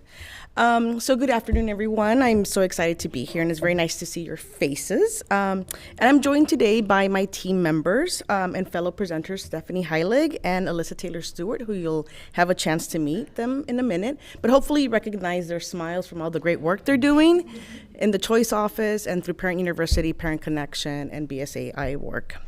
So I wanted to share also that we also in the audience have some of our other team members from Equity, Engagement, and Partnerships. We have Michelle Tomasian, if you can raise your hand, who's the Director of Business Engagement and Strategic Partnerships. We have Debbie Deeden, who is our Assistant Director of our Expanded Learning After School Programming at our RAP office. We have Carmen Hernandez, our Administrator of Language Accessibility and Engagement. We also have Rebecca Artosa, who is supporting several of our programs, along with Sam and Yolanda, and we'll get to meet some of our other folks that are here with us today. We have the rest of our amazing team staff that is watching right now, and so to them I just want to say many thanks. And some of them, you can see them through our language accessibility. They're serving as interpreters today. So we just want to say thank you to everyone today. But I'd like to start with an overview of our newly formed Equity, Engagement, and Partnerships Office. And so then I'll transition and I'll give the podium to Stephanie and then to Alyssa, and then I'll come back and see if there's any questions that anyone may have for us. So to get us started, thank you. Okay, so to get us started, I want to share some context for our work, and I want us I want you to know that we're grounded in Dr. Baker's goals, specifically Goal 5, and I'll read it because I think it merits to be read. And it says, LBUSD will create systems for two-way communication between the district and parents and community organizations to strengthen homeschool partnerships. And our office is directly aligned to this goal, as shared by what Justin was saying about his work and our work in the department. But in order to accomplish this, we know we have to have great collaborations across the departments and within our own department. And so I just want to give a big shout out to MMS because they are so supportive of the work we do. So thank you. So how does our work operationalize this goal, or what do we set out to accomplish? Essentially, how do we focus on strengthening homeschool partnerships? And so for that, I just want to share with you some of the work, some of the programming that we oversee in our department. Specifically, we oversee language accessibility to ensure that our families, that our parents, that the community, students are able to be active participants with us here in Long Beach Unified. We are also providing opportunities for students through work-based opportunities and internships. We heard some of that with MMS, with the interns. That's by design. That's through our office and the good work of Michelle. We are also overseeing the development and engagement with several stakeholder groups, many of them in advisory capacities that are very focused on students and student outcomes. We're also overseeing the development of Parent University. Again, I don't know if you know this, but since there was some data shared earlier, we were excited to share with our CAP parent group last night that through our Parent University alone, we've had 1,769 is an average view for our Parent University episodes, if you will, or what's sitting on our district webpage. And from August to February 8th, we've had 21,000 plus total views. And so we're very, very proud of that. And that's to the good work of Alyssa and Rebecca and the team with Parent University. We're also overseeing the analysis and the development to make sure that our system and our process for School of Choice is an equitable process for our students and our families. And you'll hear more about that from Stephanie. And lastly, we oversee before school, after school, and summer. And summer is any time we're on break. That's considered summer. And so we also overseeing the expanded learning opportunities we offer to students throughout our district. But fortunately, we have the right people in the right place because there's a lot of work that we have 5 different work streams that are coming through our office. And again, the right people are in the right place. And this slide is to just share with you who are the folks that are on the ground, right? Who are the ones on the front lines doing this work? And I get the great joy to work alongside of them and supervise their work. But here, in case you ever have a question around any of these work streams, these are the folks you can count on. Their email address is there, should you have any further questions. But this is really our administrators overseeing the work. earlier today, because I was watching upstairs, we heard a lot of discussion around overall district goals. We heard a lot around how are we ensuring acceleration for our students, particularly as we come out of pandemic and distance learning and the impact that had on our students.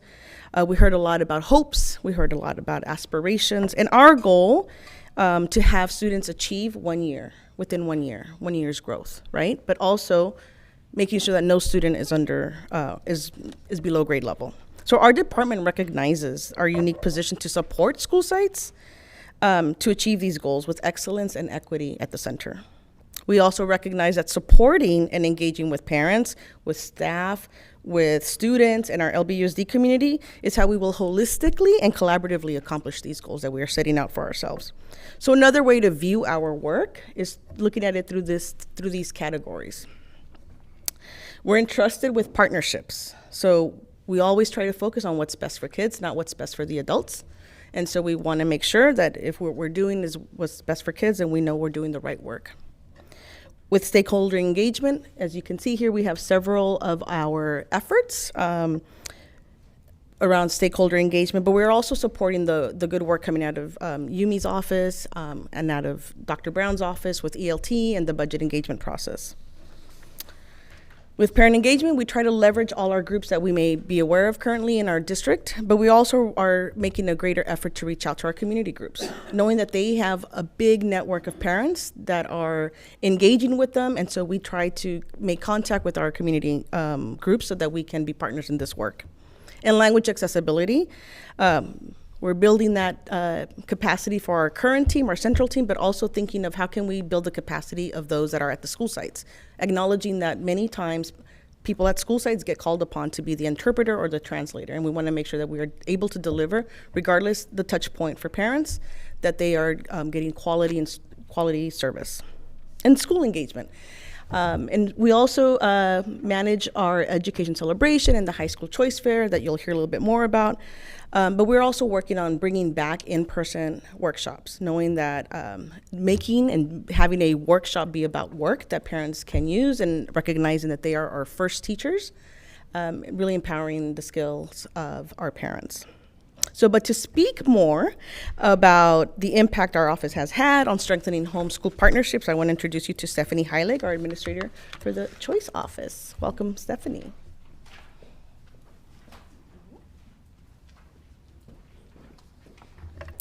Thank you, Dr. Salazar.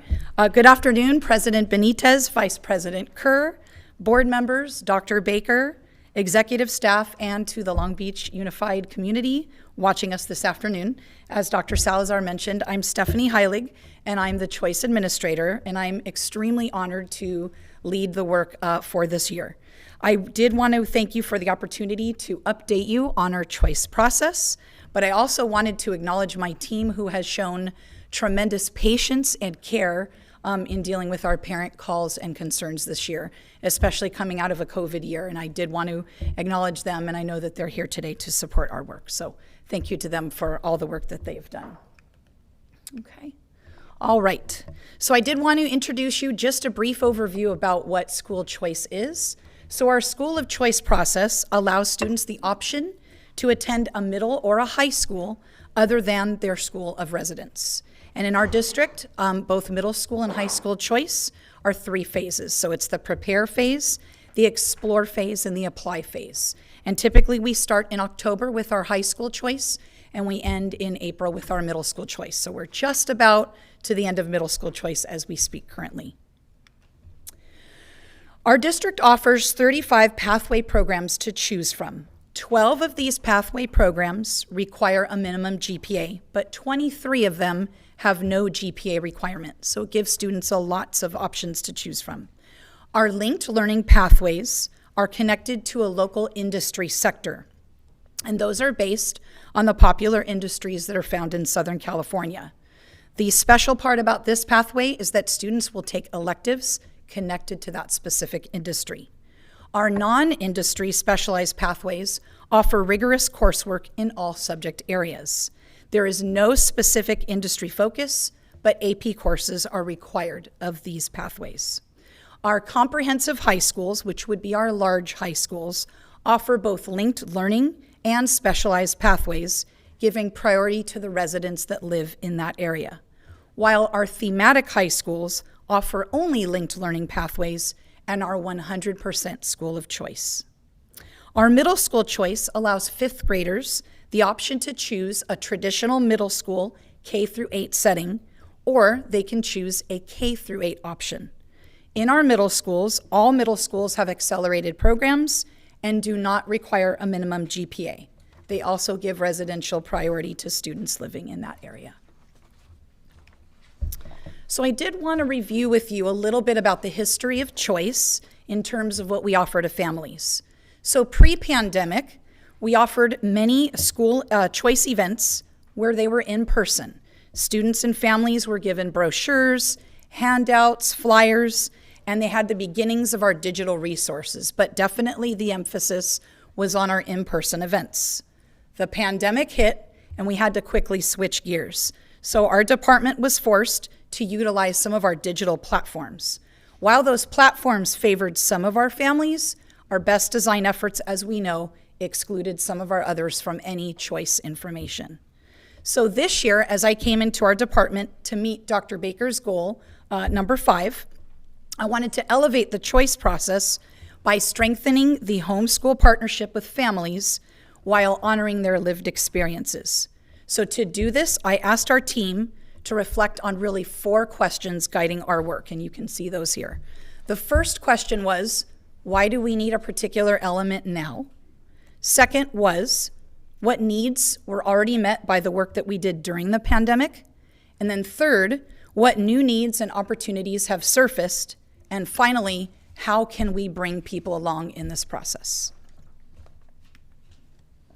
To meet that goal, we offered a combination of virtual and in-person events while adapting to the changing COVID guidelines that were present during the year.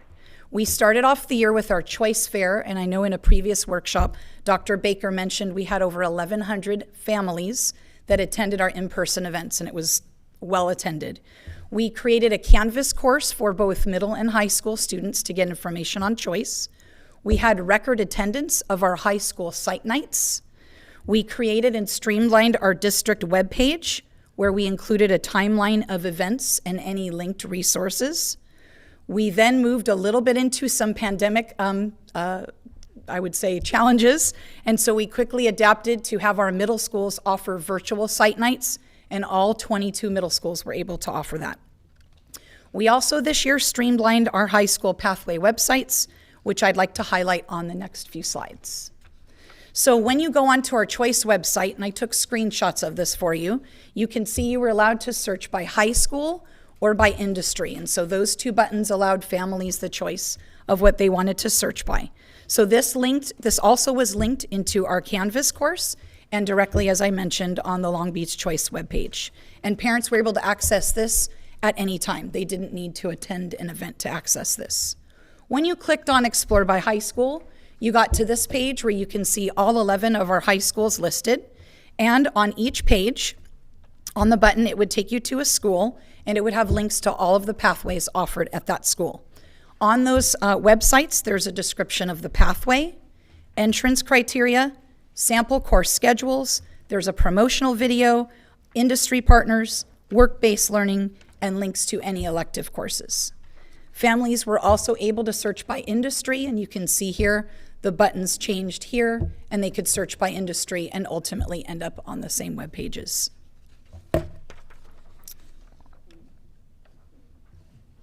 We have to log back in. There we go, perfect. Yeah, of course, of course.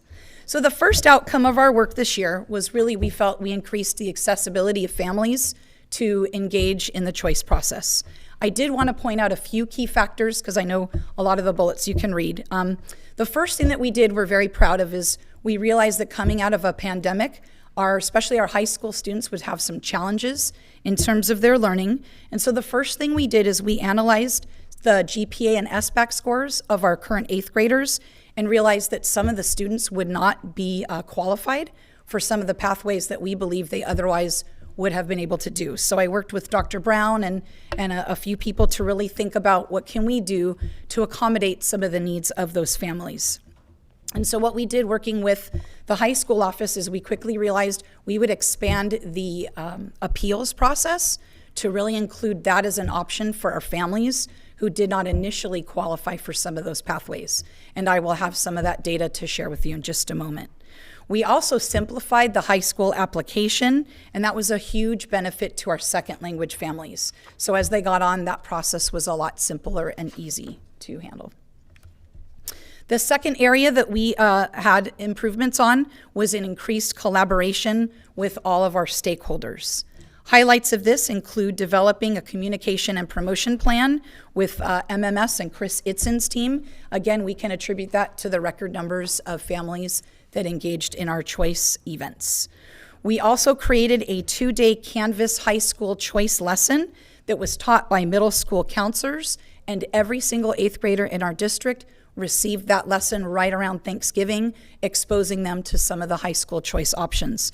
And kudos to Rebecca Fast and really the middle school counselors who engaged in that work and provided those lessons for our 8th graders. I also worked with the pathway coordinators to streamline our choice offerings and events, providing some one-on-one support for some of our new pathway coordinators if needed. Our final outcome was the success that we felt in reaching our community.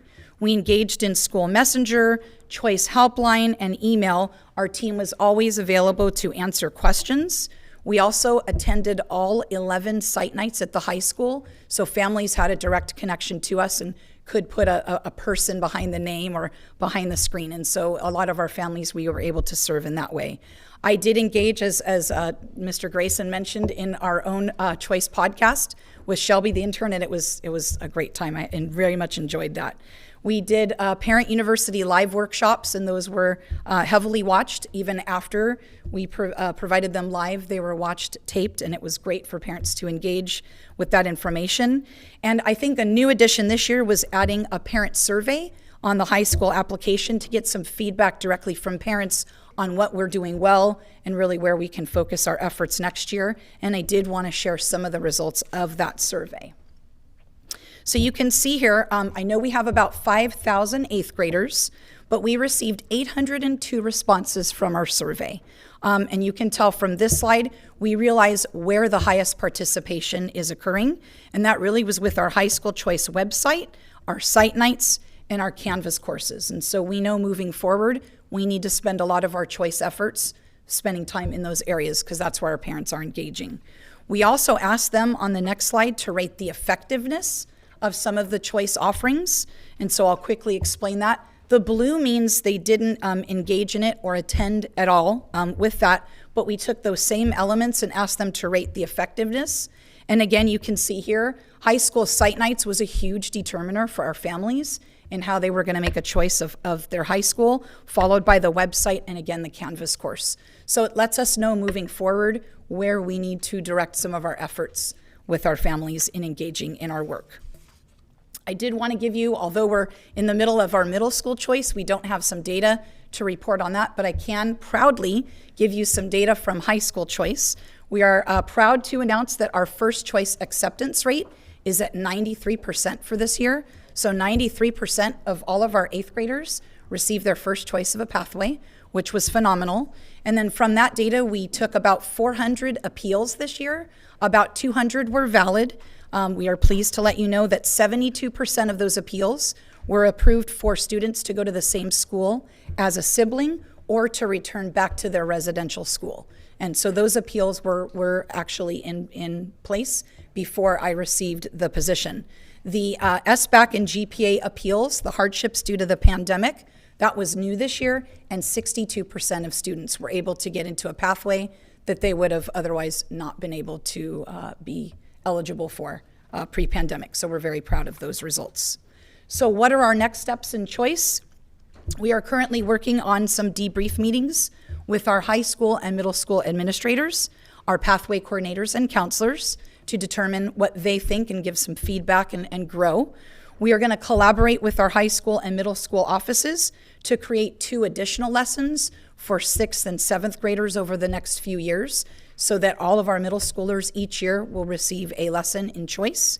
And finally, we want to continue to survey parents and students to hear directly from our stakeholders on what we can do better, because of course, when we know better, we can do better. So that concludes my presentation. I'd like to turn it over to Alyssa Taylor-Stewart, and I believe there will be an opportunity for questions at the end of her presentation. Certainly.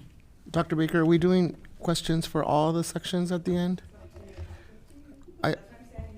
I would suggest, because we've covered so much here and we still have the Black Student Initiative work, that maybe we take a pause here and then we ask some choice Absolutely, questions please. and then some questions from Dr. Salazar.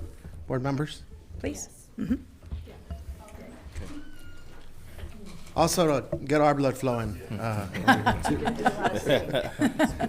Yeah. So take it away, Mr. Miller.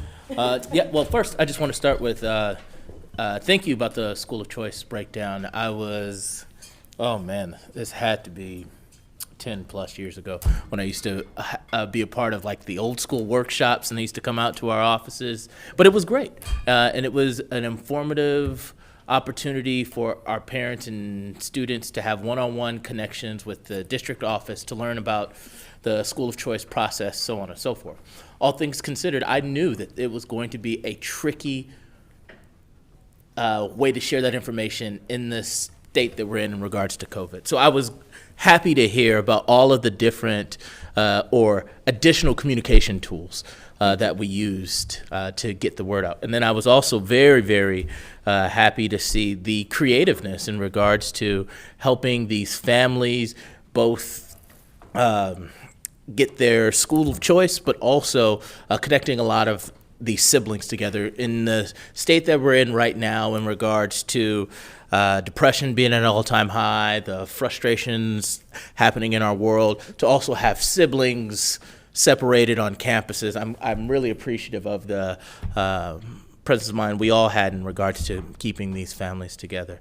I did have some, I don't even know if they're more questions more than they are retorts in regards to the survey. And I was curious, I'm assuming that this is a process that we've done before in regards to the survey, but did you get any responses on doing the survey? I guess that is the question. Do you have a survey on the survey process for school of choice?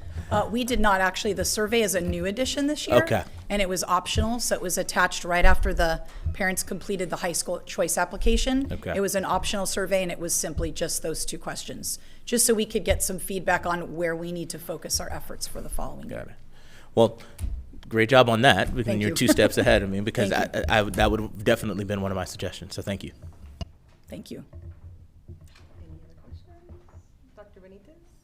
Oh, you know I have questions, but I don't want to monopolize time up here. I'm gonna pass to my colleagues. Yeah, Justin, I want to thank you for the incredible amount of work that you've done in 6 months. We all know that report was a lot, and that we have a lot of work to do. We all knew that going into it. We knew it was going to be something that was going to be a challenge. And the thoughtfulness and the comprehensiveness with which you have taken that in and started to form these goals is really impressive for 6 months. And I know you do have a great team in all different corners, both in the room and other parts of the building that we can't see, working on that. But just wanted to acknowledge so much of what we've heard from the community over time, and even folks within our own system, as many of us were parents in the system with some of those frustrations. It's a very comprehensive feeling of, I think, being heard on the stuff that we need to work hard on. And so that you're looking forward, obviously, to get to some of those things, but really putting some priorities in place and having an active plan is really impressive over the last 6 months. So I'll throw that out there to start. Thank you. Thank you. It's probably, I don't know if it's widely known, but that the audit was designed to be like a 3 to 5 year kind of plan on implementation. And I know when people see those recommendations, it's like, okay, have them done by next week. So we're working really hard because we are ambitious and we do operate with those high standards. And we want to, I mean, obviously we shouldn't make people wait to be communicated with properly. So we're trying to do what we can in the early stages just to get the ball rolling. But I hope, I would love to guarantee that we'll start to see those kind of systemic changes rolling out as soon as possible, if not, if you haven't already. So thank you for that feedback. I'll just jump in and say I'm glad you addressed the subject of the website, because to your point earlier about we want immediate results, we want to see action taken right away. To explain the process of what it takes to redo the website, I think helps us understand that this is not an overnight process, that we will have results, but we're going to do it in a thoughtful way, in a way that will best serve the the district. So thank you. Thank you. If people only knew how long the conversation about what colors and what fonts were going to be on the website, I mean, that's a whole couple, like a week of conversation. So that's just one part of a big effort. So thanks for acknowledging that. I want to thank you too for a lot of work in a very short time, especially since you came from someplace else and have had to learn the culture or begin to learn the culture of Long Beach. One of my abiding concerns is that the school district really, what's the verb I'm looking for, is the strength of Long Beach. That when you look to so many other communities, you see what's going on in LA, you see what's going on in Huntington Beach, you see in other places. But what I saw, what I knew, and then what I saw through this pandemic was that people have a lot of trust in the school district, and they're willing to give us the benefit of the doubt going forward.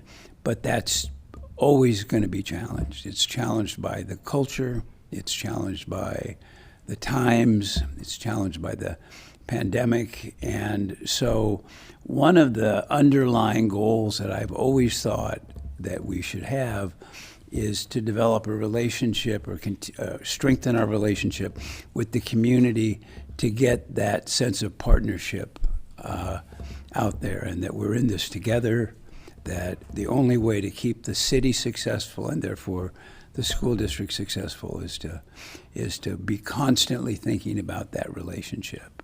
And it's difficult because everybody's going at 60 miles an hour and changing tires and trying to get everything done. But I think it's very important for us to, it's hard to say work with leadership, it changes, but it's understanding the importance of the district to this community and the importance of the community to the district. And so I want to make sure that that's reflected in the goals and the observations about the partnerships that we're involved with. So I'll elaborate on that later. Yeah, no, absolutely. Thank you for that. You're right. I did come from outside of, not only from outside of the organization, but outside of Long Beach. I made a joke in my initial, they sent out a thing, I think it was around the holidays, and I made a joke that I said, Snoop Dogg in 1993 mentioned the Long Beach Way, and I was living in Philly singing about the Long Beach Way when I was 13. So I knew that there was a way. I just am now experiencing it, and it's been really neat. And I've fully bought in. I'm drinking the Kool-Aid. I talked a little bit about the State of the District event, and one of the purposes for an event like that, so if you think of the State of the Union or a large, whether it's Tim Cook from Apple giving his kind of big talk about what's upcoming, the idea is not necessarily for us to kind of stroke our own egos. It's I always say to have everyone who comes into that room leave with a set of 5 to 10 talking points that they will remember, that they can go tell everybody else about how great the district is, right? So we really do have a focus on not only, just kind of the internal communications and the things that are going out, but building those partnerships. And I actually would invite Dr. Salazar just for a second to maybe talk about the work that you guys are doing in community partnerships and that kind of stuff, and maybe even some of the work that Michelle has been doing. Well, thank you. So thank you for that. I just think that the work that Michelle, our Administrator for Business Engagement and Strategic Partnership, along with her other role of heading the Long Beach Education Foundation, really has a great opportunity to interact with a lot of different organizations, different industries, to really make sure that when we are designing work-based learning opportunities to engage our students in, that they really are in line with the values of Long Beach Unified, that they are in line with the values of our department, and that they really are in line in support of the work that our school sites are doing. So for example, making sure that there are organizations that come to partnership with us that are in support of our pathways, perhaps, or that they are a great idea for serving as an advisory board for all the different pathways. And so that's the work that Michelle does on a daily basis with her team, with KHOW. And so they do a magnificent job. And I would invite Michelle to say more, but I know that we are also, but I invite you to invite her back. Yeah. She's ready for it. And I'll just add to that. We're focused on those relationships. So we're already setting up meetings with the folks from the Chamber of Commerce here in Long Beach. We're setting up. I've already talked about the real estate associations. If you all, which I'm sure you do, I think Doug, you and I talked about Rotary clubs and just all of those different community partners where there is, we always say in communications, everyone has a story. And I feel like every organization and company in Long Beach has a potential partnership opportunity. So it's just about us, trying to figure out what that opportunity looks like. We have a plan in our goals for an Adopt a School program, where everyone who wants to, whether it's a church, a community center, a local organization, a local company, can adopt a school in our district and provide whatever they can provide resource-wise, time-wise, and things like that. So we've got lofty goals for partnerships and really want to build kind of that. We want Long Beach to be a place where the community and the school district kind of just are intertwined. We're just tangled up in ways that just benefit all of us. I have a question, being mindful of time. When we talk about school of choice really quick, just a couple of things. That whole process has had to drastically transform over the last 2 years, much like lots of things. So I appreciate the hard work that the team has done to try and meet the needs of families as they have changed. And I really appreciate you acknowledging where you missed the mark and knowing where we had some families who didn't have enough access or hardly any access, and that it was really hard for them. So I appreciate you acknowledging that and continuing to learn moving forward. On a practical note, I know under collaboration, I will say school of choice is predicated on transportation. We know that to be true. So while lots of students have the opportunity to do school of choice, we know that there are some families for whom transportation is really difficult or impossible. And so that doesn't feel like much of a choice at all to them. And so in your collaboration piece, you talked about having partners there and featuring Long Beach Transit. And we know we have a big initiative, Long Beach Transit, with free transportation. And I would hope coming up for, I think it's an 18-month, we're signing that contract soon, which could be, life-changing for some families, just to even have access to that pass to do things that they need to do for their families, not just school. So I would hope that as we're moving forward in the conversation and when that's signed, that we really give Long Beach Transit, reach out to them, to have them not just be featured in a booth where someone could happen upon them, but that they're, specifically going into our schools and doing, rallies or I'm totally blanking on the word assemblies, when we get back to doing those, to really help to educate our families on what an opportunity of a free bus pass is going to be for their child and their family. For those who are in 6th grade now, that could be, or 7th grade, really a game changer for what that school of choice might look like for them moving forward. So ask that we really be really intentional in that piece of collaboration so that it does actually become a choice for some families who in the past it has not been a choice for. Well, thank you very much. And I know we did feature Long Beach Transit at our high school choice fair. They were also available to come to the site nights. I know my own son is taking the bus for the first time this year, and he has an app, and it was great. One of the members there showed him how to download the app, showed him the exact bus routes, and told him how long it would get there, and it would take him, and what time he needed to leave. So I know they're available to families. We'll make sure we're very intentional with that next year moving forward. So thank you for that. Appreciate it. Just to build on that with the equity piece, right, on the transportation issue. And I'll frame this as a question that I'll actually ask for a follow-up, preferably before June, but not necessarily for next meeting.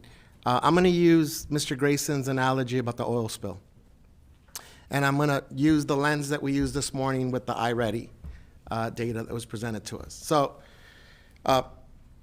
you're right, Mr. Grayson. Like when you got to clean up an oil spill, you clean up the oil spill, right? You can't get to the systemic structural part.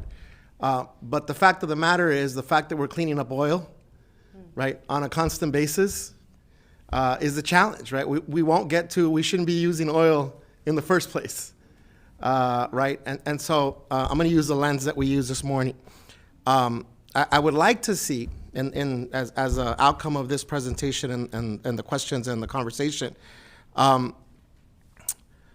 a targeted intervention. So much like we target our students that are 2 or more grade levels behind, much like we're thinking about that data, that we have data on the structural deficits that are community engagement. It was magnified in the last 2 years. These are not just school-specific deficits. So when we talk about digital divide, when we talk about accessibility, the issues you just shared around school of choice, these are structural, systemic issues. So much in the same spirit that we want to talk about and address our educational inequities, the community engagement part is a big core pillar around those communities and those students that we're seeing through the data that are experiencing the educational inequities of our system. So I would advocate for additional information, and building on Mr. Miller's point about SMART goals, we really do need to hear and know and see what we're either doing more of and or doing differently, just like the school of choice, in the broader context of our community engagement efforts. And what I'd like to see personally is the targeted interventions for those communities, our Khmer-speaking communities, our Spanish-speaking communities. So these lofty goals around access and inclusion, come with the cleaning up the oil spill, right? Those short-term and mid-term goals, because large segments of our communities, as our iReady data is showing us, are still experiencing, if not the same inequities that were there pre-pandemic, but in many ways magnified inequities. So when it comes to issues like transportation, when it comes to issues around our digital divide, when it comes to authentic involvement, that requires two-way engagement, right? Whether that's participation at school site councils, whether that's participation at our LCAP process, in our budget engagement. We saw that at our community visioning sessions for a district of our size, of 67,000 students. It's nice that we had 1,000 or so people participating digitally on our platforms, but you highlighted it, right? Not everyone in our community, one, has access to be able to authentically participate in that way. Not everyone receives the information in the same way, but also not everyone has the opportunity to engage with our district in ways that are meaningful, authentic at the school site level, and then translate into like concrete policy conversations that we're having here. So I would ask that at a, not next meeting, but at some point, that as part of these goals and sort of the scope and the framework, all great, but I think it is important for us to also get our hands dirty a little bit, right, and have tough conversations around, how many additional interpreters we've gotten. Is the school of choice, I'm not asking right now, but are the school of choice materials available in Khmer and Spanish? And do we have staff? I mean, the fact that I got to call Dr. Camarino and say, hey, I got some parents that need help, not just directing them to here is where it is on the website, but need help, right? Parents that just don't have a working knowledge of our educational system in the United States, that need someone on the phone to walk them through what you just did for us. All right, this is the button that you click. This is the difference between pathways that are attached to linked learning and the other thematic options that we have. So I'm asking that in the spirit of the same conversation that we had this morning with our data, right? That we need targeted interventions for that 66% of our students that are low income. There's families attached to those students.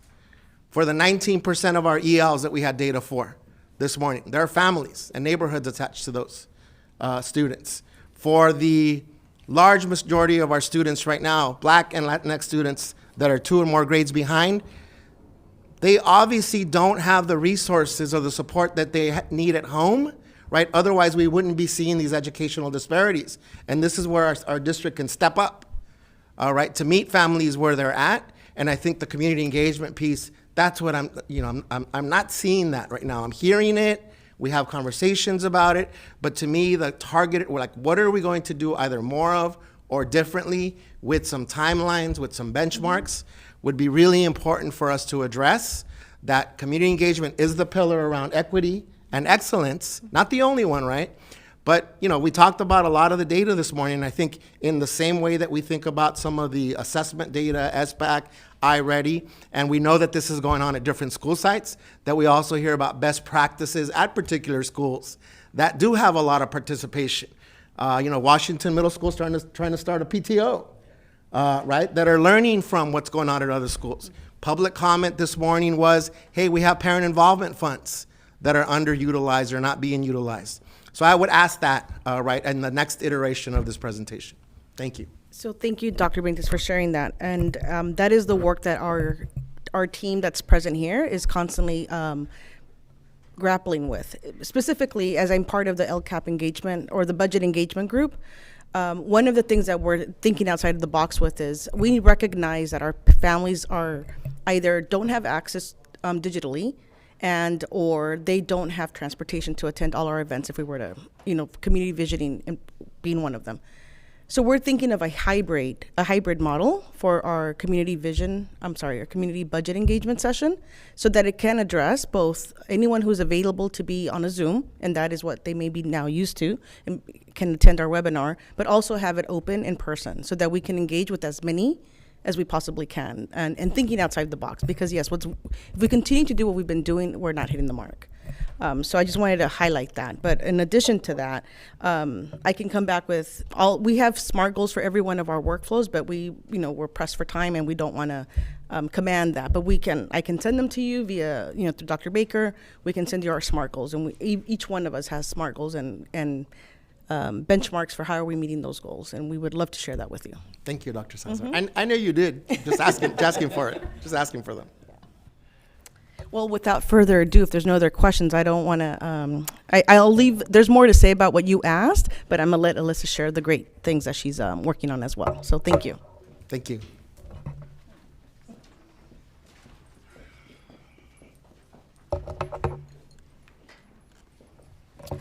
Good afternoon, President Benitez, Vice President Kerr, LBUSD Board of Education members, Dr. Baker, executive staff, and all the LBUSD community members participating with us this afternoon. Again, I'm Alyssa Taylor Stewart, and on behalf of the Black Student Achievement Initiative Advisory Committee, I am pleased to be here to update you on our work. I am honored to be in this space, this leadership role, and I'm grateful for the support and encouragement I receive on a daily basis.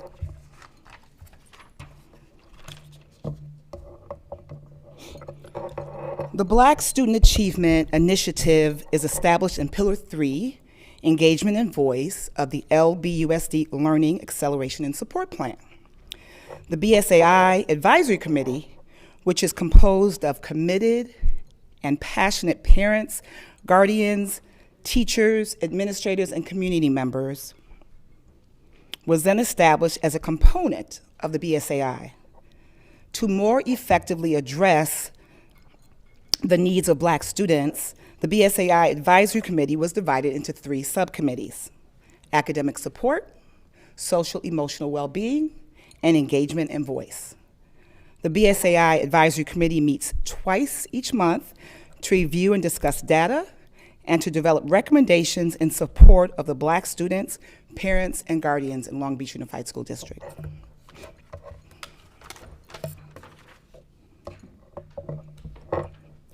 The purpose of the Black Student Achievement Initiative Advisory Committee is to ensure that all Black students in LBUSD achieve excellence on purpose. The BSAI Advisory Committee is committed to actively engaging stakeholders in issues that directly impact Black students and making recommendations to LBUSD regarding supports in the area, again, of academic achievement, social emotional well-being, and engagement and voice. So extending from the purpose of the BSAI Advisory Committee are the specific roles we play in the Long Beach community. We listen by engaging with parents and students to hear the needs for how to best support Black students and their families. We educate by analyzing the current LBUSD data sources, as well as focus groups, student interviews, and survey data to inform recommendation. And we uplift by creating a safe space for students, parents, and guardians to connect and support each other. We provide parent training and workshops to promote the successes of Black students, and we advocate for excellence on purpose. In support of the BSAI Advisory Committee, the purpose, each subcommittee has a specific focus. The Academic Support Subcommittee uses data to develop asset-based, culturally relevant and responsive curricular and instructional recommendations that promote Black excellence, engagement, and student achievement. The Social Emotional Well-Being Subcommittee centers their work on the need for every student to feel that they belong, have value, and have a network for care and support. Additionally, this subcommittee uses strategies, programming, and activities focusing specifically on culturally relevant, transformational, social, emotional learning, centered on Black joy and cultivating safe and supportive learning environments during the school day, after school, and during other out-of-school experiences. And the Engagement and Voice Subcommittee creates opportunities for students, parents, and guardians to be seen, heard, and uplifted. This subcommittee will design opportunities centered on Black culture for families to share their lived experiences related to their strengths and needs in the LBUSD community in order to build trust and reduce barriers.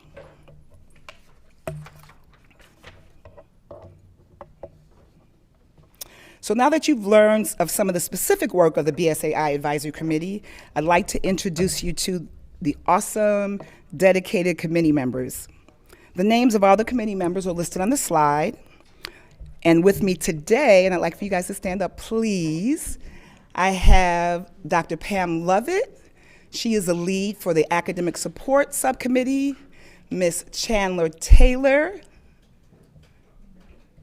and Ms. Amy Love, both from the Office of Student Support Services, who co-lead the Social and Emotional Well-Being Subcommittee, and I'm very privileged to lead the Engagement and Voice Subcommittee. Thank you all so much for being with me today.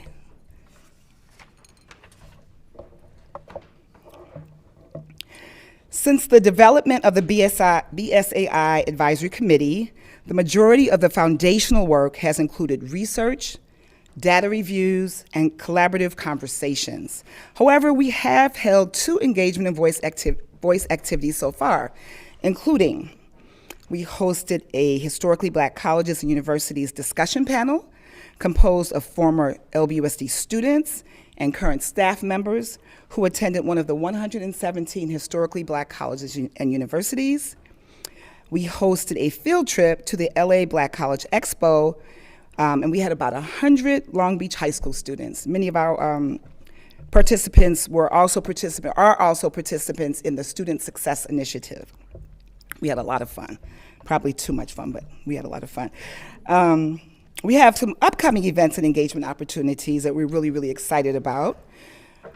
We're planning to have some student listening sessions. As we know, it's very, very important to hear the voices of our students, because our students can tell us what they need and how to best do it. So we're going to be doing that in April at Poly High School, Hoover Middle School, and Holmes Elementary School. We have the upcoming BSAI Symposium, Cultivating Excellence, which I think we're all very excited and proud of. We'll have many of our Long Beach Unified School District staff members leading breakout sessions and discussion groups. We'll have a full day of listening, learning, and engagement, and of course, we're going to have some fun as well. That's going to be on April 30th at Jordan High School. We also have 2 special invited guests. Dr. Tommy Mabry, he is an educator, author, and motivational speaker out of Jackson, Mississippi. And my dean, the Dean of Rossier School of Education, Dr. Pedro Noguera, will be with us that day, so we're really excited and proud of that. And then something really exciting. I attended a historically black college, and I share my story often. During my senior year, between my junior and senior year, my mother passed away. And one of my professors brought me into her home and took care of me. And, you know, it was a very hard year, and I won't say everything was perfect, but she loved on me and cared for me. And in my experience, and many folks who've attended HBCUs, we always say there's nothing like the black college experience.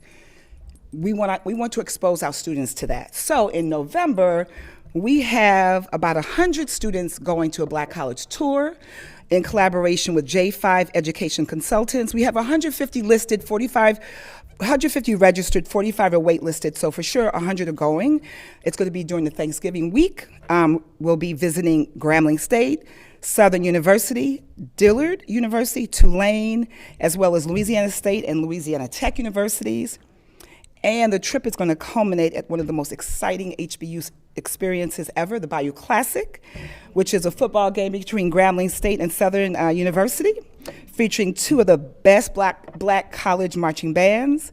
So we're super excited about that, and we're hoping to do, in the partnership with J5 Education Consultants, you know, just networking is very valuable. I was networking for the symposium, and we met on Facebook, believe it or not, and she has invited us to do a lot of work with her. She's going to have another trip in January, going to the Atlanta Black colleges, and then we're hoping to develop a special tour for Long Beach Unified students going into the DC, Maryland, Virginia, DC area, so we can visit like the Smithsonian, the Black History Museums, of course Howard, and I know Amy Love is excited about that. There you go. And all of the wonderful HBCUs in that area. So I'm just super excited about this work. Sometimes I just can't even contain myself. I get so excited. So trying to be composed, Dr. Brown. When I reflect on the short time we have been together as a group, I am truly amazed at the strides we have made, at the passion, at the dedication, at the genius in this group, the talent we have in this BSAI advisory committee. We have done some work, but there's so much more work to be done. Dr. Benitez, you shared some things about equity and engagement, and we know one of the greatest challenges we have is engaging with our parents, our black parents, and finding the right spaces and just the right secret sauce. But we're working on it. We are definitely working on it. So some of our next steps include building partnerships within LBUSD and the surrounding community, creating a database of all black student-centered clubs, activities, and their associated staff sponsors. One of the things I've realized as I've moved forward in this work, there's something going on over here, there's something going on over here, there's something going on over here, and we can't support each other when we're one-offs, when we're in silos. So we want to build a database so we know what's going on and how do we support one another. Identifying a BSAI liaison at each school site to help disseminate information and to support the work of the committee. We need boots on the ground folks. We have parents. When we did the HBCU tour meet and greet, we had about 150 parents.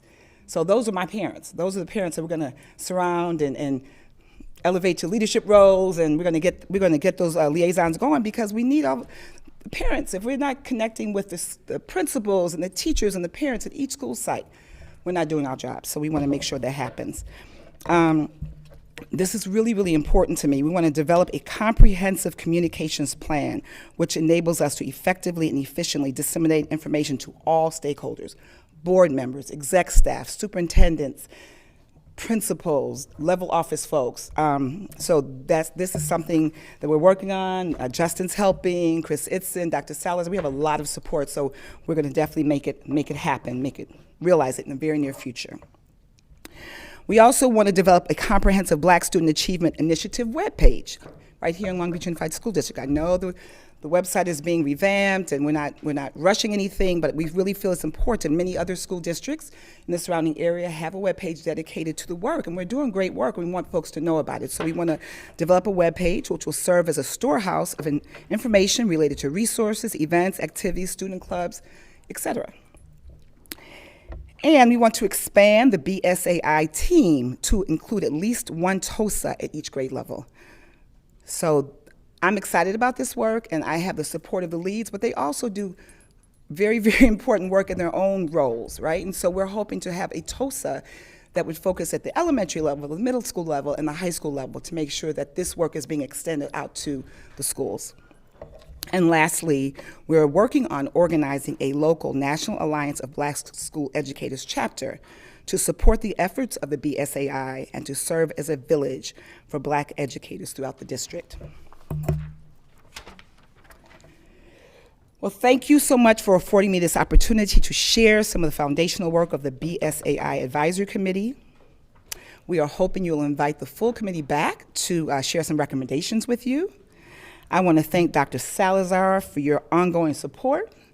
I want to thank the BSAI Advisory Committee for your leadership and commitment to this very, very important work. And I want to thank all of the Long Beach Unified School District stakeholders who I continue to learn from and grow with as we collectively center Black joy and Black excellence in our LBUSD school community. Thank you.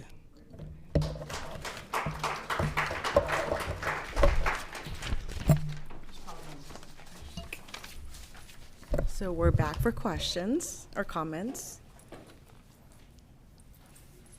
Well, I'll just say one of the things that stands out to me is that you want to gather all the resources so that we have one specific place and kind of a collective efficacy of everything that's happening for our Black students. I know you're excited about that. That sounds really good to me, and it seems like that's a long time coming because people have been working kind of in silos, but this makes us stronger and more effective for our students. So, so thank you very much for that work. Thank you so much. I've learned a long time ago there's no time like the present, so thank you. How do we get on that list to go to the HBCU? Chaperones, Mr. Dr. Benitez, so you want to chaperone?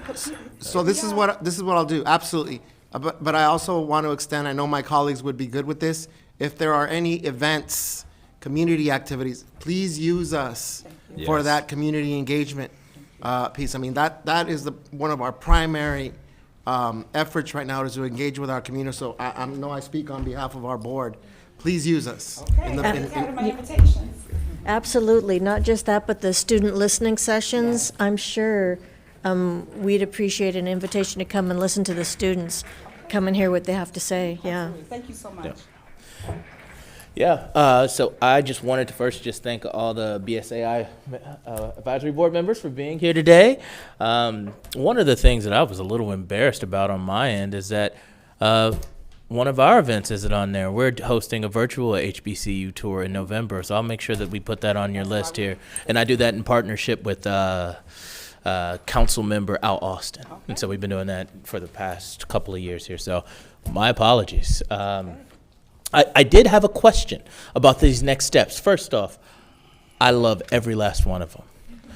And as I look at each one of these steps, very similar to a kid in a candy store, I have a hard time picking which one's my favorite or which one's most important. So I'm actually going to pose that back to you.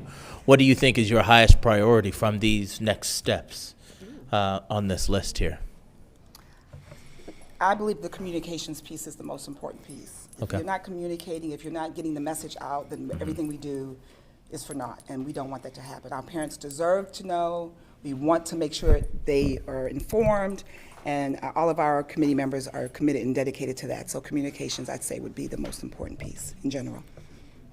Got it. Well, I know Dr. Benitez has already extended our assistance, but I'll just piggyback there. Obviously, you got a friend in me, and if you need anything, let me know. And we're obviously very excited about the work that's coming in the future. So thank you. Thank you so much. I just want to add, Mr. Miller, I thought I was going to preempt one of your questions by saying that it's not on there, but it's work that's happening kind of just as we speak. Is what does success, overall success, look like, and how do we measure that, right? So just to kind of, do I say that a lot?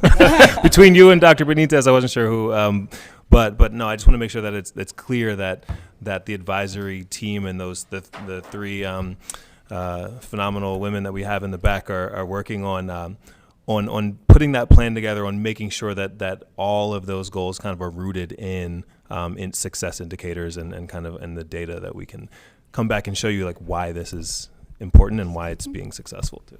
And to add to that, I just want to express the collaboration we're having across departments on those action plans. So, for example, our leads had an opportunity to sit with newly minted Dr. Brown to discuss, how can we go about this work in a smart way and not find ourselves 3 months into the work and think, oh, we probably should have been collecting that data, so that we can show impact and results. So we are, our action plans are SMART goal based, and they are in collaboration with not only Dr. Brown's office, but also with the level offices with Dr. Kale. I mean, I look around with everybody. I just want to add one more thing, that this BSA lead team is really, truly a phenomenal team, and we have so much knowledge and expertise. Each of the leads, and I think including myself, we bring something special to the table, and we couldn't do the work without, Dr. Lovett's knowledge of academic support, and Amy and Chandler's knowledge of social emotional well-being, and I guess my engagement and voice comfort level. So we are working together to lead this very important work, and I just couldn't have asked for better folks to work with, so I just want to say thank you to them again. And I also want to give a shout out to my fellow Trojan. Congratulations, Dr. Brown. Boo. Everything was good up until that point. Thank you, Ms. Taylor Stewart. Thank you, Dr. Salazar.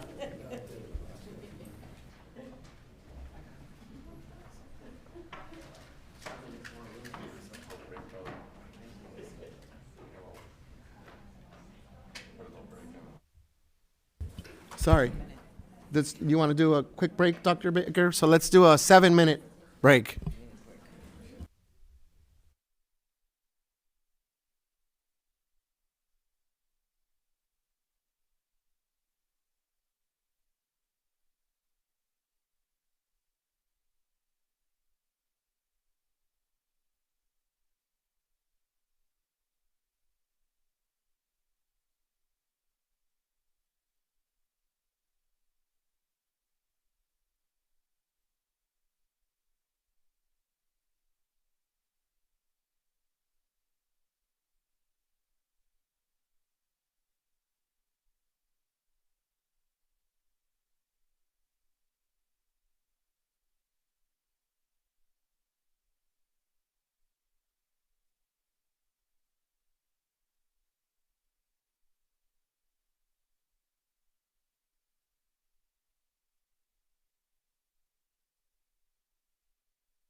Everyone, so just in quick consultation with Dr. Baker, our suggestion is that because we still have a substantive portion to cover in this afternoon's presentation, we don't want to just cut our conversation short, because I know we'll have questions and discussion, that we think it's best to have the presentation portion of the rest of our agenda today, and then give ourselves some time to think tonight, hold our questions, and then we start with that tomorrow morning.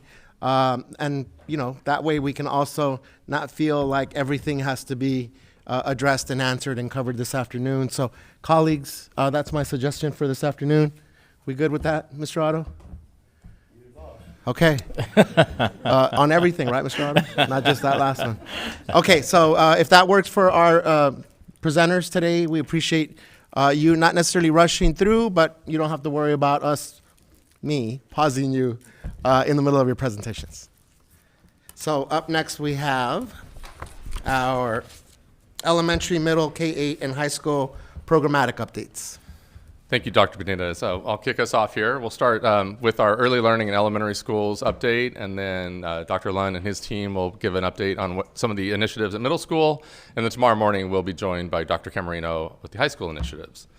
If we can get the elementary slides up, I know those will be coming up in a moment. So I think Justin said he had 8 or 9 folks from his office here, so I had to one up. I brought 9 in, so I just want to quickly introduce them. But when we talk about early learning in elementary schools, there are a lot of folks behind the scenes that make me look good in my work. So I just want to quickly recognize some of the people in the room. If you can just kind of stand up and wave. We have 3 principal supervisors, Dr. Demita Myers-Miller. Where are you, Demita? Come on, there you are. Kim Weber and Nicole Houghton-Childs. They do great work in support of our elementary principals. We have 2 other directors with us. We have Lachelle Diggs. Don't stand if you can't, but we have Lachelle Diggs, who's back with us, and she's the director of Head Start and supporting EduCare. And then we have Cindy Young, director of Child Development Centers, and she'll be joining me up here in a moment with the presentation. We also have some other folks from our early learning alignment team, and you'll hear more about some of their work. So again, Chris Damon, Christina Cortez, Sharon Barker, and Christina Qualters. And this is a very multi-departmental group here from the former TK teacher. We have somebody from Head Start, CDC, and then we have a kind of an OCIPD, OSSS combination supporting all of our students in special education. So a great team, and you'll hear more about their work in a little bit. And then I've asked Debbie Deaton to stay. So she, as you know, works with our RAP office. You heard some of her work. And she'll be here because some of the work that I'm going to speak to really gets to that cross-departmental work and our work moving forward. All right, we have our slides. Perfect. So in the next 25 minutes or so, we're going to talk about 3 points.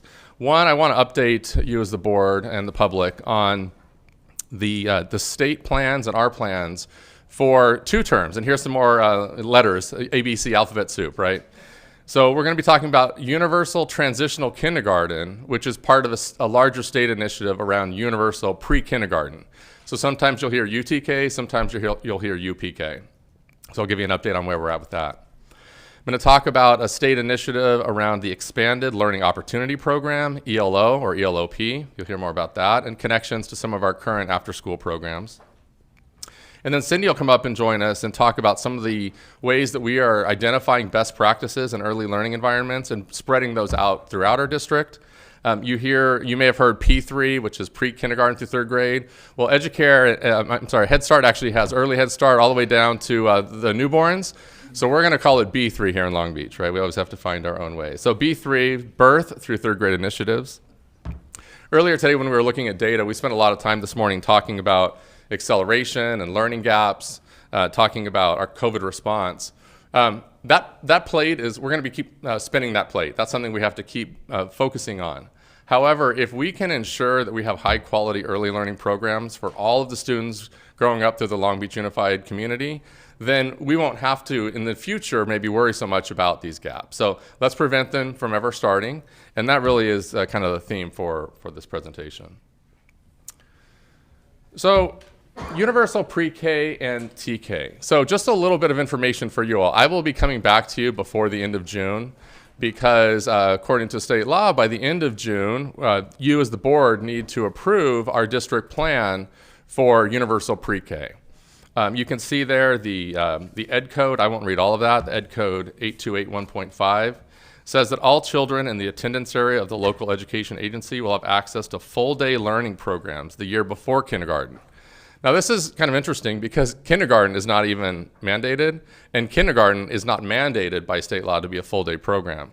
But with this new legislation around universal pre-K, it does call for a full day of learning for students the year before kindergarten. So we're working with that as our initiative. Universal pre-K, as I said, stands for Universal Pre-Kindergarten. It actually, you can see the umbrella there. It includes a lot of different components. Universal pre-K does not have to be implemented in any one format. In Long Beach, many of our students will come through UPK through transitional kindergarten. But students can also participate in Head Start, child development centers. It can be private child care centers, community-based partners. And it also includes our expanded learning opportunity programs. So as the state passed this recent legislation, they included expanded learning opportunity, which I'll share more about in a moment, under kind of this larger umbrella of universal pre-K. So these issues of universal pre-K, expanded learning opportunities are kind of coming together, even though they are very different in their implementation. So let's talk a little bit about TK. So specific to TK, again, transitional kindergarten is one of the ways that we're going to be implementing a universal pre-K model.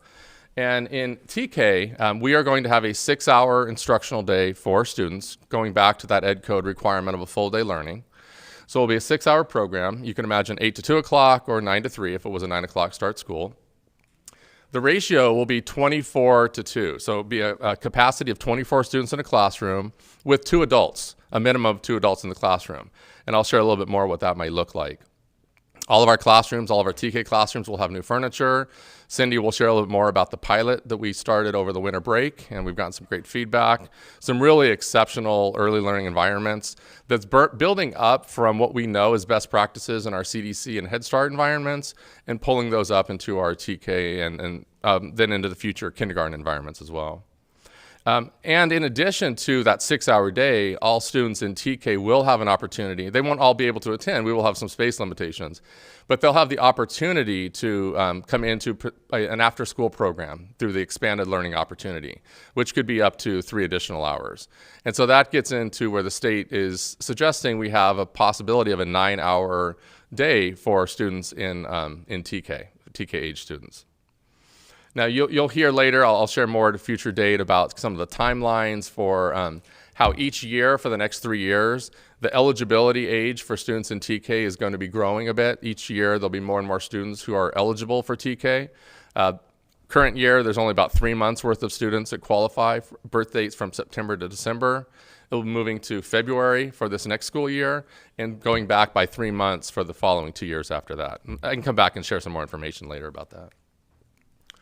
So just a quick example of what a day would look like for a TK student. I won't go through all of these, but I do want to point out a couple of the bolded components. So in the additional, let's say 2 to 3 hours of a learning day, we don't expect the students just to sit there and do more math, sit there and do more reading. That's just not age appropriate. We're really looking at developmentally appropriate practices.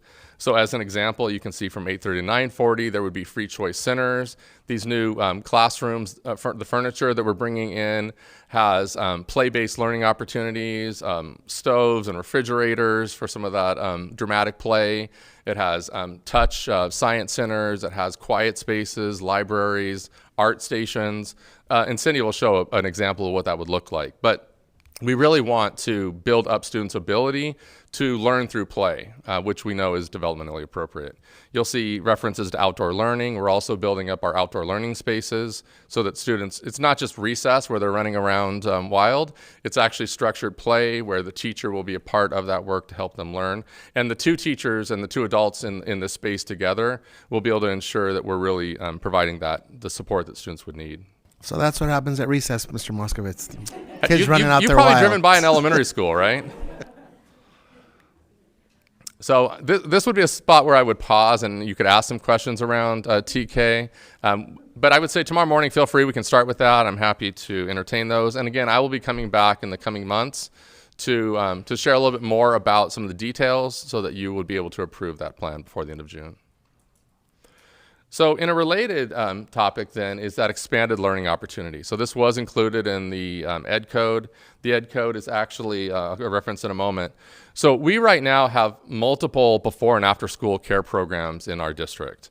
RAP, which Debbie Deaton is our supporter and our leader in RAP. RAP is an after school program that is led by organizations, partners in our community like YMCA, Boys and Girls Club, City of Long Beach, Campfire, Conservation Corps, Action Youth America. These partners actually run the program using the district funds that we are able to provide. And those funds that come to us come from actually two sources. One is a 21st Century Federal grant, and the other is what you may have heard of as ACES, which is a state grant. So we've had RAP for many years in our district. It's very successful, provides a lot of great resources to our families. This next year, Early Learning Opportunity is going to almost double the size of what we can offer to our families. And I'll come back to that. We also have other programs, though. We have our CDC School Age program. This is an opportunity for students in elementary school to stay after school for subsidized or free childcare through our CDC program. We have Kids Club, which is a fee-based parent-paid program. And then we have other organizations like the YMCA who run programs on our site, not affiliated with RAP or not affiliated with another program.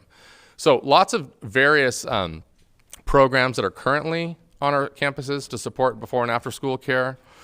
But the Ed Code that is specifically referencing expanded learning opportunity, there are a few components that I've summarized here. I'm going to start at the bottom, because why not? Why not start at the bottom? But what this Ed Code requires is that all of these programs, ACES state program, 21st Century Federal program, this new ELO program, and all of our other community-based programs like Kids Club, like CDC, like the YMCA, they should all come together in one single comprehensive program. And so that's going to be, there's going to be a lot of efficiency with that. The coordination with all of these outside agencies will become much more streamlined. And essentially for a parent, they won't necessarily have to think about which program do I want to go through. They'll come through their school to receive the information that is available in a much more streamlined fashion. The other thing that we plan to do is, and I'll go back to the top there, currently most of our after-school programs are only for students in grades 1 through 5. Most programs don't currently support kinder or TK. They will next year. Many of our programs, we don't have a RAP program at every middle school. We will next year have a program. So all of our elementary, middle, and K-8 sites will have after-school care program that will support students. Not all will be available, right? We will have some space limitations, but it will be offered to all students in grades TK through 8th grade throughout our district. And that's going to be a great support, obviously, to families and to students. And then you can see that we should provide for up to that 9-hour day and some intersession days that could include summer, spring break, winter break, Thanksgiving break. So again, just some great supports for families. So then our plan, going back to that, our plan specifically, I said, will be in every elementary, K, and middle school. The slots are prioritized for what we call unduplicated students, so students who are qualified for free reduced lunch, our English learners, homeless foster students. So they'll be prioritized, and we have to have a certain percentage of all students in the program be in those categories.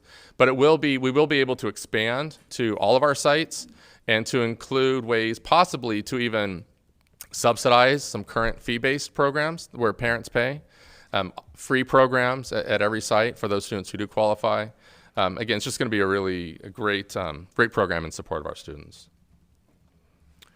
So that was probably a lot, and you may have some questions that I'm going to be happy to answer for you tomorrow.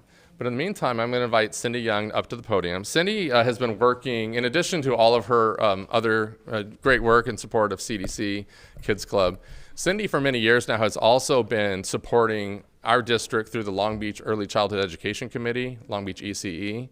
And as part of that work, this year I asked her to help me think about early learning alignment.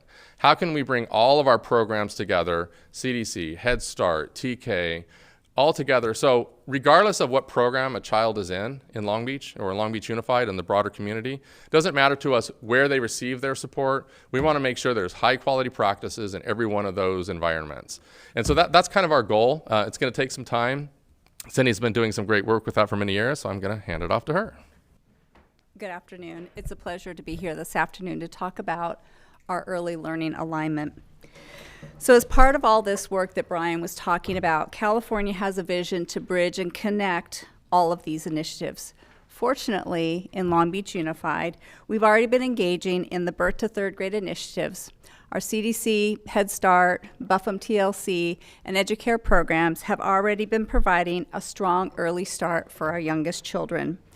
Program leaders have worked collaboratively to ensure we deliver a high quality, joyful, developmentally appropriate, inclusive, and rigorous learning environments. What do we know? We know that successful P3 structures include both horizontal and vertical alignment across grades and systems. Ultimately, our goal is to improve our policies, practices in preschools, our transition to TK and kindergarten, and through third grade and beyond. LBUSD has been engaged in this work for over 8 years. Early on, we had teams of schools researching best practices. Teachers at all levels, preschool to third grade, and their administrators came together and engaged in collaborative conversations, mapping out how schools could better meet and address the needs of children and our families. A couple of years ago, our principals participated in a year-long professional development series to better understand early childhood education practices. All of this work laid the foundation for the transition to universal transitional kindergarten and ELO programming. So where do we need to focus our efforts now? This work is ultimately marrying two worlds that have coexisted in silos, each level working hard to ensure we provide children with the tools and skills to transition to the next level, leading to college and career success. But could we improve on our practices? Can we do a better job with the alignment piece? Absolutely. So as we consider those improvements, it seemed appropriate to begin by thinking how we will grow and connect the workforce through these interconnected competencies. How can we take the developmentally appropriate practice and the social-emotional knowledge of our general education, CDC, and Head Start teachers, and the structures, curriculum, and knowledge of the TK teachers, and marry those best practices?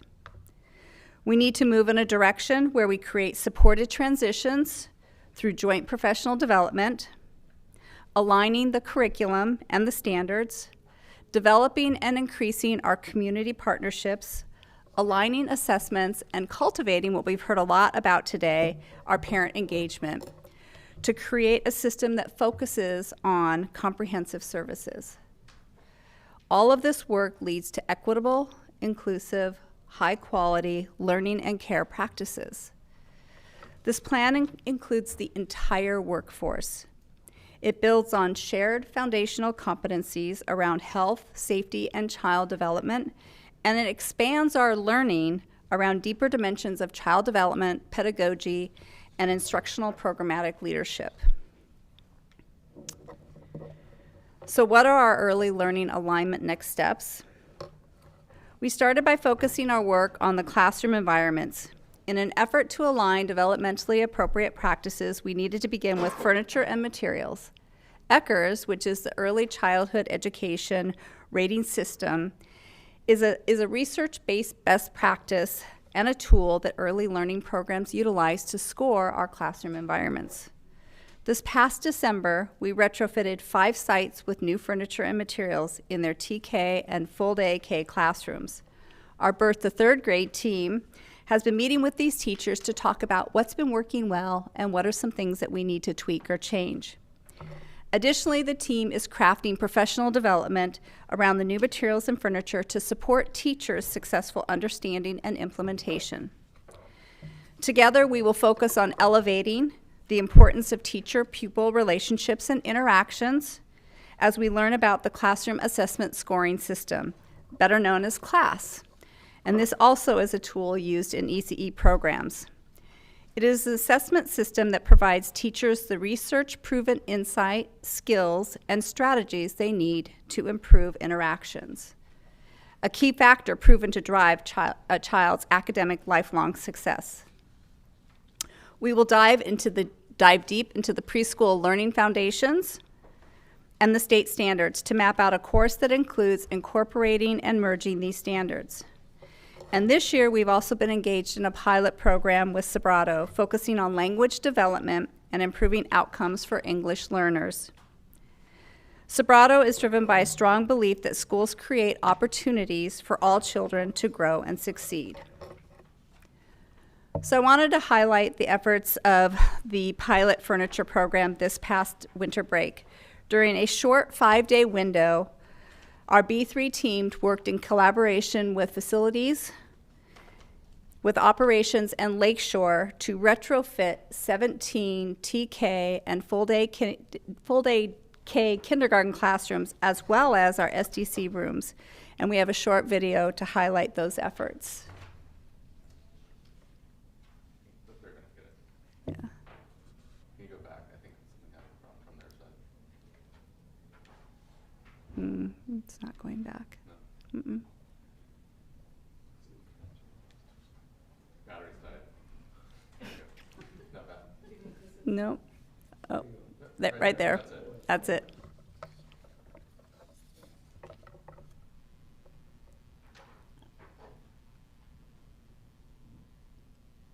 And there is sound.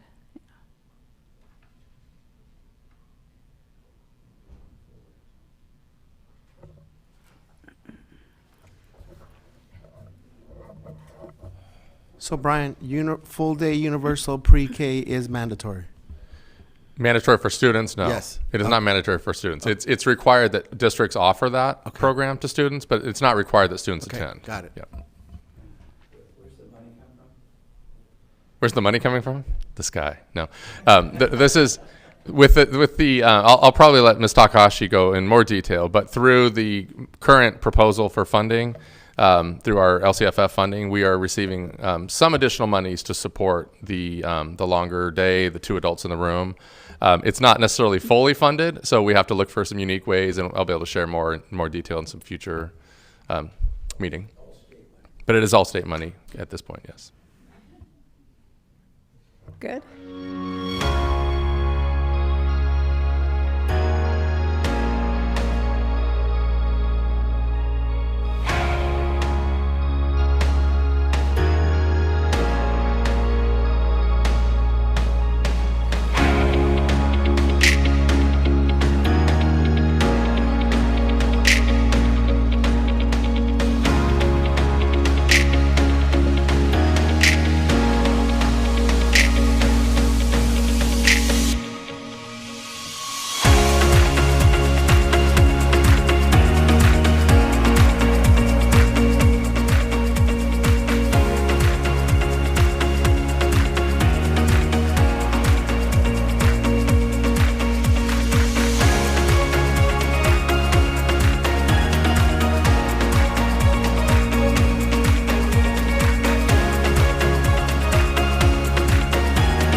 What I would like to say is that we've had some amazing testimonials already from the classroom teachers about the change in student engagement and interactions, specifically in our SDC classrooms where children would typically engage in parallel play are now playing with each other and using a lot of language and vocabulary development. So we're seeing some great gains in just a short time already. So this project is a huge step forward towards supporting developmentally appropriate practice by giving teachers the appropriate tools and the appropriate learning environments. This graphic gives a little more detail into what is included as part of their classroom design. In creating these environments, we use the Ecker's Guide to help drive the decision-making as well as listen to the feedback of the teachers that participated in the pilot project. So you can see the various centers, you can see flex seating, opportunities for students to be moving around the room. So what are our birth to third grade initiatives? This plan of expanding preschool opportunities, moving towards universal transitional kindergarten, and ensuring we create extended learning opportunities requires internal and external development of programs and plans. Long Beach Unified cannot do this in isolation. The success of our students is going to be a whole community effort. We need to build our capacity with our external partnerships that we've cultivated over the years. As a cohesive community, we all need to join forces in the best interest of our students and their families. As Brian mentioned, many of our district staff are members of the Long Beach ECE committee and several are board members. This group is made up of community partners that address the needs of families, children and families 0 to 5. It includes, but is not limited to, center-based providers, mental health agencies, universities, hospitals, and more. Our education mayor supported the development of the Mayor's Fund for Education, which has bridged the work of the committee and these agencies. Through the work of this committee, we've created the Long Beach ECE Strategic Plan. We've launched Ready Rosie, a parent engagement platform in all of our early ed programs across the community, in other center providers, in WIC offices, and the city libraries. We're investigating and looking into a central enrollment hub to break down those barriers for our families to be able to engage and find centers that best meet their needs so that children can be engaged early on in education. We are in year 8 of the ECE Symposium. And this year, our symposium is going to serve a 0 to kindergarten population in terms of the teachers that will be participating. We'll have workshops on leadership, equity, social emotional learning, curriculum, and trauma-informed care. And we annually support the kindergarten festivals. All of these efforts support a system that looks at the whole child and family from birth to third grade and beyond, ultimately establishing a strong foundation of success. And I'd like to end with this quote and with this graphic and introduce you to our future leaders. Thank you. And thank you very much. And as we're finishing up, and as Cindy is kind of pulling her things together, I just want to quickly point out, so the district is undergoing a federal and state audit right now. A lot of different programs are being audited. One of those programs was actually the Child Development Center program. It's actually being audited by 2 different state agencies, CDE and Department of Social Services. Usually when you have an audit, you're going to have some kind of findings. You know, there's going to be something that we need to improve upon, and we expect that. But Cindy and her team just went through the audit last week, and they looked through many different files, and they found 0 errors in all of these files, 0 findings, no work for them to do. There's always work to improve, but nothing that they have to fix, and it's really unheard of. So I just want to give Cindy a public appreciation. She and her team do some amazing work on behalf of students. Anything you'd like to ask today, or just take maybe 30 seconds to jot down your questions for tomorrow morning, and then in the meantime, we'll transition to Dr. Lund and his team. I just wanted to say, I'm sure you guys had a lot of fun being a part of an audit. Audits are always a great time. People really enjoy them. Does anyone know off the top of their head how much, or I'm sure you might, that classroom retrofit costs? Yeah, so each of those rooms, there's the furniture itself, and then there's the stuff that goes onto the shelves. So when we're replacing kind of all of it, and it's approximately $20,000 to $25,000 per room. Yeah. All right. Well, thank you to our elementary team. Obviously, our K-8 schools will benefit from the UPK, UTK expansion, and our middle schools directly will benefit from the ELO expansion, which we're really excited about. In our final session today, I just want to lift up some of the work that we're doing at the middle school level in support of revising or modifying our master schedules to better support our equity work, our accelerated learning plan, and really in support of sort of high school pathway exploration and giving our students an experience in middle school to really help them know what pathways they might want to choose when they make that choice in 8th grade. So if we could pull up the middle school presentation. While they're pulling that up, foundational to any master schedule work is really a tight collaboration between principals and counselors. Master schedules are complex. When you're programming students into 6, 7, or soon to be 8 different classrooms in some cases, the complexity at both the middle and high school level is really a testament to really dedicated planning on behalf of both our principals and counselors to make that happen. It's also highly predicated upon the work of our teachers. A willingness to teach new courses, a willingness to teach perhaps on their conference period, teach a 0 period class, manage multiple preps, and really do what's best for students at the middle school level. So a huge shout out to our middle school teachers to make that happen. I would also like to welcome Dr. McGee, Connie McGee, our principal at Jefferson, and Mr. Jorge Montañez, our principal at Hamilton, who will be our esteemed guest this afternoon to kind of lift up some of the direct experiences at those 2 schools in support of our master schedule work. All right. The quote you see here is really, I think, foundational to any master schedule work, so I'm just going to briefly read it. The master schedule is to a school what grading policies are to teachers and classrooms. It reveals the true beliefs, attitudes, values, and priorities of the school. The school's master schedule is like looking at an MRI of the inner workings of a school. It is a window to the soul of the school. So the master schedule truly is a reflection of the values of the school site. So when you analyze the master schedule, you can see what is lifted up from that master schedule in terms of equity. You can see what's lifted up in terms of access and opportunities for students. So it's really with that guiding principle that we did this work.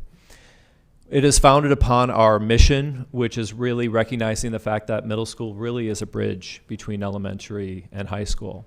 And how do we support that college readiness, that career readiness sort of exploration, giving students a choice within that process, and lifting up our graduate profile at the middle school level. Our vision in middle school lifts up aspects of excellence and equity.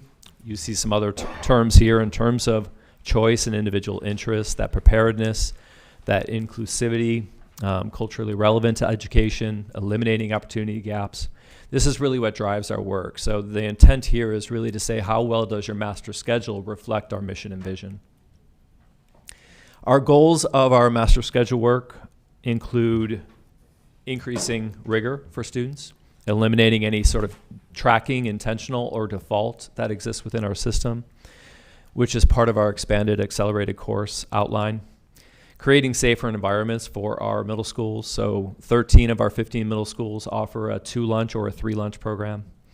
We have an expansion of a continuation or a continuum of elective courses so that, once again, students at least have 1 course in a possible pathway exploration to know if that's something that they're interested in, or perhaps multiple courses in middle school to do so. Opportunities to expand A to G in middle school, which includes obviously taking algebra, so expansion of our algebra efforts, as well as expansion of world language. So meeting that A to G requirement through Spanish in most cases. And then balancing that elective and intervention need. This is a unique challenge in most of our middle schools that have a 6-period day. You only have 1 elective. So how do you utilize that 1 elective most strategically to support students who need support, to provide a unique enrichment experience, or leverage alternate opportunities for intervention, before school, after school, conference period opportunities for students. And then finally, looking at our students with disabilities, how do we expand co-teaching opportunities, which Dr. McGee will highlight, the work that they're doing at Jefferson, and opportunities to really take a general education elective. So students in special education in our MM and MS classes can take an elective with a special education teacher, but there's also opportunities to take general education electives and have an additional sort of mainstreaming opportunity beyond the traditional PE course that they take. This is our third year in our symposium work. So we started this 3 years ago, and this is just to give you an idea of the work that we've done over the last 3 years and our plans for next year in terms of working with our master scheduled teams at our school sites. One of those initiatives includes this sort of accelerated model, which is a unique model that Dr. Pam Lovett had shared with us a number of years ago around how to create a model that meets the needs of gifted students, but also creates opportunities for all students. So you see a little image here at the bottom that kind of pictures, a school with 5 sections of Math 6, meaning that you have enough students in Math 6 or in 6th grade to offer 5 sections, roughly 175, 180 students. Instead of having 1 gifted class and 4 regular classes, you actually create an opportunity to have 5 accelerated classes with 2 gifted clusters. So instead of 30 gifted students all in one class, you split them up and you would have half and half in each of those gifted clusters. And then you take your other high achieving students and you put them into your other classes in a way to basically create 5 accelerated sections within that content area. And like I said, this kind of addresses the tracking issue that can happen by default in many of our schools. The next slide kind of gives you the mathematics of what that looks like within a section, within a school. So picture that here you have 31 identified gifted students, which within our system are called GATE and Excel students. You divide up those 2 groups of students, put 15 in one, 16 in the other, and then you backfill with met and nearly met students. You can think about those as sort of like students that are on track or just slightly below track, on grade level from an iReady standpoint or just slightly below grade level. And then in your other sections, you take your non-GATE high achieving students and you balance those out across the other sections and then filling in a good balance of students across those classes. All the classes are titled accelerated sections. You obviously would promote the use of GATE strategies with the 2 GATE sections, but also promote the use of GATE strategies with all those sections. We know that many of those strategies for gifted students are really beneficial for all students. So this really accompanies also a commitment on behalf of schools to do professional development to support GATE integration strategies with all your classrooms. And this can be done in math, this can be done in history, science, and English. Okay? So hold on those questions that I know you got. I can see it already, that we'll address tomorrow in terms of what that looks like. We have had some great progress with this. So looking at our students are currently 80% of our students are sitting in accelerated sections in English, science, and history. In math, the math is a unique one because math coursework is actually different between regular and accelerated. We do have 81% of our 6th graders currently in Math 6 Accelerated, which puts them on the pathway then to take algebra in 8th grade, supporting A to G. Currently, we have 62% of our 8th graders sitting in algebra. So our hope is as that 81% moves up, you should see an uptick in students sitting in algebra. And then the other unique aspect to this is how do you support students that perhaps weren't ready for that math course with an accelerated development course. So instead of a Math 6 development, you would have a Math 6 accelerated development course as a supplemental intervention for them. And Dr. McGee can talk a little bit more about that. I'm going to go through these next ones fairly quickly. These are just some specific course references. Project Lead the Way is part of our LASP, and we've made a really large investment in this. Really exciting coursework that supports mathematics, engineering, science. You see the listing of courses there at the bottom and the number of students that we currently have in those courses. It is a specialized course because it does require training on behalf of the teacher prior to teaching this course. But these are part of a huge expansion effort to really support our engineering pathways at the high school level and really pique students' interest in some really what I'm high engagement sort of courses. So that just gives you a little background on that. We've had some nice expansion of our Project Lead the Way courses. We've really almost doubled the number of sections that we have of Project Lead the Way that are now in 14 different schools. And we're going to be adding several schools next year as well. So we'll probably be up to 16 or 17 of those schools. We talked earlier about ethnic studies and the expansion of our ethnic studies. So you see the course description there at the top. We already talked about what schools and number of sections earlier today that offer ethnic studies. We will have an expansion of that course again for next year, so looking at additional schools and additional sections. In terms of Spanish, we're looking at how to create an articulated sort of pathway of Spanish. A lot of our schools offer like an exploratory Spanish in 6th grade, but then you don't take Spanish in 7th. So what is that opportunity to really explore Spanish in 6th in a semester course, take Spanish in 7th, either through a Spanish 1 or a Spanish 1-2, and then a continuation then for 8th grade, either in Spanish 2 or a Spanish 3-4. And then a unique consideration of how do you meet the needs of students that already speak Spanish through a Spanish for Spanish speakers course and what that might look like, and expanding that into the middle school. We have a slight uptick in the number of students taking Spanish, additional 70 students this year, and are looking for additional opportunities next year. Here's a list of our intervention courses that are utilized in middle school, our beginning ELD class for newcomers in particular, our college and career readiness class for English support, our female and male leadership academies that we've long supported, our Long Beach Scholars course, which is, you can think of that like an AVID almost course in middle school, and then our math development courses that I mentioned previously. And then on the next slide, you have the number of students that are actually sitting in or accessing intervention. So despite the expansion of enrichment that we've done, we've also been able to expand intervention. And we've been able to really do that as a result of our 0 period course offerings. And then finally, in regard to special education, looking at co-teaching opportunities for our students, for our RSP, MM, and our MS students. Looking at how we can really replicate the traditional general education experience for our MM students so that they rotate between classes just like general education students would. And then looking at how we can expand that access to general education electives. In support of doing so, we have the pilot that Dr. McGee is going to talk about at Jefferson. So if I could actually ask Connie and Jorge to come on up.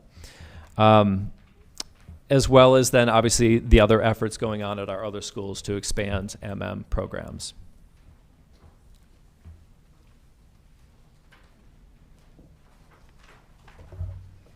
Oh, thank you. Hi there. Thank you for having for inviting us to share our work. I'm excited about sharing what we're doing at Jefferson. This is my 5th year. I'm going to talk about the school-wide cluster program and also our collaborative co-teach. Do I just click the middle one? Fancy. All right. Okay, the goals, why look at school-wide cluster? So when we looked at our master schedule, we realized that there were some tracking issues because our accelerated students were in a few sections, and so what happens is then accelerated students are following an accelerated track and they're seeing the same students every single period, and everybody else is in other classes. So we wanted to really make a more heterogeneous experience for all of our students. So the goals of the school-wide cluster are to enhance every student's strengths, skills, and confidence with enriched instruction, to broaden teachers' views, to get that full-time experience with accelerated teaching in all classes, because prior to this, it was only in math and language arts. Helping students feel more confident with their academics and their self-efficacy, and looking at weaving gifted experience throughout all the classes. So it wasn't just certain classes getting gifted instruction or gifted methodology, but across all classes. And then making sure that we are expanding opportunities for our underrepresented students. So what does it look like before? On the left-hand side, you can see in 6th grade, we had 4 sections of accelerated for math, language arts, history, and English. And then in 7th grade, we had 5 with no science or history, and then 8th grade, the same thing, no science or history. So this year, going full cluster model, and then in the previous years, the students were sorted by SBAC scores, and then the highest students would put in their accelerated classes. Everybody else is mixed into the other classes. So now in our school-wide cluster, we're very intentional about having gifted or accelerated students in every section, so all sections are accelerated across all the 6 grades. In 7th grade, it's everything except for math, because math has to trickle up. So we're optimistic that our 10 sections in 6th grade are then going to become close to 10 sections in 7th grade, and then we'll expand on our algebra sections as well. And then what's the impact? So what we've seen is all students are in accelerated classes. So there's really a feeling that I'm challenged. This is work that I'm being challenged to do. I'm not in a low class. I don't hear teachers say, I've got the low kids, so I don't have to do that. And I did hear that prior to this program. So I'm seeing teachers really step up and challenge. I'm excited about having GATE strategies be part of our school-wide professional development, where in the past it was like, oh, I have the accelerated classes, so these teachers over here are getting accelerated professional development, and the rest of the school is not, or not feeling that they have to be a part of that or take that on. No students are feeling like they're in the low class, and all teachers are feeling like they need to really step up. Oh, I'm sorry. Sorry about that. Okay. And then what came out of this is we really realized, especially looking at our iReady scores, is there's a huge gap between where kids are coming in. Some kids are coming in several years below, some right at grade level. And so differentiation is a school-wide focus. So differentiation and engagement are things that we have to look at every day. Co-teach. So this is our 3rd year of co-teach. And the thing that's really, really exciting about co-teach is it creates the hierarchy that used to be, there's RSP teachers and MM teachers. And so usually at school, the RSP teachers are the ones that are like, I have the easy schedule, I just push in, I help out. And the MM teachers do the heavy lifting because they're teaching a lot of the core classes. So what this does is it takes all the MM and RSP teachers and makes them a team. So you all are MM and RSP teachers, everybody's on the team, and then you're either a grade level 6th, 7th, or 8th, and you're either teaching math, science, or language arts history. So they co-teach with a strong regular ed teacher. It's kind of fancy, but what it boils down to is that the students who are RSP in those co-teaching classes have 2 teachers in that class. So, and those teachers are interchangeable. So sometimes the special ed content expert is up in front of the class teaching the class, while the regular ed teacher's in the back pulling a group of kids that need help, and it flip-flops back and forth. So you can't tell a lot of times who's the regular ed teacher and who's the sped teacher. And one of the biggest things, the ahas for me, is when the regular ed teachers come in and work with the special ed teachers. It raises the level of calibration and rigor for our special ed teachers, because prior to this program, a lot of our sped classes were, the level of rigor was not at a level that was what our regular ed students were getting. So now they're co-teaching with a regular ed teacher, so they're seeing on the daily, like, this is what the standard looks like. This is a great strategy for teaching the standard. Now when I go and whoops, sorry, I went past it. Sorry, there we go. So when they're co-teaching, they're getting that experience to see how it looks, and then they're going in to teach their SDC class. They're using those regular ed strategies with their SDC students. So some of the things, the impact of this, all teachers teach all students. So there's not those kids are going over there and they're having a special ed teacher, and now we're over here with our regular ed teacher. So all the teachers are interchangeable as a team. Our sped ed teachers are recognized as experts in their content for intervention and content knowledge. Struggling learners, whether you're a special ed student or a regular ed student, you're getting intervention in that class because it's interchangeable. Whoever needs help that day is in the small group. It doesn't matter whether you're special ed or not. We've seen outsized student growth, so that's really, really great. And our sped ed teachers are each equal contributors. So there's not a feeling of like the S's and them's. The RSP teachers are cruising with their easy load, and the MM teachers are picking up the harder tasks. And finally, our priorities. So what does this all mean? That means that priorities first for our master schedule is the first kids that get scheduled are our special ed kids. So we build out the fancy schedule, we schedule all the special ed kids, and then we start putting everybody else into the schedule. It's the only way it works because it's complicated. And then the other priority that we realized is our special ed students, that co-teach relationship has to be our very best, our strongest teacher in that grade level. So our best math teacher, so our math department head, she's a co-teach teacher. Our strongest language arts 8th grade teacher, he's a co-teach teacher. So each grade level, that content person has to be the strongest teacher, because that calibration has to happen with our best teachers so that we spread those practices. And just one quick thing. Student quotes. So when I ask some kids, what is it like to be in a classroom for co-teach? When I've been absent, Ms. O'Geary is able to catch me up on the work that I've missed without disrupting what's currently being taught in class. I wouldn't want to be in an intervention class because my elective is robotics, and it allows me to explore my passion. So it allows every student to be able to have a regular ed elective while still getting the intervention in their class.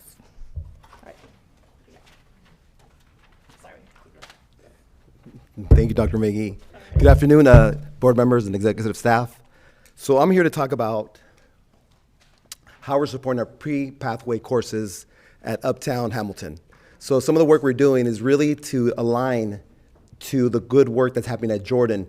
So this year, for next school year, we're gonna have 2 full-time teachers. So a lot of this work comes from looking at our master schedule and before we had a lot of teachers who were teaching singleton electives. So now we're moving next year, we're gonna have 1 teacher, full-time teacher teaching engineering, and 1 teacher teaching media arts pathway. So this is something new for us next year, where teachers are really gonna concentrate on their electives and really get our students ready to be ready at Jordan. So this week I visited Jordan and I visited ACE. I saw the good work they're doing over there. I talked to Mr. Diazon, and he shared a lot of things that our students are gonna need. So a lot of the work they're gonna need is a class model and design. He told me to make sure they take this class, make sure they do well, and making sure that we're supporting students all the time, because that's the goal for our students, is to make sure they're ready to be successful at Jordan. So this is just some work that we're doing next year. We have our facilities, these are our kiddos. So our Hamilton Robotics, this elective course has been one of our signature electives. The problem before, we only had 2 sections before. That was it. So next year, we're going to move to 5 full sections. And we have our facilities. We have our whole 300 building is dedicated for our pathways. So that's our old metal shop, our old wood shop. They're really big rooms that's really going to cater to this work. This is just a snapshot of all the facilities, some of the good stuff we're doing at Hamilton. Beautification, of course, is number 1 for us also. We have our new paint job. We have new accents red, our school colors. We have our new marquee. And also in 2024, we're going to have an all-inclusive gym, locker room. And then this year, we received a grant from UCLA, so that's our fitness room. So it's really cool. Our kids are just walking on campus. They're excited. It looks clean. It looks nice. So just to give our kids in Uptown just that nice flavor of it's a safe, it's a clean environment, and just all the electives we're going to be able to give them. And this is just the beginning. This is just next year. And then the following year, we'll see what other electives, by looking at our master schedule, what more electives we could create. The goal is to have teachers teach just be elective teachers, before we have teachers who taught math, and then they taught this elective. Or they had science and they taught medical detectives. So now the goal is to really have these teachers focus, like high school, they're just teaching that elective. So that's kind of the work that we're doing to align to the high school electives. Thank you. All right, to bring us to a close, big thank you to Dr. McGee and Mr. Montañez for sharing their experience. Once again, just connecting that bridge from our elementary to our high school experience and making sure that we're supporting students in the best possible way to obviously support their needs, but also their interests at the same time. We are doing a pilot also in 2 of our schools next year at Stevens and at Lindbergh. to actually pilot a 4x4 schedule. So this would be replicating the high school schedule with 8 periods, which will expand, obviously, both intervention and enrichment opportunities for our students. So that's really exciting to look forward to. And once again, just to shout out to our counselors, administrators for all the hard work. Connie alluded to the fact how difficult master scheduling is. It really is a puzzle, but when it's done well, it can really support students well. All right, so I'll gladly address those questions tomorrow morning. All right, thank you. Thank you, everyone. Thank you, everyone that helped to present today and that presented. We have a full morning tomorrow as well with board meeting in the afternoon. So I'll just remind my colleagues, let's write down our questions so that we can hit the ground running tomorrow morning and share and ask our questions. And we'll start again at 9:30 tomorrow morning. Thank you, everyone. Dr. Baker, any last words? Okay, thank you. We'll see everyone here tomorrow morning at 9:30.